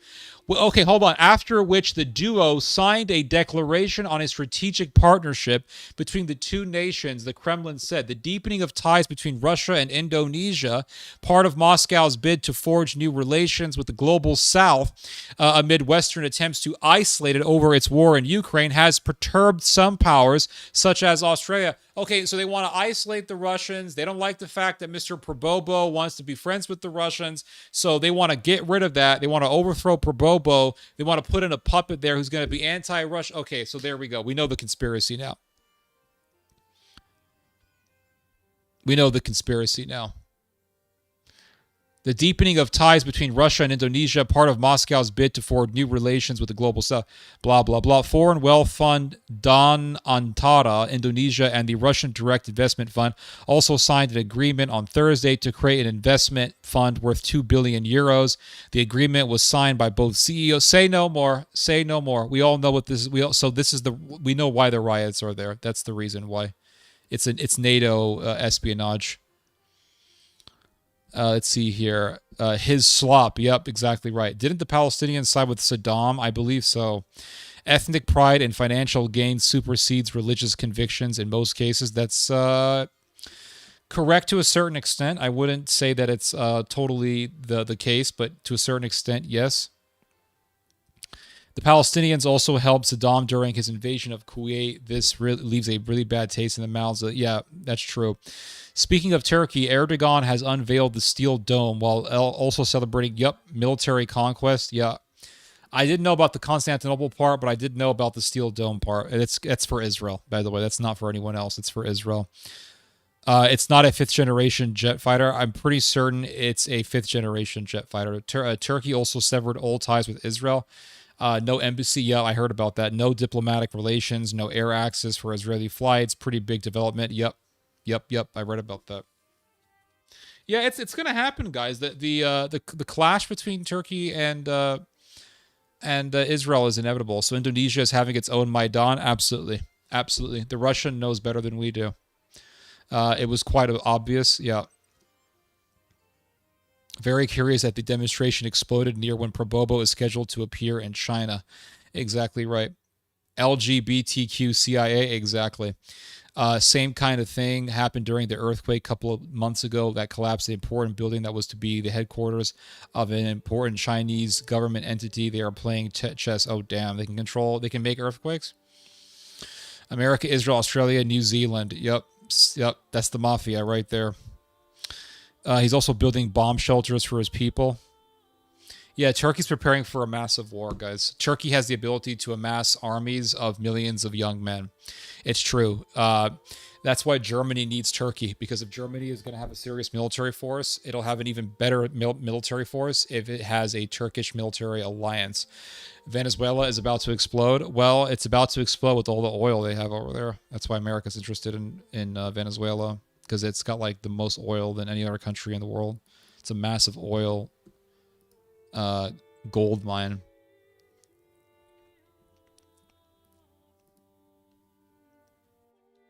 I'll be right back, guys. I'm gonna get I'm gonna eat something. I'll get a snack real quick, and then I'll come back and we'll drink some alcohol.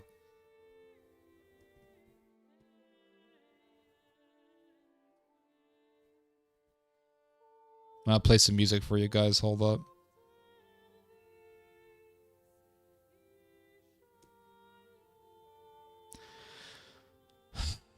Let me get the Banner Lord. Where's the soundtrack for the for Banner Lord?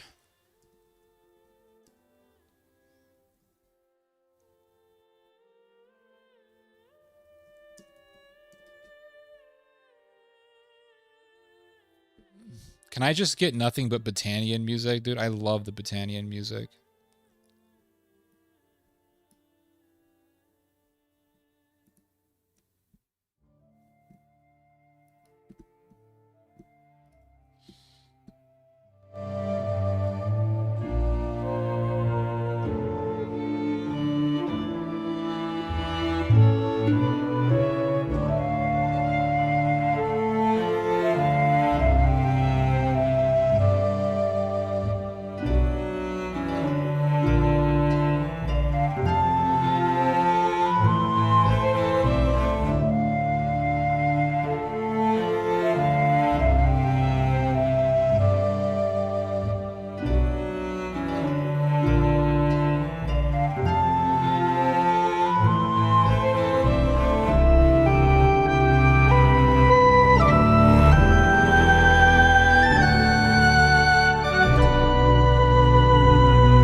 right, guys.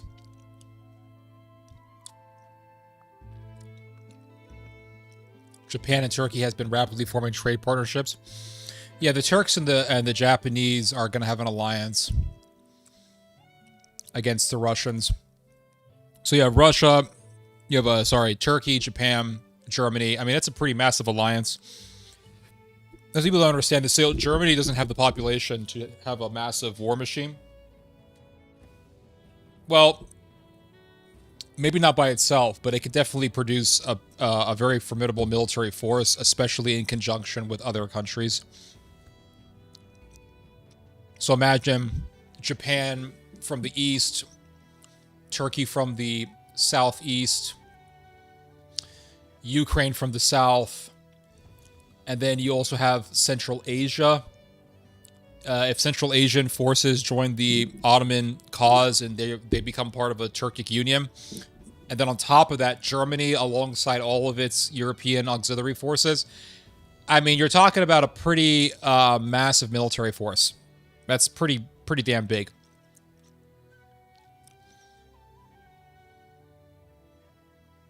Been talking about this for years. Yeah, I've been talking about this since 2014. Over 10 years. You know, I should be considered an authority on this, but nobody wants to talk to me. They want to talk to some NATO observer who just recently started talking about Japan. Now they're talking about Japan's military. Now they're talking about Germany's military. All of a sudden, oh, Germany, oh, I found this expert from some CIA-backed think tank to tell me what's been going on. Guys, I've been telling people about this stuff since 2014. I should be getting invited by major media publications, but no one wants to talk to me because I'm too anti-Israel or I'm too toxic. I'm anti-Sodom. So here I am on a Friday night drinking with a bunch of strangers. Isn't that just amazing? All right, guys. On the menu tonight, we have Greek wine. And Greek wine has never really given me any serious issues. I think it's because, if I drink it in moderation, I think it's because it's just wine. There's not a whole lot of carbs. But this is pretty good stuff. And this type of wine is called Retsina. And if you ever see a store selling Retsina, I would highly recommend that you get some because it is really good. It's actually quite cheap. It's $9 for a bottle. It's not too bad, and it is a very delicious wine.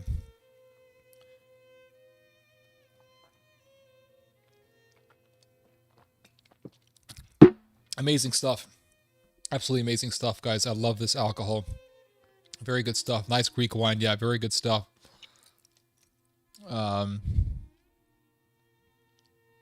We got some good music playing in the background here. Amazing stuff. But yeah, people say, "Oh, Germany doesn't have the capabilities." Like, okay, but what about Germany with its 80,000+ people plus all of its European allies?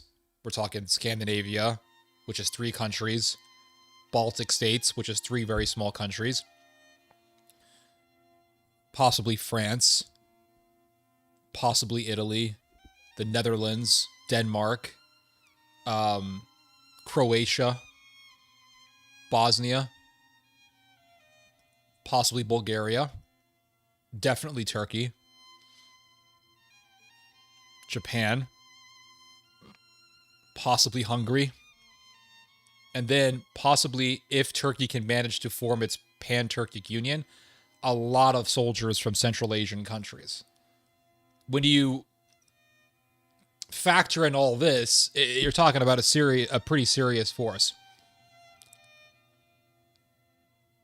Goots, I hope your loved ones don't get harmed, but stay on high alert. Yep, definitely. I'm having Vienna Lager called Devil's Backbone. Awesome. Germany didn't have the resources in the 30s and 40s either, but that didn't stop them. Exactly. Yeah. I have been following you since 2014 when ISIS first came on the scene, and I have been listening to you. I really appreciate it. I'm really glad, and I shake your hand for that, sir. Thank you. Trevor Green.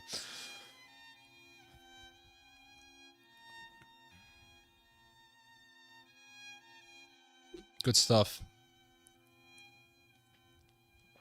Good stuff. Don't gaslight yourself, Ten. Uh, I don't know. What do you mean exactly? Don't gaslight yourself. What do you mean?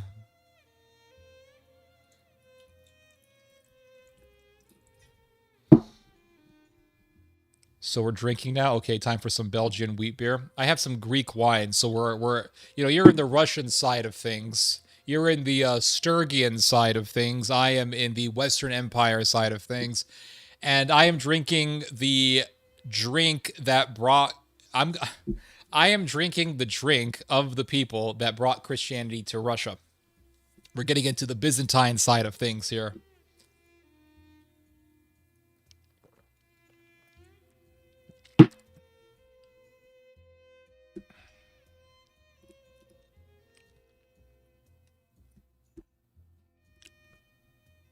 Got some great music here. Good stuff. Yeah, I didn't know about this music until just now. Damn, this is some beautiful music. Botania themed. Dude, the name of this playlist is Botania Theme.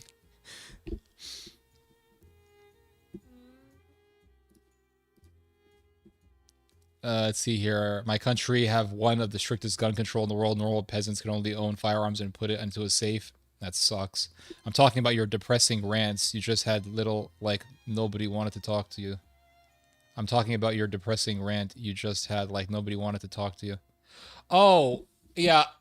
Listen, I'm not talking about you guys. I'm talking about media outlets. Like, you would think that media outlets would be inviting me to talk about this. Because I started talking about this before anyone else did.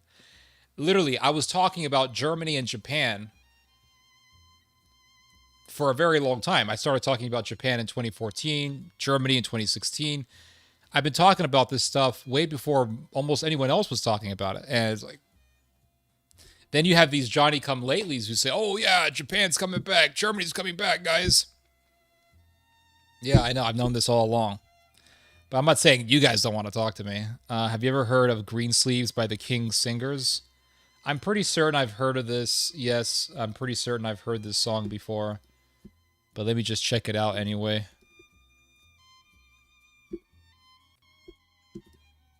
Dude, am I getting videos for the Scottish thing? McGregor is Irish.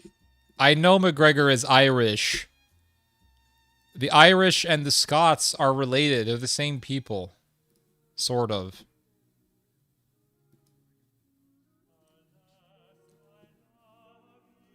Yeah, I know this. Da da da da da. This is a very famous Christmas carol.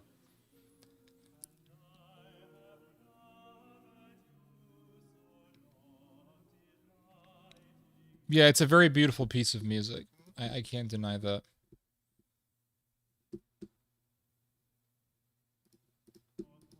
Where's my Botanian music? That's what I want to listen to.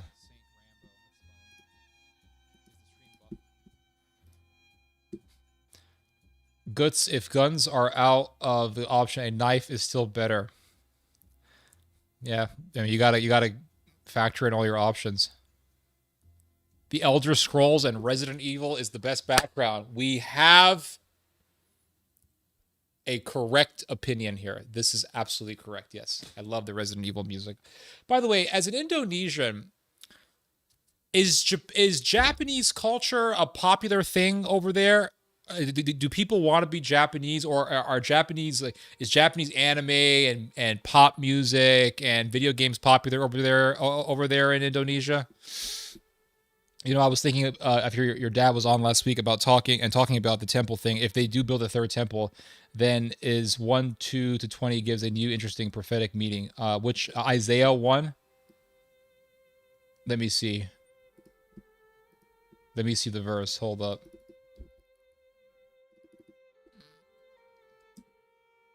Isaiah what? Isaiah chapter 2. Let's read this verse.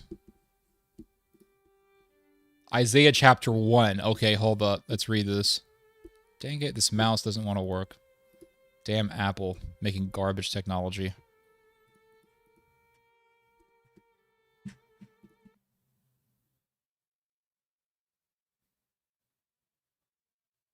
Just heard a strange noise outside.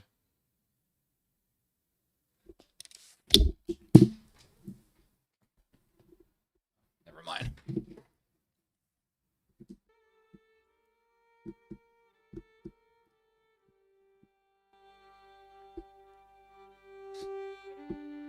So Isaiah chapter 1. Okay, hear me, O heavens, listen, earth, for the Lord has spoken. I reared children and brought them up. Okay, this is NIV. Let's read the NIV. NIV ain't that bad. I reared children and brought them up, but they have rebelled against me. The ox knows its master, the donkey its owner's manger. But Israel does not know. My people do not understand. Dude, I wish the Zionist Christians would read these verses. Israel does not know. My people do not understand. But we're supposed to worship the ground they spit on.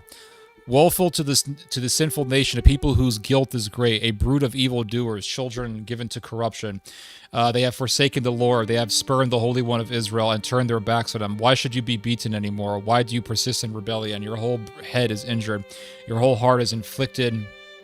From the sole of your foot to the top of your head, there is no soundness, only wounds and welts and open sores, not cleansed or bandaged or soothed with olive oil. Your country is desolate, your cities burned with fire.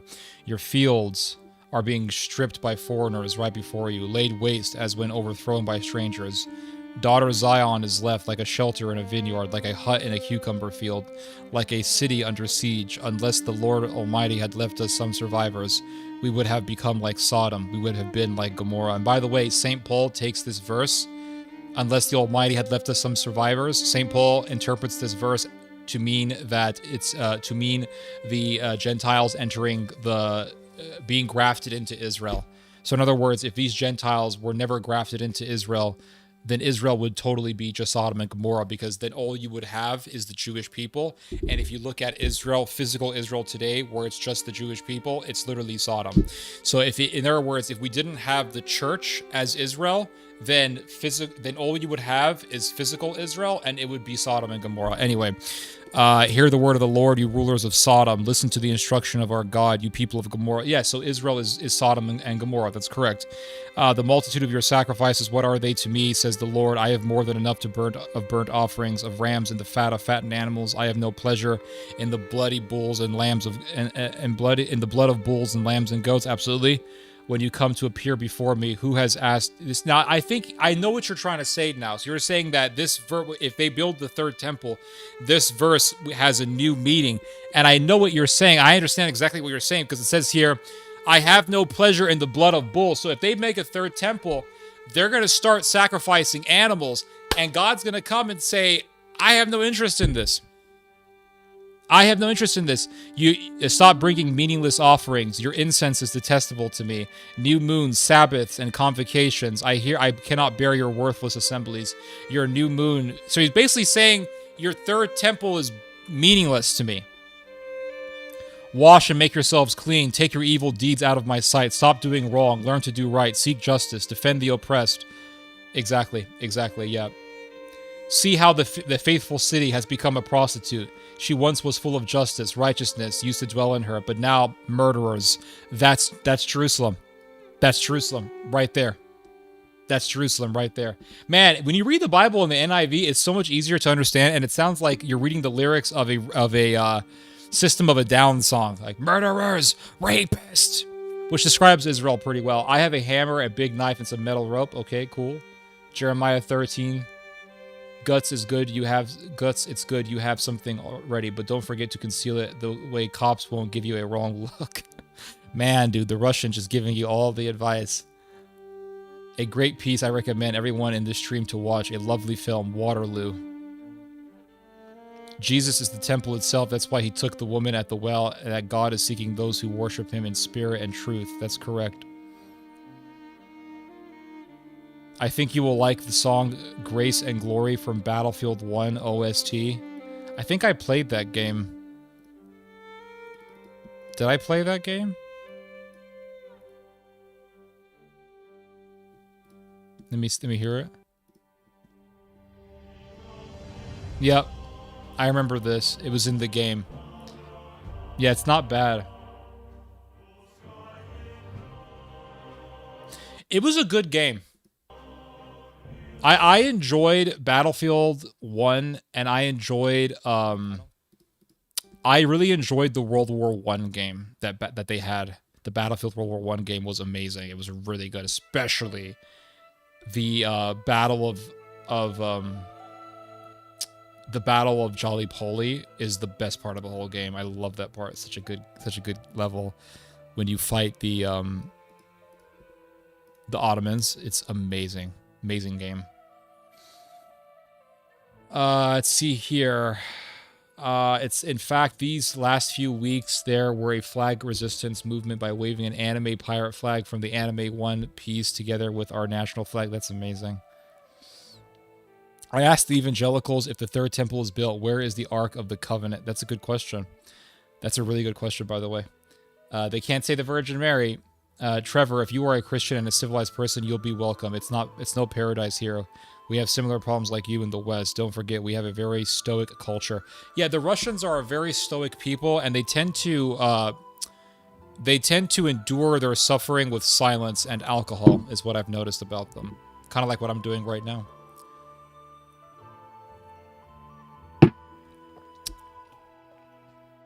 I think the verse is very relevant to our situation. Absolutely. 100% agree. Absolutely agree with you guys. Absolutely agree.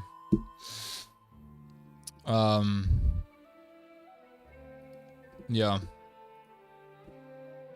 But yeah, the whole situation, you know, with Europe and Turkey and all that stuff, you know, back in the day, people didn't see this coming. I mean, people, believe it or not, in the early 2000s, most people didn't see the rise of Turkey. No joke. I know it sounds shocking, but I remember my dad was telling people in the early 2000s, Turkey's going to come back, and people laughed at him. They didn't believe him. And now everyone's talking about Turkey. And I remember talking about Germany in 2016, and nobody believed me. Almost nobody. I don't want to say nobody, but almost nobody believed me. I think the verse is very relevant. Yeah. Excellent game. One of their best. I cannot agree more. Yeah. Battlefield 0, which was about World War One, was just an amazing video game. You know what's interesting? This has been the first really good stream I've had in weeks. Truly. I don't know. It's going to sound kind of weird to say because with the exception of my father's stream, I'm talking about the streams that I've done. In the last, with the exception of last week, so before last week, the last 3 or 4 streams before the one last week were kind of nightmarish for me. I'll be honest with you. For some strange reason, in those streams, I just didn't feel like streaming. I just didn't. And I was having these terrible headaches. I don't know what caused them. I think what caused them was just me spending way too much time on the computer. Spending just way too much time on the computer. And I think what caused a lot of these headaches, in all honesty, was me just spending 7 hours straight staring at this screen and talking in a very intense fashion. One thing that I noticed in my streams before that period was when I would speak in a very energetic way, I felt really good, and I felt I would feel very comfortable by speaking in a very energetic way, speaking loud, speaking fast. And so I thought, wow, like this is the way to do it. And so I did that for a while, and then eventually what happened one day is I just started getting these really bad headaches. Not migraine, but you know those types of headaches that you get when they're kind of light, but they're there. They're light headaches, not super painful, not really painful at all, but they're just lingering there, and it feels like your head has gained weight. That's what it feels like. It feels like your head is somewhat heavier than it usually was. And it's just an awful feeling. It's not painful, but it's just there, and it doesn't go away. And it's just this nagging feeling, and I hate that feeling. And so I remember about 4 or 5 weeks ago, I did a stream, and I just couldn't stop thinking about this lingering headache. I just couldn't stop I couldn't stop thinking about this lingering headache, and I just couldn't concentrate. Then the second stream I had after that was even worse because I had this headache and it just would not go away. And I didn't want to talk about it because I didn't want to make a big deal about it, but it just would be there. and it just gave my mind something else to process. And when you have when your brain is trying to process two things at the same time, it's difficult to focus on one thing, and it just sucks. And then the third week, I finally did a 7-hour stream. I did my first 7-hour stream in a long time. And it felt better that I did a 7-hour stream, but I still felt I didn't really feel the headaches, but I felt off, like psychologically. It just felt weird. I just felt, I don't want to say fake, but it just felt like, I don't know. I just didn't feel comfortable for some reason. Just psychologically, it didn't feel right. I don't know what it is. Just can't explain it. And so last week, my dad approached me and said, I want to give a presentation in your stream. I have this thing that I want to talk about. And I said, go do it. Just do it. Like, do the stream. Because I kind of was like, just do it. You know what I mean? I had no issue with it. Do the stream. And he did the stream, he talked for 4 hours, and it just felt so, I don't know what it was, but it just felt so liberating. I don't know what it is, but it just felt so liberating to not direct a stream. Feels weird, I know. It sounds cringe, but it's the truth. I just felt amazing. And we did a 4-hour stream and got out of there, and that was it. And it felt like a reset. So now I'm doing this stream and I feel so much more relaxed. I feel so much more comfortable. And I think it's because by getting my dad, or by having my dad do that stream where I wasn't directing the show, he was. And just by having him do a stream that I didn't have to prepare for, it just sort of reset my brain mentally, psychologically. And, this stream is the first time in over a month that has been psychologically comfortable. This is the first psychologically comfortable stream that I've done in a month. It's the truth. It truly is an amazing, I don't know, it feels so weird. It feels so weird. And I know the stream is once a week, but I was really striving to do a 7-hour stream once a week. And I know it's once a week, but man, talking for 7 hours straight is exhausting. It is. It is absolutely exhausting. And it just drains you. And if I didn't pass that 7-hour threshold, I would kind of feel like I didn't do good enough. It's really strange, but that's just how my brain works. So I don't know. Just my dad wanted to do a stream. I said, go right ahead, do it. I go ahead, do it. And he did it, and it was great. And then this week came, and Friday came, and I said, all right, I'm gonna do the stream, and it just felt great. This is the first stream I've done in a long time that is comfortable. There was something about prior to my dad doing the stream last week. In the weeks prior to last week, I would say in the 3 weeks prior to last week, 3 or 4 weeks prior to last week, I just didn't want to stream. But I did it. I forced myself to do it. I did it anyway because that's what I'm here for. And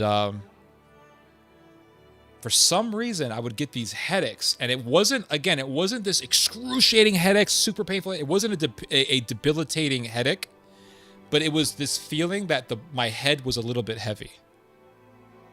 You know what I mean? And it would not go away. And it was weird. I took a break from streaming some weeks ago. I said, I'm not going to stream.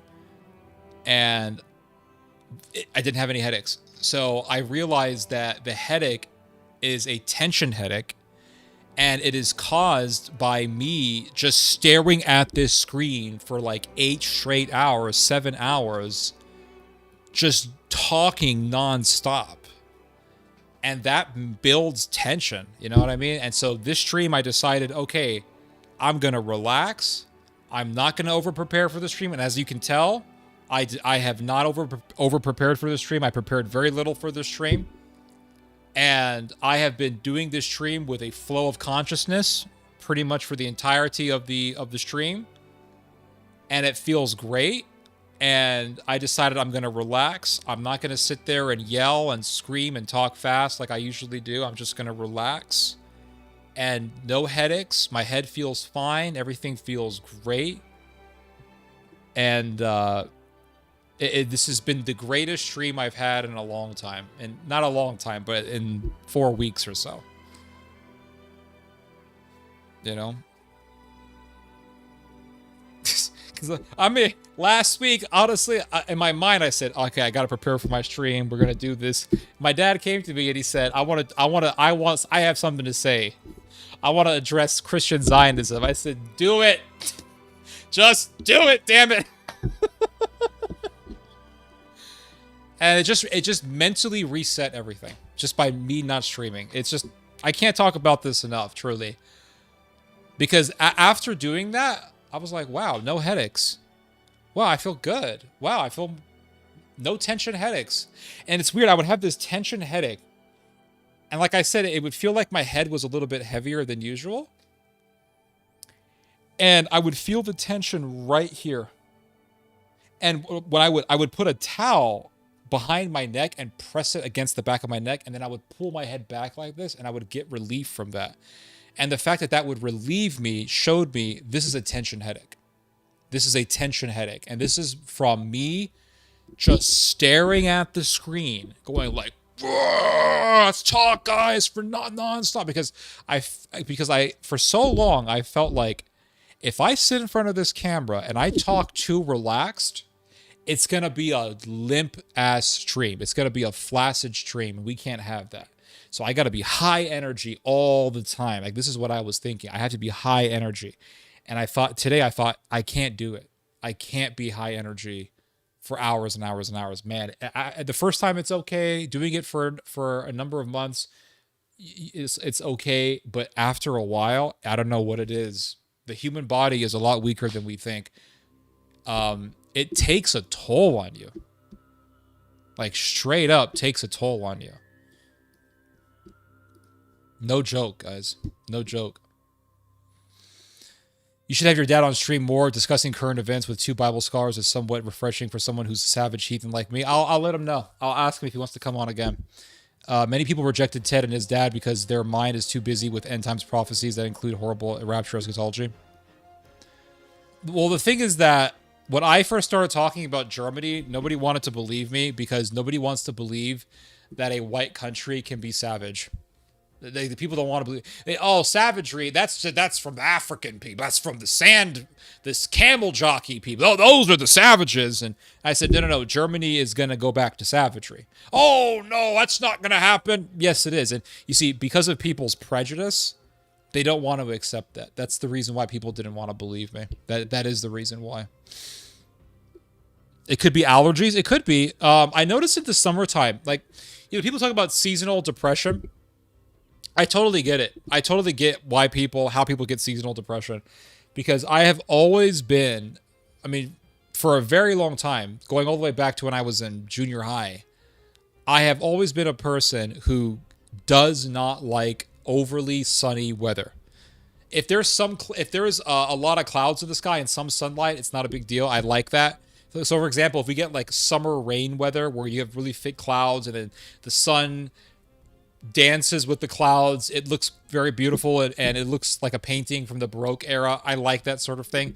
But man, if I go out and it's just the pure blue sky of the Mongolian Tengri god, I ain't there for it. That shit's hella depressing. I ain't gonna lie. Like, if I open my window, if I peek behind the window and I see nothing but the Tengri, the Mongolian sky, the blue sky god, if I see nothing but blue sky, I'm like, nope, I ain't going outside. I hate that weather. And I hate going outside when there's nothing but blue sky. I like to see either really thick gray, dark gray rain clouds, some sunlight, or totally cloudy weather, or cloudy and cold weather with rain. That's what I love.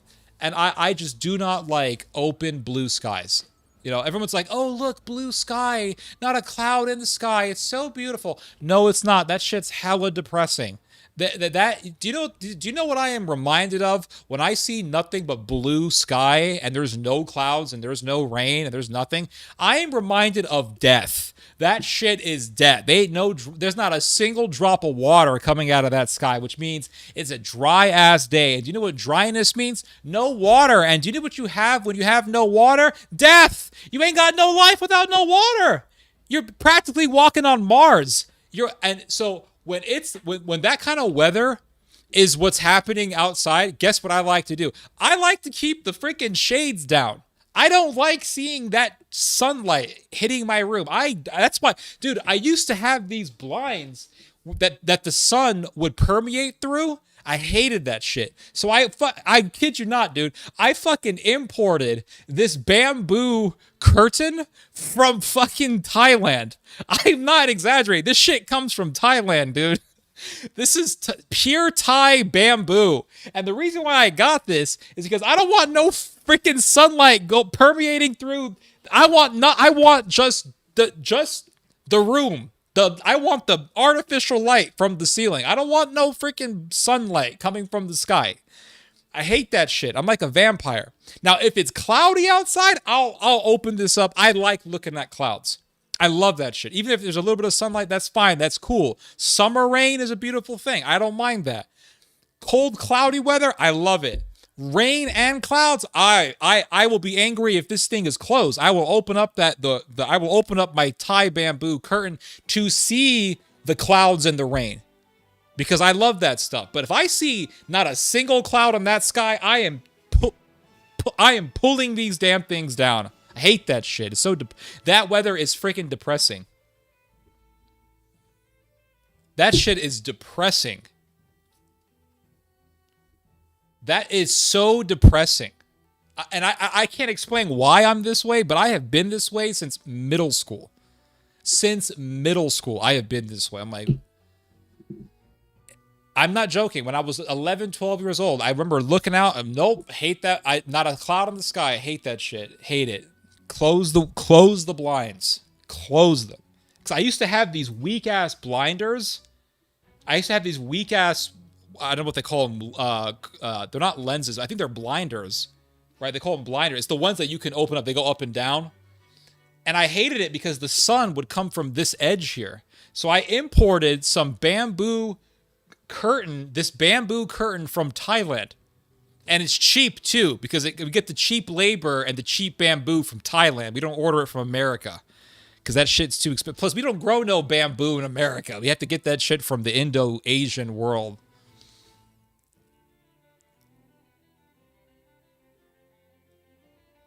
Yeah, if I see, dude, I walk out, if I see nice, thick, beautiful, great clouds, I'm like, oh, I'm in heaven. It feels so good. There's something about it. It makes me feel whole and unified in my soul. If I see no clouds, my soul feels fragmented. Crystal blue persuasion meth skies. Dude, you walk outside. There's not a cloud in the sky. You hear those cicadas. Oh my God, dude, I'm out. Dude, you hear those freaking cicadas outside? They...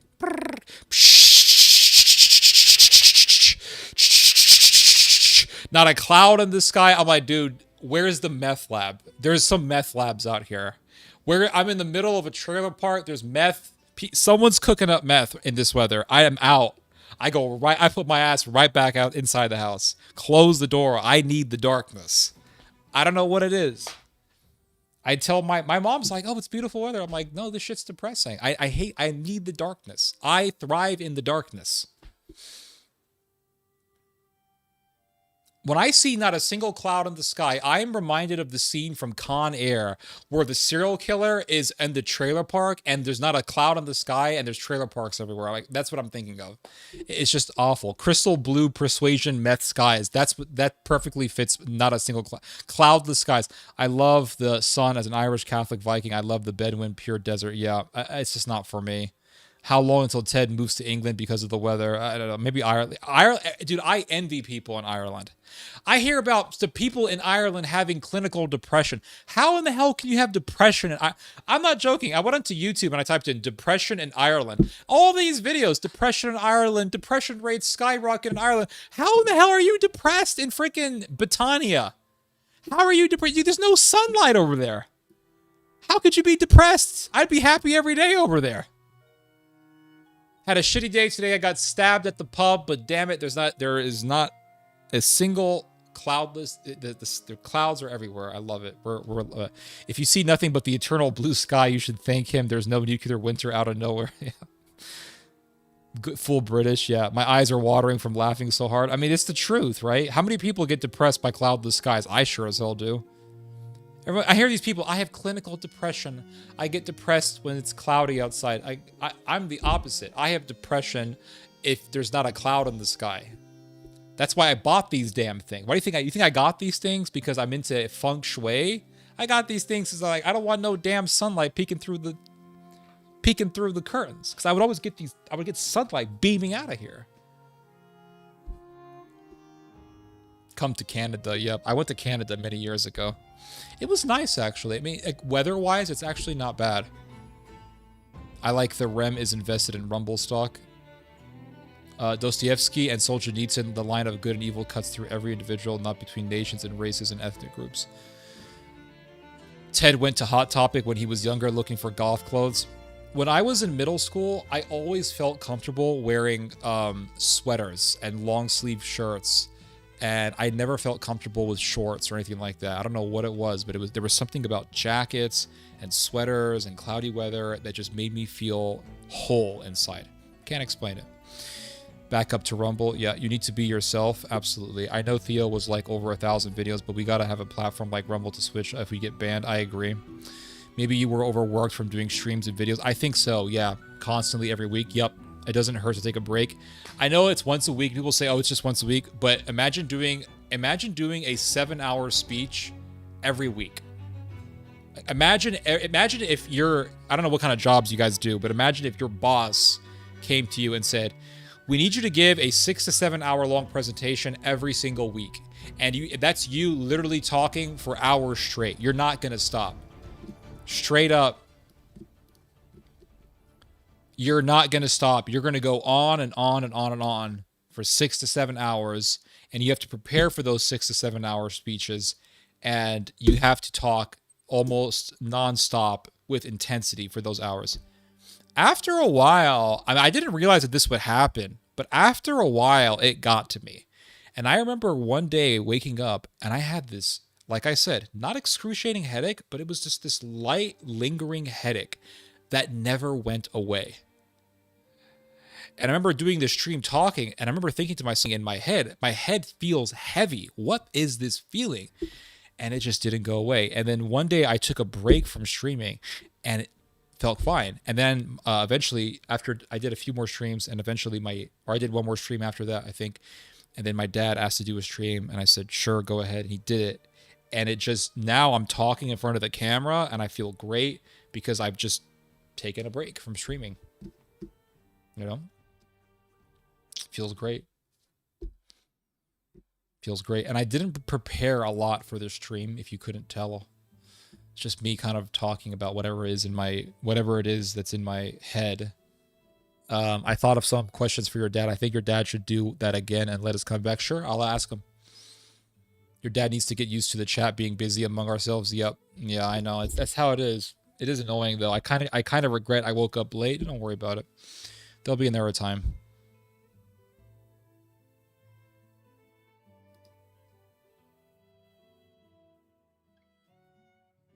I like being naked or wearing shorts. Dude, that's weird.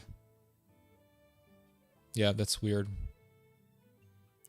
I don't think you should say that in a stream. Yeah, really.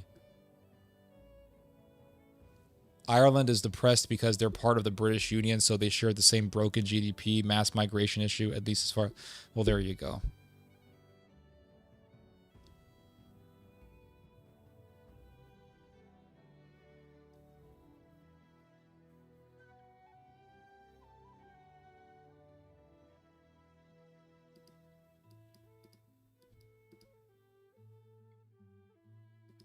Yeah, I'm gonna give you the benefit of the doubt, but if you really, if you talk that, if you talk like that again, I don't know. I don't want that kind of talk in my stream. That's just weird. You got the Bannerlord music playing.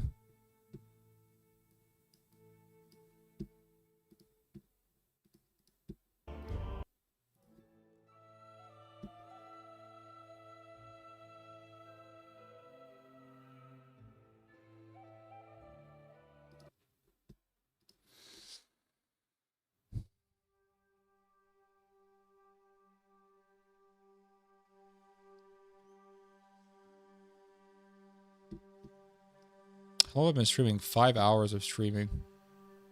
I think I'm done. I think I've streamed long enough. I think I need to relax more and not do these super intense streams anymore, to be honest with you. I think I need to do more of these relaxed streams and just talk about a few topics and just express myself, and that's it. And just relax and answer your guys' questions, respond to your guys' comments, and that's it. 4 or 5 hours, and I think that's enough. You should have your dad do a stream and then come back the following week for a Q&A to give us time to adjust what we said. Okay. I'll let him know. I'll ask him. But yeah, I think I need to relax more for these streams. These streams need to be more relaxed. When I first started doing these streams, I was very relaxed, and I stayed very relaxed. And then as time went on, I started doing more intense streams, and I felt like those streams were more fun. All right, this dude's weird. Just stop, dude. Just go away.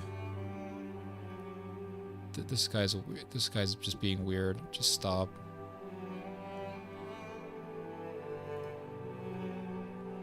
Yeah, just go away, dude. I've had too many weirdos come onto this stream. I just don't like it. This has been a wonderful stream. Thank you. I appreciate that. Yeah, it's been a very relaxed stream.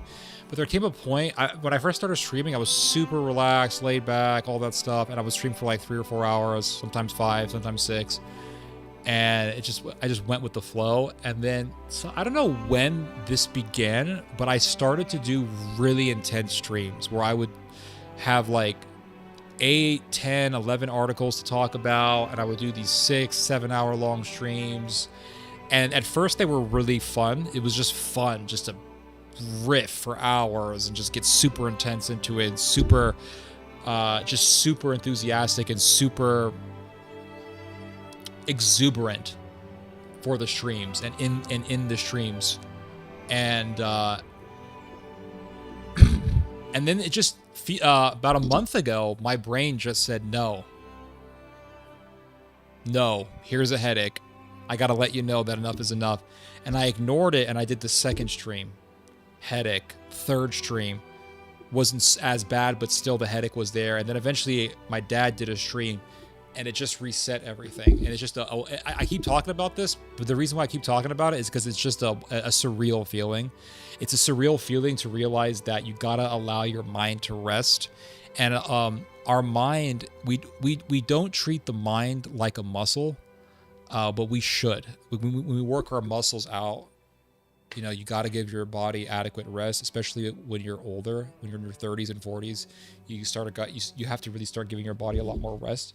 When you're in your teens and your early 20s, mid 20s, you really don't even know what joints are. You just do whatever the hell you want. And I did a lot of crazy exercises when I was in my late teens, early 20s. I did a lot of exercises and all that stuff. And then eventually I started having joint issues because of just overworking the body. And so I realized, man, like, I shouldn't be working out every day. I used to work out almost every day. And then I came to the realization I shouldn't be working out every day or almost every day. I shouldn't even be working out 3 days in a row.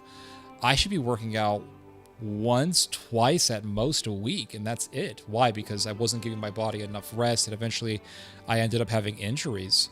And those injuries, those nagging injuries really, really suck because you can't exercise. You can't really exercise efficiently with nagging injuries. So I think the same thing goes for the brain. At first, exercising really hard and intensely is a lot of fun. and you get addicted to it, and you keep doing it and doing it and doing it, and you don't give yourself an adequate time of rest, and then boom, you get injured, and you know your elbow hurts, your shoulder hurts, your whatever hurts, and you have issues, and you have to kind of start all over again, rest, wait for the injury to heal, and then you have to get back into exercise, but more carefully, and you have to say, okay, I'm going to exercise not too intensely or moderate intensely. I'm going to give myself a lot of adequate time to rest. You have to treat the brain and the voice the same way. You know, to sit there for 6-7 hours and just pouring into these articles and pouring into the news and raising your voice and talking super fast and all this shit and trying to crack as many jokes as you can. It's a lot of pressure. And doing these 6 to 7 hour long talks every week, after a while, really got to me. Just physically got to me. And I just said, man, I don't want to do this. And I put this, I put this obligation on myself that I had to be that way. And that obligation made streaming go from being a fun activity to being an activity that really felt like a job. And it didn't feel fun anymore. But this stream has been really fun because I haven't put any obligation on myself at all during this stream. So it's been really good. You're doing great. I appreciate that, Solorm Loomer. Don't push yourself too hard. I agree. I think the streams being 6-7 hours long may be taking a toll. Yep. Maybe bring it back down to 2-3 hours. Yeah, I completely agree. So far, I've been doing this for 5 hours, but it's fine because I've been very relaxed this whole stream, so it's not a big deal. These streams don't need to be a lecture. These streams need to be just a conversation, is what I think. Brain freeze on creative people are a real thing. Absolutely, yeah. Absolutely. Burnout is a thing. It absolutely is. Sometimes you need to listen to your body. You always have to listen to your body. And that's the thing. We don't listen to our body because we listen to our ego. And that's when we end up with injuries and pain and all that stuff. Well, I always look forward to your Friday streams. I really appreciate that, sir. I always look forward to having you on. There's just a lot of crazy shit happening. There's so many things to read about, and there's so many things to cover. Like this thing in Indonesia, Serbia demonstrations, war in Ukraine, Germany rising up, Turkey, this riot, dude. There's so much information, and the thing is that we don't live like in the days of old where people waited for the newspaper to give us the information. We now live in a time where the news is coming not in a rate of hours or days, but the information is coming at a rate of literally milliseconds. Dude, when you go on Telegram or X or AP News or New York Times, they're just constantly, and the worst is Telegram. If you know what I'm talking about.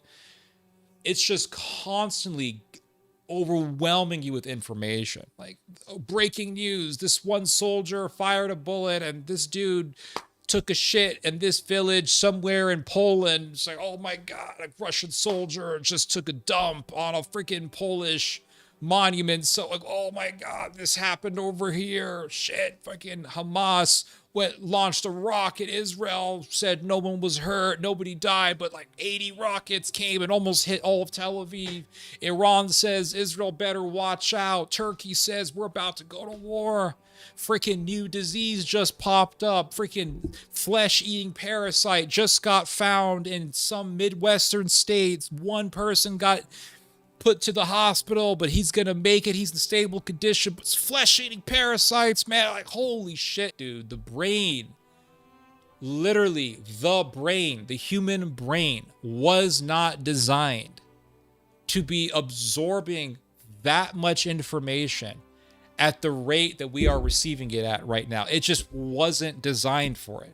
And just like you can exhaust a muscle, you can overuse a muscle and injure it, you can overuse your brain.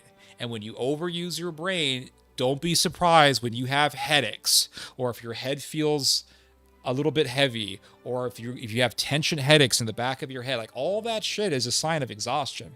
That's all. It's stress and all that shit. Like, it's just too much, dude. It's just too much.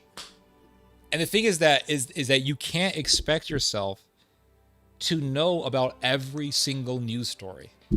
You're not going to know about every single news story. It's just not going to happen. You're going to fry.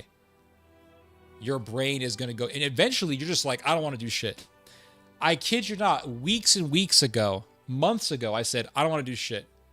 And I sat there playing Bannerlord for hours. And like 2 or 3 hours in of playing Bannerlord, someone tells me, dude, Israel just bombed Iran. I was cursing at the sky. I was like, why couldn't you effing wait? Why do you got to do this shit now, Israel? Seriously. So guess what I had to do? Turn off the game. Go to the computer. Read about it. Turn the camera on. Do a live stream. I'm like, holy shit, dude. You can't relax. I also think you need to only read the summary of the news tab because reading the entire thing is very exhausting. Yeah. I like to only read the headlines that absolutely interest me. If I see a headline that's like, Trump might be doing this, fuck out of here. I don't want to hear about it. Don't give me this shit about might. I don't want to hear about this could happen. I don't want to hear about it would happen. I don't want to hear about this should happen. I hate those articles that say this should happen. Like, dude, shut up. You're not a multi-billionaire. You can't determine a damn thing. This should happen. No. This would happen. No. This could happen. I don't give a shit. Just let me know when something is happening. Iran is bombing Israel.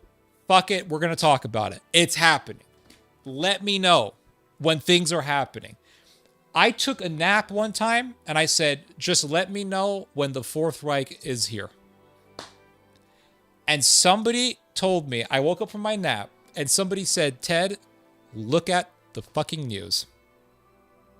And guess what I see? Elon fucking Musk doing the Sieg Heil. You can't make this up. I kid you not. This actually happened. I said, let me know when the Fourth Reich is finally here. And then wake me up. I take a nap. Someone contacts me, says, Ted, look at the news. I go on X. And there's Elon Musk doing the Sieg Heil. I said, holy shit. I can't relax. I just can't relax. They can't wait. It can't wait, can it?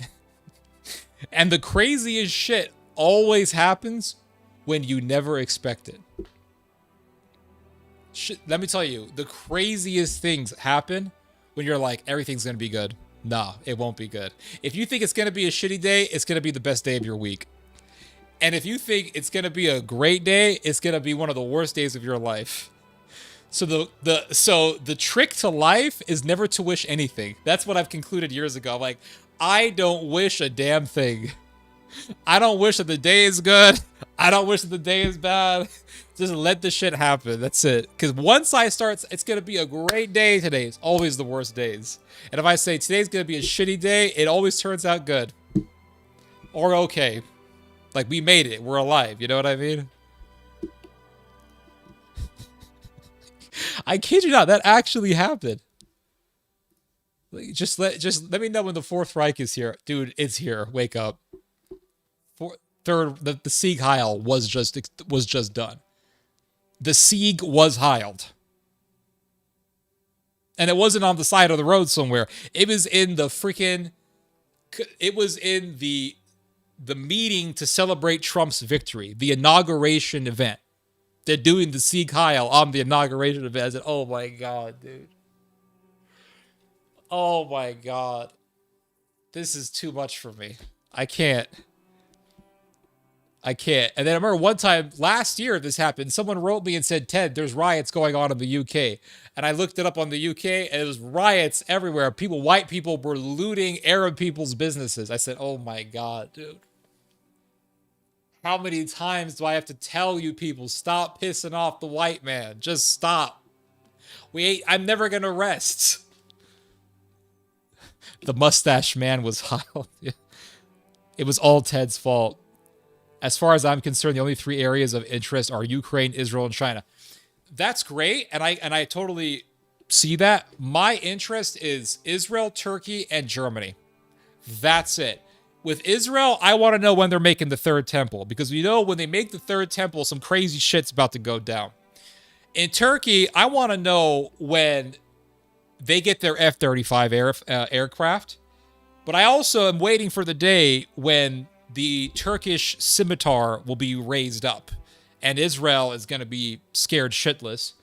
And then I'm focused on Germany because I know that Fourth Reich shit is going to come at any year.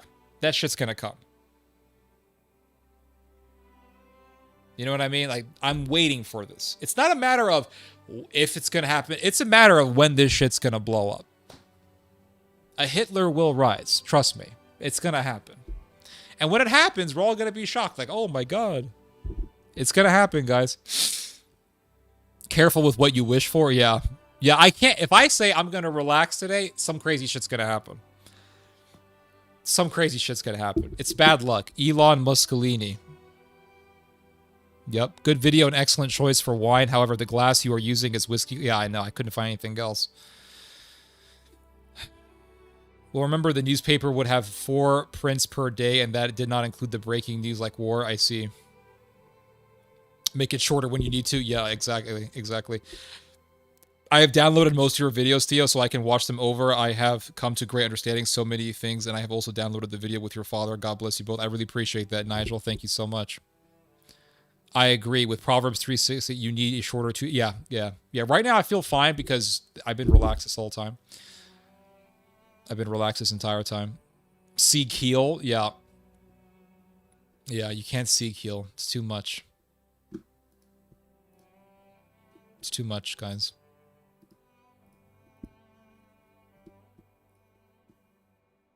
Yeah, but it's just crazy. Yeah, it's just crazy. You can't ever relax. Can never relax, guys. Oh, and I wanted to show you guys something here. I thought this was the craziest story I read all day. I'm surprised not a lot of people are talking about this shit. Look at this. I wanted to show you guys this crazy-ass story. Where is this damn thing? Here it is. Dude, look at this freaking story. Why was this shit not mainstream news? I have no idea why this is not mainstream news. Germany completes railway network for transporting troops to Russian border. How in the hell is this not a major story? The country that gave us Hitler and the Third Reich has just completed a railway network for moving troops to the Russian border. Like, we're about to see Operation Barbarossa. This is Operation Barbarossa territory. Look at this. Look at this crazy stuff. Look at this.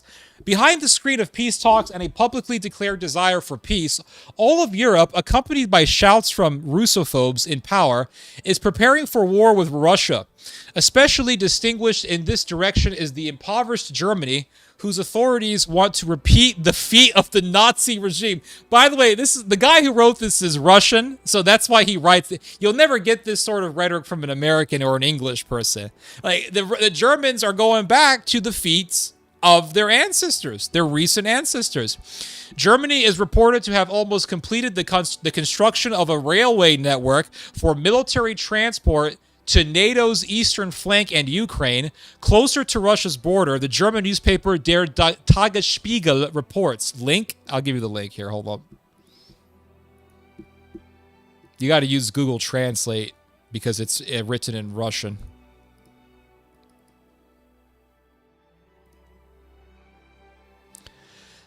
Look at this. According to the Federal Ministry of Transport, Germany has almost completed the creation of a basic network of military railways isolated from civilian objects. The basic network of military roads already exists and has been expanded. It includes roads suitable for military transport. Guys, I was looking at the New York Times today.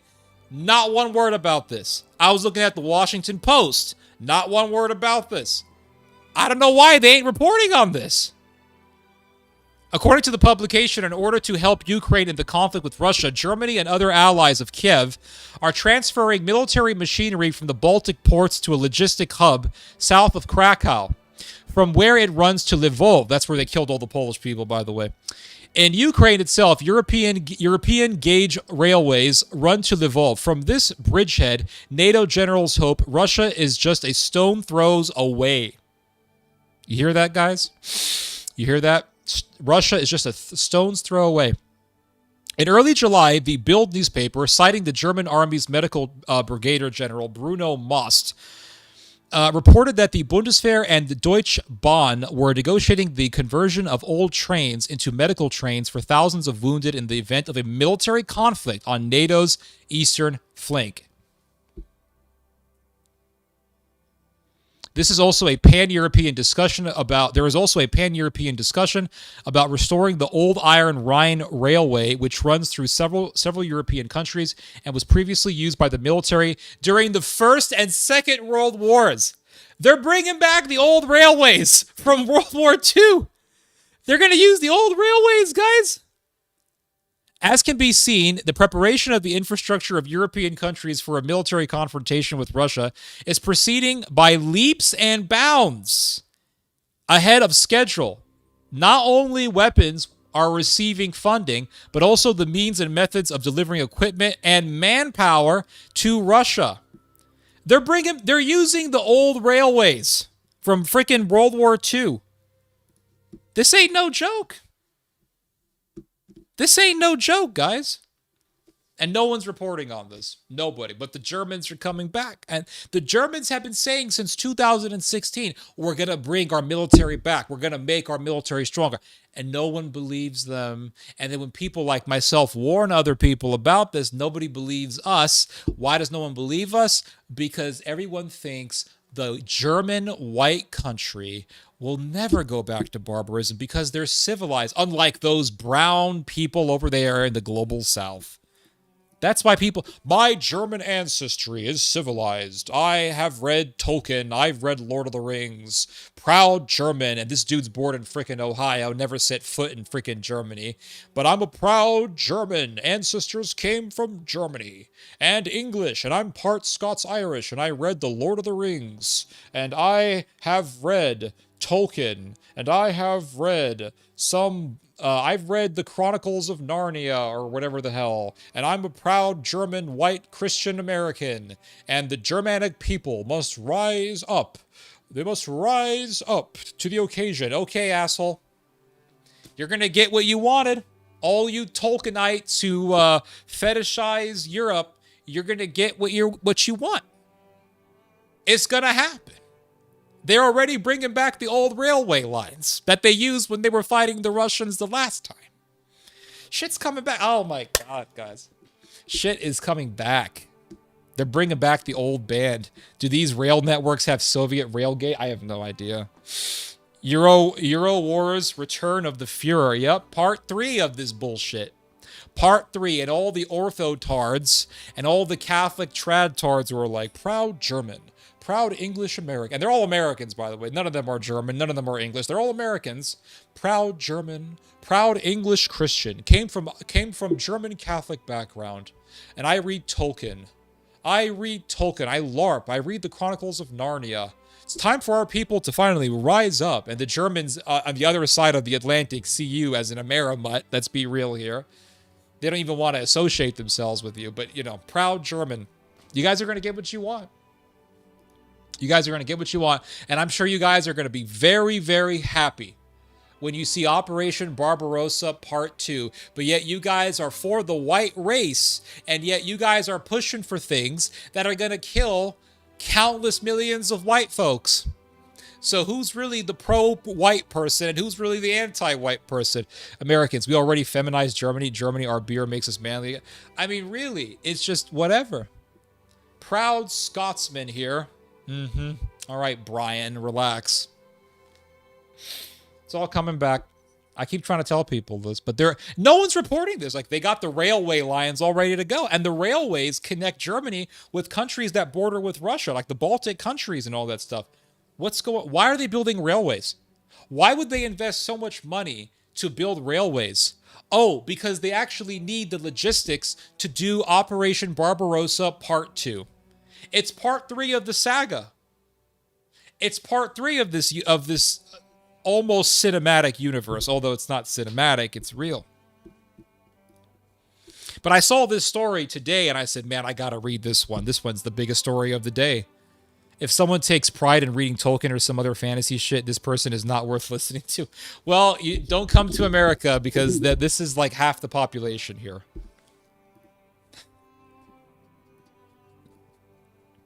Dude, all the Americans who convert to Orthodoxy are all Tolkien fanboys. Like, all of them are Tolkien fanboys. You go to Russia, and they're talking about Saint Palamas, and they're talking about the Theotokos, and they're talking about the saints and the holy patriarchs, and they're going back to the patriarchs. They're going back to the sages, like real Christianity. You'll find it. Serbia, the same thing. Greece, the same thing. You go to the American Orthodox world, they're reading Tolkien. They're reading Tolkien. I'm not joking. I don't make this shit up. Go watch that Jonathan Pageau guy. It's like every video is about Tolkien. Tolkien this and Tolkien that. Where's the Christianity? They want Christianity to be the Lord of the Rings. That's what they want. They read the Bible and they say, damn, I wish this was the Lord of the Rings right now. Man, I wish this was the Lord of the Rings. You know the sad thing about those movies is? The sad thing is that almost all of those, actually not almost, all of those actors just sort of went into oblivion. Like all the dudes who played the Hobbits, no one even talks about him anymore. The dude who played Gimli, that guy doesn't get hired for any movies. Last time he did a movie, he was doing some low-ass budget movie that nobody watched called The Hiding Place. Return of the Hiding Place. You can go look it up. Not joking. No one watched that movie. The dude, like all the Hobbits, the dude who played the Gollum, no one gives a shit about any of those actors. They did one of the biggest movies in history, and nobody hired them after that. Isn't that sad? And also the same thing can be said about Braveheart. Like, Braveheart, greatest movie ever. The guy who played Robert the Bruce, Angus McFadden, great actor, amazing actor. No one really hires him. He's completely in the realm of obscurity. The actor who played Longshanks, you don't see that dude in movies. He's dead, but even after that film, you didn't see him in a whole lot of movies. And the guy who played Longshanks' son, you don't see him in movies. The dude who played Steven, you don't see him in any other movies.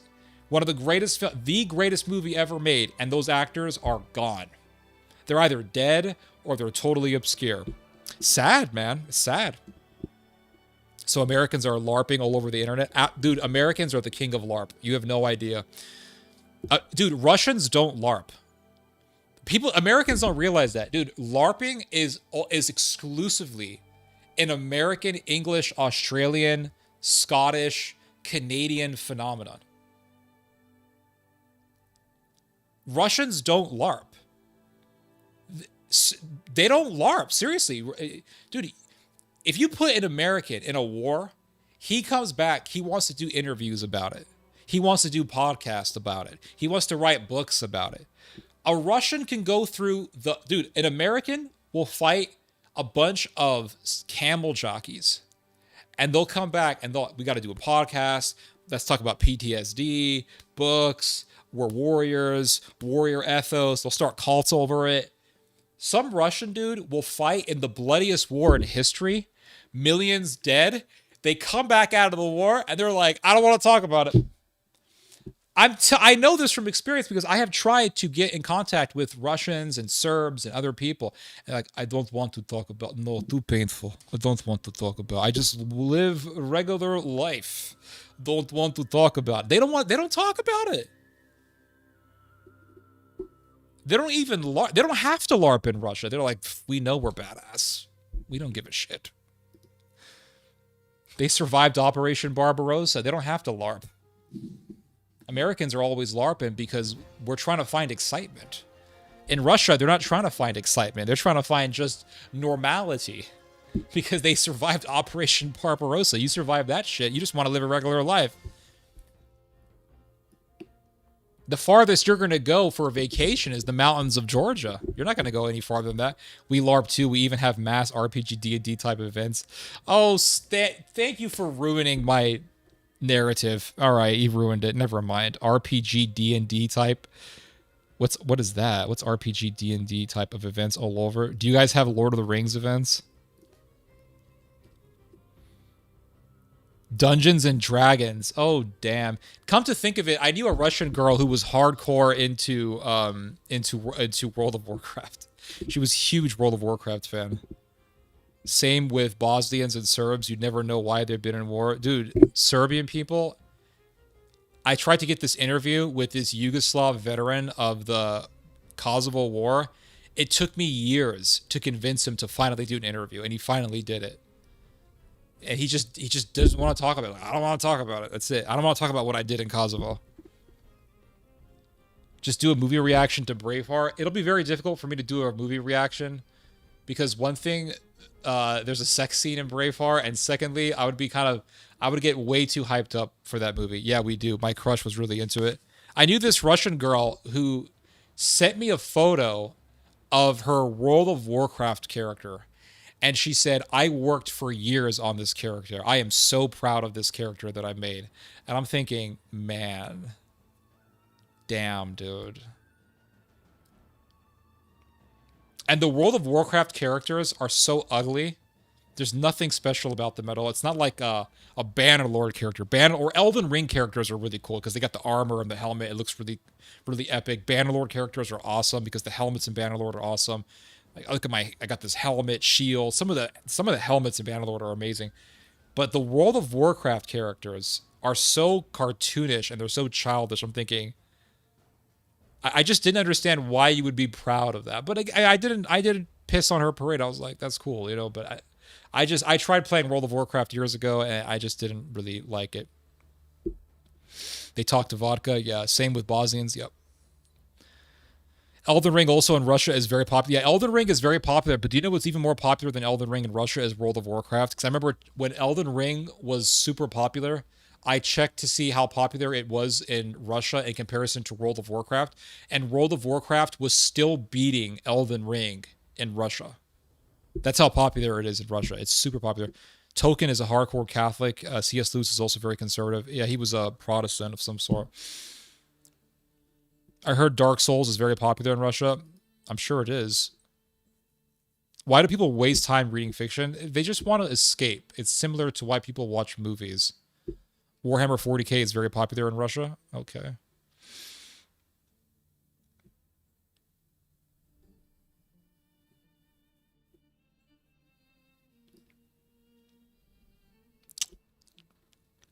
The army actually put out holy seals blessed by actual priests. Using seals are put on their armor and arm bags. Wow. I think that's more of an Orthodox thing.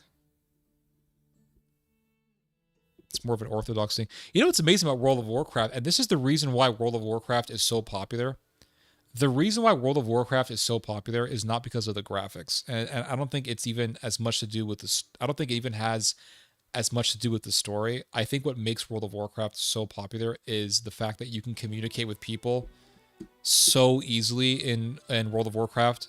When I was playing World of Warcraft, I remember I got into the European domain because I was playing with some Serbian dude. So I got into the European World of Warcraft branch, and I remember talking to just random people, and it was just so easy to talk to people. You write somebody, they write back to you, and write back and forth. And before you know it, you're spending a lot of time just instant messaging people, and they're instant messaging you back. And it's really easy to meet people there, and it's fun, you know, when you're a lonely guy and you got nothing else to do. I mean, it's a lot of fun. This Ratnik Tactical 40k LARP with their purity seals.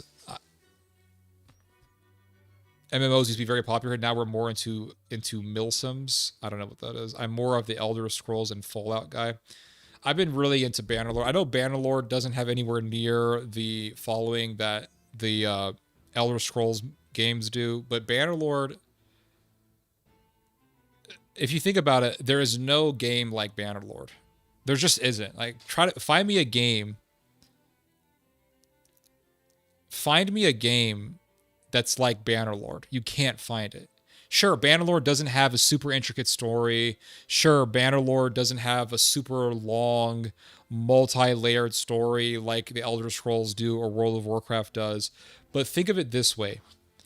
Bannerlord this is my opinion about Bannerlord. Bannerlord doesn't need a super intricate story, because in Bannerlord you make your own story. That's the thing about Bannerlord. With Bannerlord is not a game where, okay, this guy does this and the story goes this way, and then the war is going to happen this, or this is going to happen this other way, right? There is no concrete narrative in Bannerlord. The only narrative in Bannerlord is you are in this world called Calandria. You marry a woman, you have a ton of kids with her, and you are creating a dynasty. That is Bannerlord. And how you manage that dynasty is up to you. And because you are ultimately the arbitrator of this dynasty, you are ultimately the dictator of this dynasty, and you are the guide to where this dynasty is going to go, you're making your own story. That's the thing about Bannerlord. And the thing about Bannerlord is that it never ends. It's a very cheap video game, doesn't have the best graphics in the world, but it never ends. You're constantly having babies. You're constantly adding new people to your dynasty. You're constantly trying to conquer. You're getting conquered yourself. You're retaking territory. You're managing the budget. You're managing the war machine. You're also building up honor points so that people will respect you more. You're gradually developing your character. You're making your character better at weapons, making your character physically more stronger. Right? There's all these other intricacies in Bannerlord that make it in a way where you are the director of this movie. And the music is great in Bannerlord. And the thing about Bannerlord is that there is no game in the world that allows you to have huge, massive battles with thousands of soldiers, and it's all three-dimensional. There's a lot of strategy games out there like Total War, Civilization, whatever, where you're guiding armies and all that stuff. But those games, it's all 2D. I think that's what you call it, right? 2D. It's flat.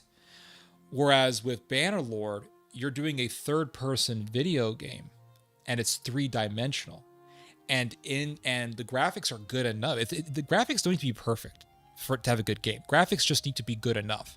And then once you pass a certain threshold, then the graphics become good enough and you don't really have to worry about them anymore.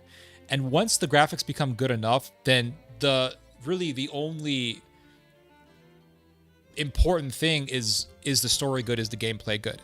If the graphics are good enough and the story is really good or the gameplay is really good, it's a good game. You can have great graphics and the game sucks balls.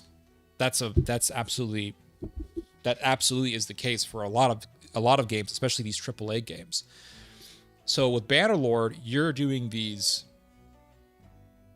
you have so many different types of landscapes that you can do battles on, and then also you dictate the strategy. And then you have to use the landscape to your advantage. So if you're outnumbered, try to put your soldiers in a place where the enemy will be forced to come at you with a limited number of men. So if you could put all of your men in a narrow space where you can't be flanked and they can't come at you from different sides, they only can come at you from one direction.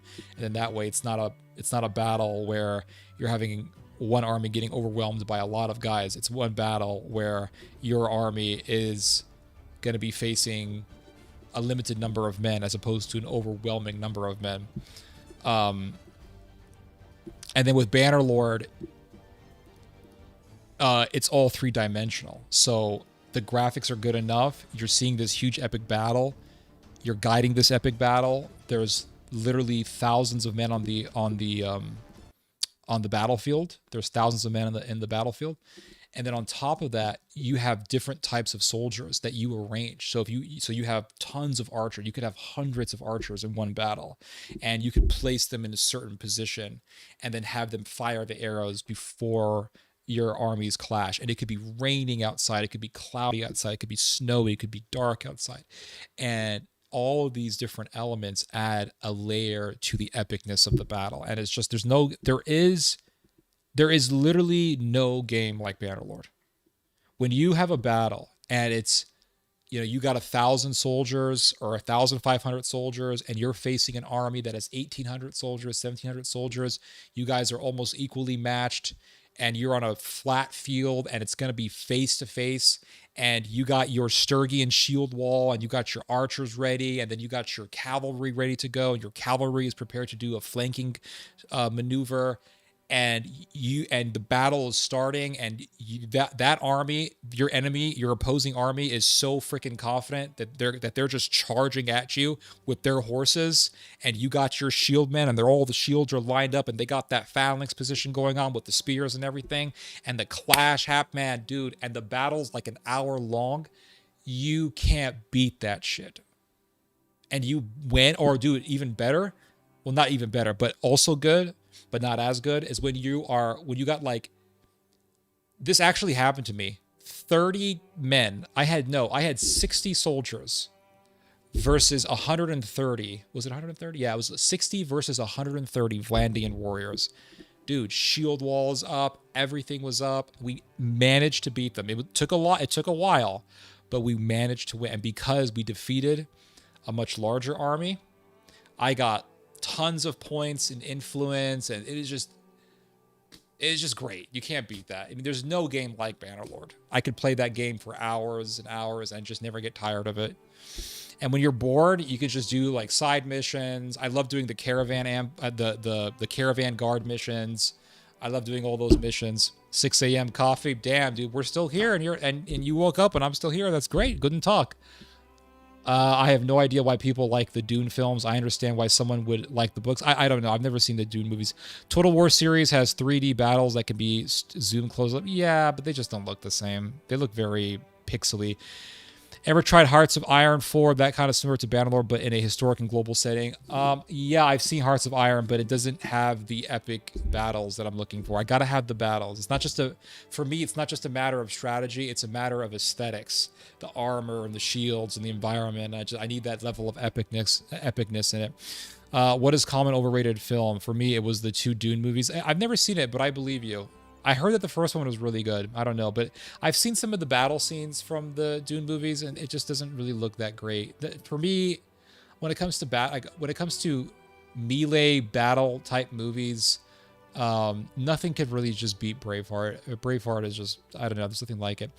But to me, I don't know, there's a lot of overrated movies out there. I think a lot of the spaghetti western movies are overrated. I think that a lot of those old, I know a lot of people would disagree with me on this, but like a lot of those old ass Clint Eastwood movies, The Good, the Bad, and the Ugly, and all those Fistful of Dollars. I've watched those movies, and my dad was really into them, and I remember watching those movies a lot growing up, and I just never liked them. Never. Even as a kid, I just used to watch them. They're so boring, these movies. They're just boring movies. And they'll say, yeah, but it was the first of its kind. And okay, there's always a first of its kind. But I think we've come a long way in cinema, and we came to the point in cinema where we were able to make better movies. I just never really liked those movies. I just find them to be very boring. Very boring. And those movies, they have these super prolonged scenes. Like some Mexican dude's on the floor, and he's like, Blondie, damn you, Blondie. It's like, it's just boring ass movies, dude. There's nothing beautiful about them. There's no beauty in them. Just the sheer amount of channels YouTube has banned. Yeah, I know, right? It's terrible. It's really terrible. Spaghetti Western is not for everyone. It's not. Dynasty Warriors is a good game series if you're looking for 3D epic battles. Is that Asian game? I think I know what you're talking about. I think I've seen somebody play that on a live stream. I think... Yeah. Yep. Yeah, this is an Asian game. Yeah, I saw Dynasty Warriors. The thing about Dynasty Warriors is that it has that counting, that flying dragon counting the tiger vibe to it, and you're just... Yeah, you can hit... The thing about this game is in Dynasty Warriors, with one swing, you could kill like 100 dudes. And we all know that's not realistic. Whereas with Bannerlord is just this Bannerlord is the game that I've always wanted. I've always wanted a game like Bannerlord where you could just lead armies and have the kingdom and just lead your own dynasty and have your own story. And the thing about Bannerlord is that Bannerlord has that medieval grit that I really like. That just that medieval grittiness to it. And there's so many different types of swords, and you can design your swords in so many different ways. And the thing also I like about Bannerlord is that the game Bannerlord, it makes it really easy for you to earn money for your kingdom. So you don't really have to worry so much about budgeting. Total War is a really good game, but what really makes me hesitant before actually playing Total War is I know when I play Total War, the beginning is going to be great. We're going to conquer all this territory. And then Total War does this thing where the budget becomes so unbearable to manage. In order to manage the budget, I have to fire a lot of my soldiers. I have to dismantle a ton of armies that I've already built up. And it's like, why do I have to dismantle so many armies? Why do I have to do so much to budget? And I hate budgeting. I don't want to think about budgeting in a game. I don't. Whereas Bannerlord, you don't really have to budget a lot for the game. You don't. And if you're running out of money, just make a fuck ton of two-handed swords and sell them, and you get money super fast in Bannerlord. So that way I can focus more on gaining influence and expanding my kingdom and making bigger armies and just focusing on being epic. I hate focusing on budgets, and Total War makes you focus so much on, but like, all right, we got a budget. All right, spending too much money on this army in Bulgaria somewhere. Okay, get rid of that army, and then I have to get rid of all these armies to budget the money, to budget the treasury. And then what happens when a bunch of units get dismantled? We get invaded. And the thing also I hate about Bannerlord is fighting the freaking Timurids. I hate fighting those damn Timurids. Oh my god, dude. And if you don't get the adequate firepower by the time the Timurids show up, you're screwed. The Timurids are going to come with their elephants. They're going to slaughter your enemies. And then, so you're being slaughtered on the east by the Timurids. Then the Milanese are invading your lands in the west. The Byzantines are trying to hit you. They're trying to hit you up in freaking the Balkans. They're trying to get you.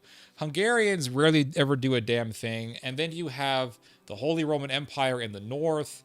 They're coming down. They want to take all your shit. And before you know it, you're fighting like a 3 or 4 front war. And you're screwed. I mean, you are absolutely screwed.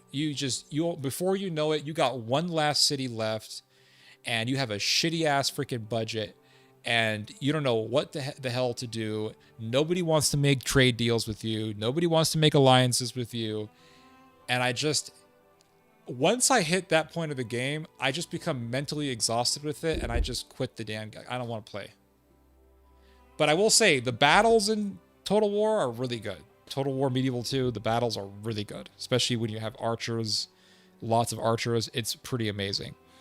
What I hate doing in Total War is defending cities. I hate defending cities, dude. Because anytime I defend a city, the opposing army always plays the waiting game, where they will sit in front of your city for hours. And if you quit the battle, if you just say, okay, you guys want to sit there for hours, be my guest. And if you quit, the opposing side automatically wins and they take over your city. That's bullshit. And you know damn well you're not going to beat the computer in the waiting game. Like, dude, I don't have the time to sit here for a fucking hour. So they force you to attack the army when they're outside, as opposed to just letting you use your city walls to defend your people. So you end up having to do these battles. And then what I really hate is when you put your men out there, and you know what they always do? Especially when you're fighting the papal armies. They almost always, as soon as your army starts exiting out, they will almost always back up a little bit. And they start hitting you with the cannons. And then you get your cannon guys out there. You start firing. They back off even more. And then they'll just bring their cannons close enough to be able to hit you. And then that forces you to get closer to them. And then as you get closer, they're just backing up. And the more you march forward, the more they're going to hit you with the cannonballs. And they're slowly depleting your men. And before you know it, it's just you're fucked, man. You've been drained of everything, and you got almost no infantry. I mean, it's just you really have to have the best cannons. Like my best success was when I had one time I did this experiment where I just only held onto one city, and I got rid of all of my other cities. I didn't even sell them. I just got rid of all of them. I just got rid of all my cities. I traded them over for alliances and trade deals and things like that. Got rid of all my cities. And that way I was only spending money on this one city. So I had a bunch of money saved up in my treasury. And I remember I had so much money that I bought all the cannons, all the catapults, everything. Got the best stuff, the best troops, the best infantry, everything. Dude, for a while, I was just slaughtering everyone in my path. And that is the only way you can win consistently in that game, is if you can get like 10 cannon units and 10, 15 horse units and get a bunch of infantry units and a ton of archers. Yeah, you'll be able to dominate, but you have to be able to do that consistently.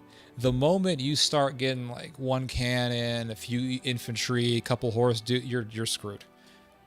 The Mamluks are gonna come. They're gonna override you. In 2016, we staged with other Knights Guilds the Battle of Hastings, which took place in 1066. That's awesome. The Normans took over the Danes in England. Is this what will happen in Russia being surrounded? I have no idea. Probably. If you want to experience a real experience of medieval battle, you must try a Hema battle. This week I practiced fighting with a Norse sword accompanied by a shield. That's awesome. The 90s and 2000s were the peak of Hollywood. Absolutely agree. Yeah, that was the peak of cinema, was the 1990s, early 2000s with Gladiator. Yeah, peak cinema. And then what happened was that a lot of movies really became corny in the early 2000s and 2010s. There's a lot of corny movies out there, like Wax House and all that stuff. And then film started to get a lot better in the late 2010s, like 2016, 17. 2018 was the year that The Witch came out, and man, that movie changed horror movies forever. And then you had the Black Coat's Daughter, which was, I know a lot of people, like, I don't know, it was never a super popular movie. But if you are a fan of horror movies and you have not seen The Black Coat's Daughter, I highly recommend it. To me, The Black Coat's Daughter was one of the greatest horror movies ever made. I just love that movie. It's such a good movie. I watched it twice. So damn good. Come on, Ted. We need to play Bannerlord. I have it on my Xbox. I don't know if I can connect the Xbox to the live stream. Yeah, Bannerlord is way more realistic. I know Asian people, they love to do movies and video games where like one dude with a stick can just kill 1 million men and they think it's awesome. It's like, that's not realistic. Crusader Kings 3 is awesome. I'll see you later, Master Driver. I should probably end here. I've been here for almost 6 hours, so I think I've been talking long. I just went off on this tangent on video games, which is the way that I really like to end these streams. I love to end these streams just going off on video games and talking about movies and shit. I don't like talking about politics because it's just depressing and tedious and exhausting after a while. But I thought that story about the German railways were pretty revealing and pretty crazy. But anyway, I'll talk to you guys later. This was a really good stream. We had a lot of fun. This was the best stream that I've had in a very long time. And not the very long time, but I would say in over a month. No fault to your own, totally my fault, because I was really exhausting myself. So this is not your fault at all. I'm not blaming it on you guys. But it was some of the prior streams were very exhausting, and that was just me overworking myself, so that wasn't a good idea. But we're good. I'm back. We had a very good stream, and I'll see you guys very soon, and we'll have a lot of fun next time. All right, guys. You guys just heard some Theology. God bless.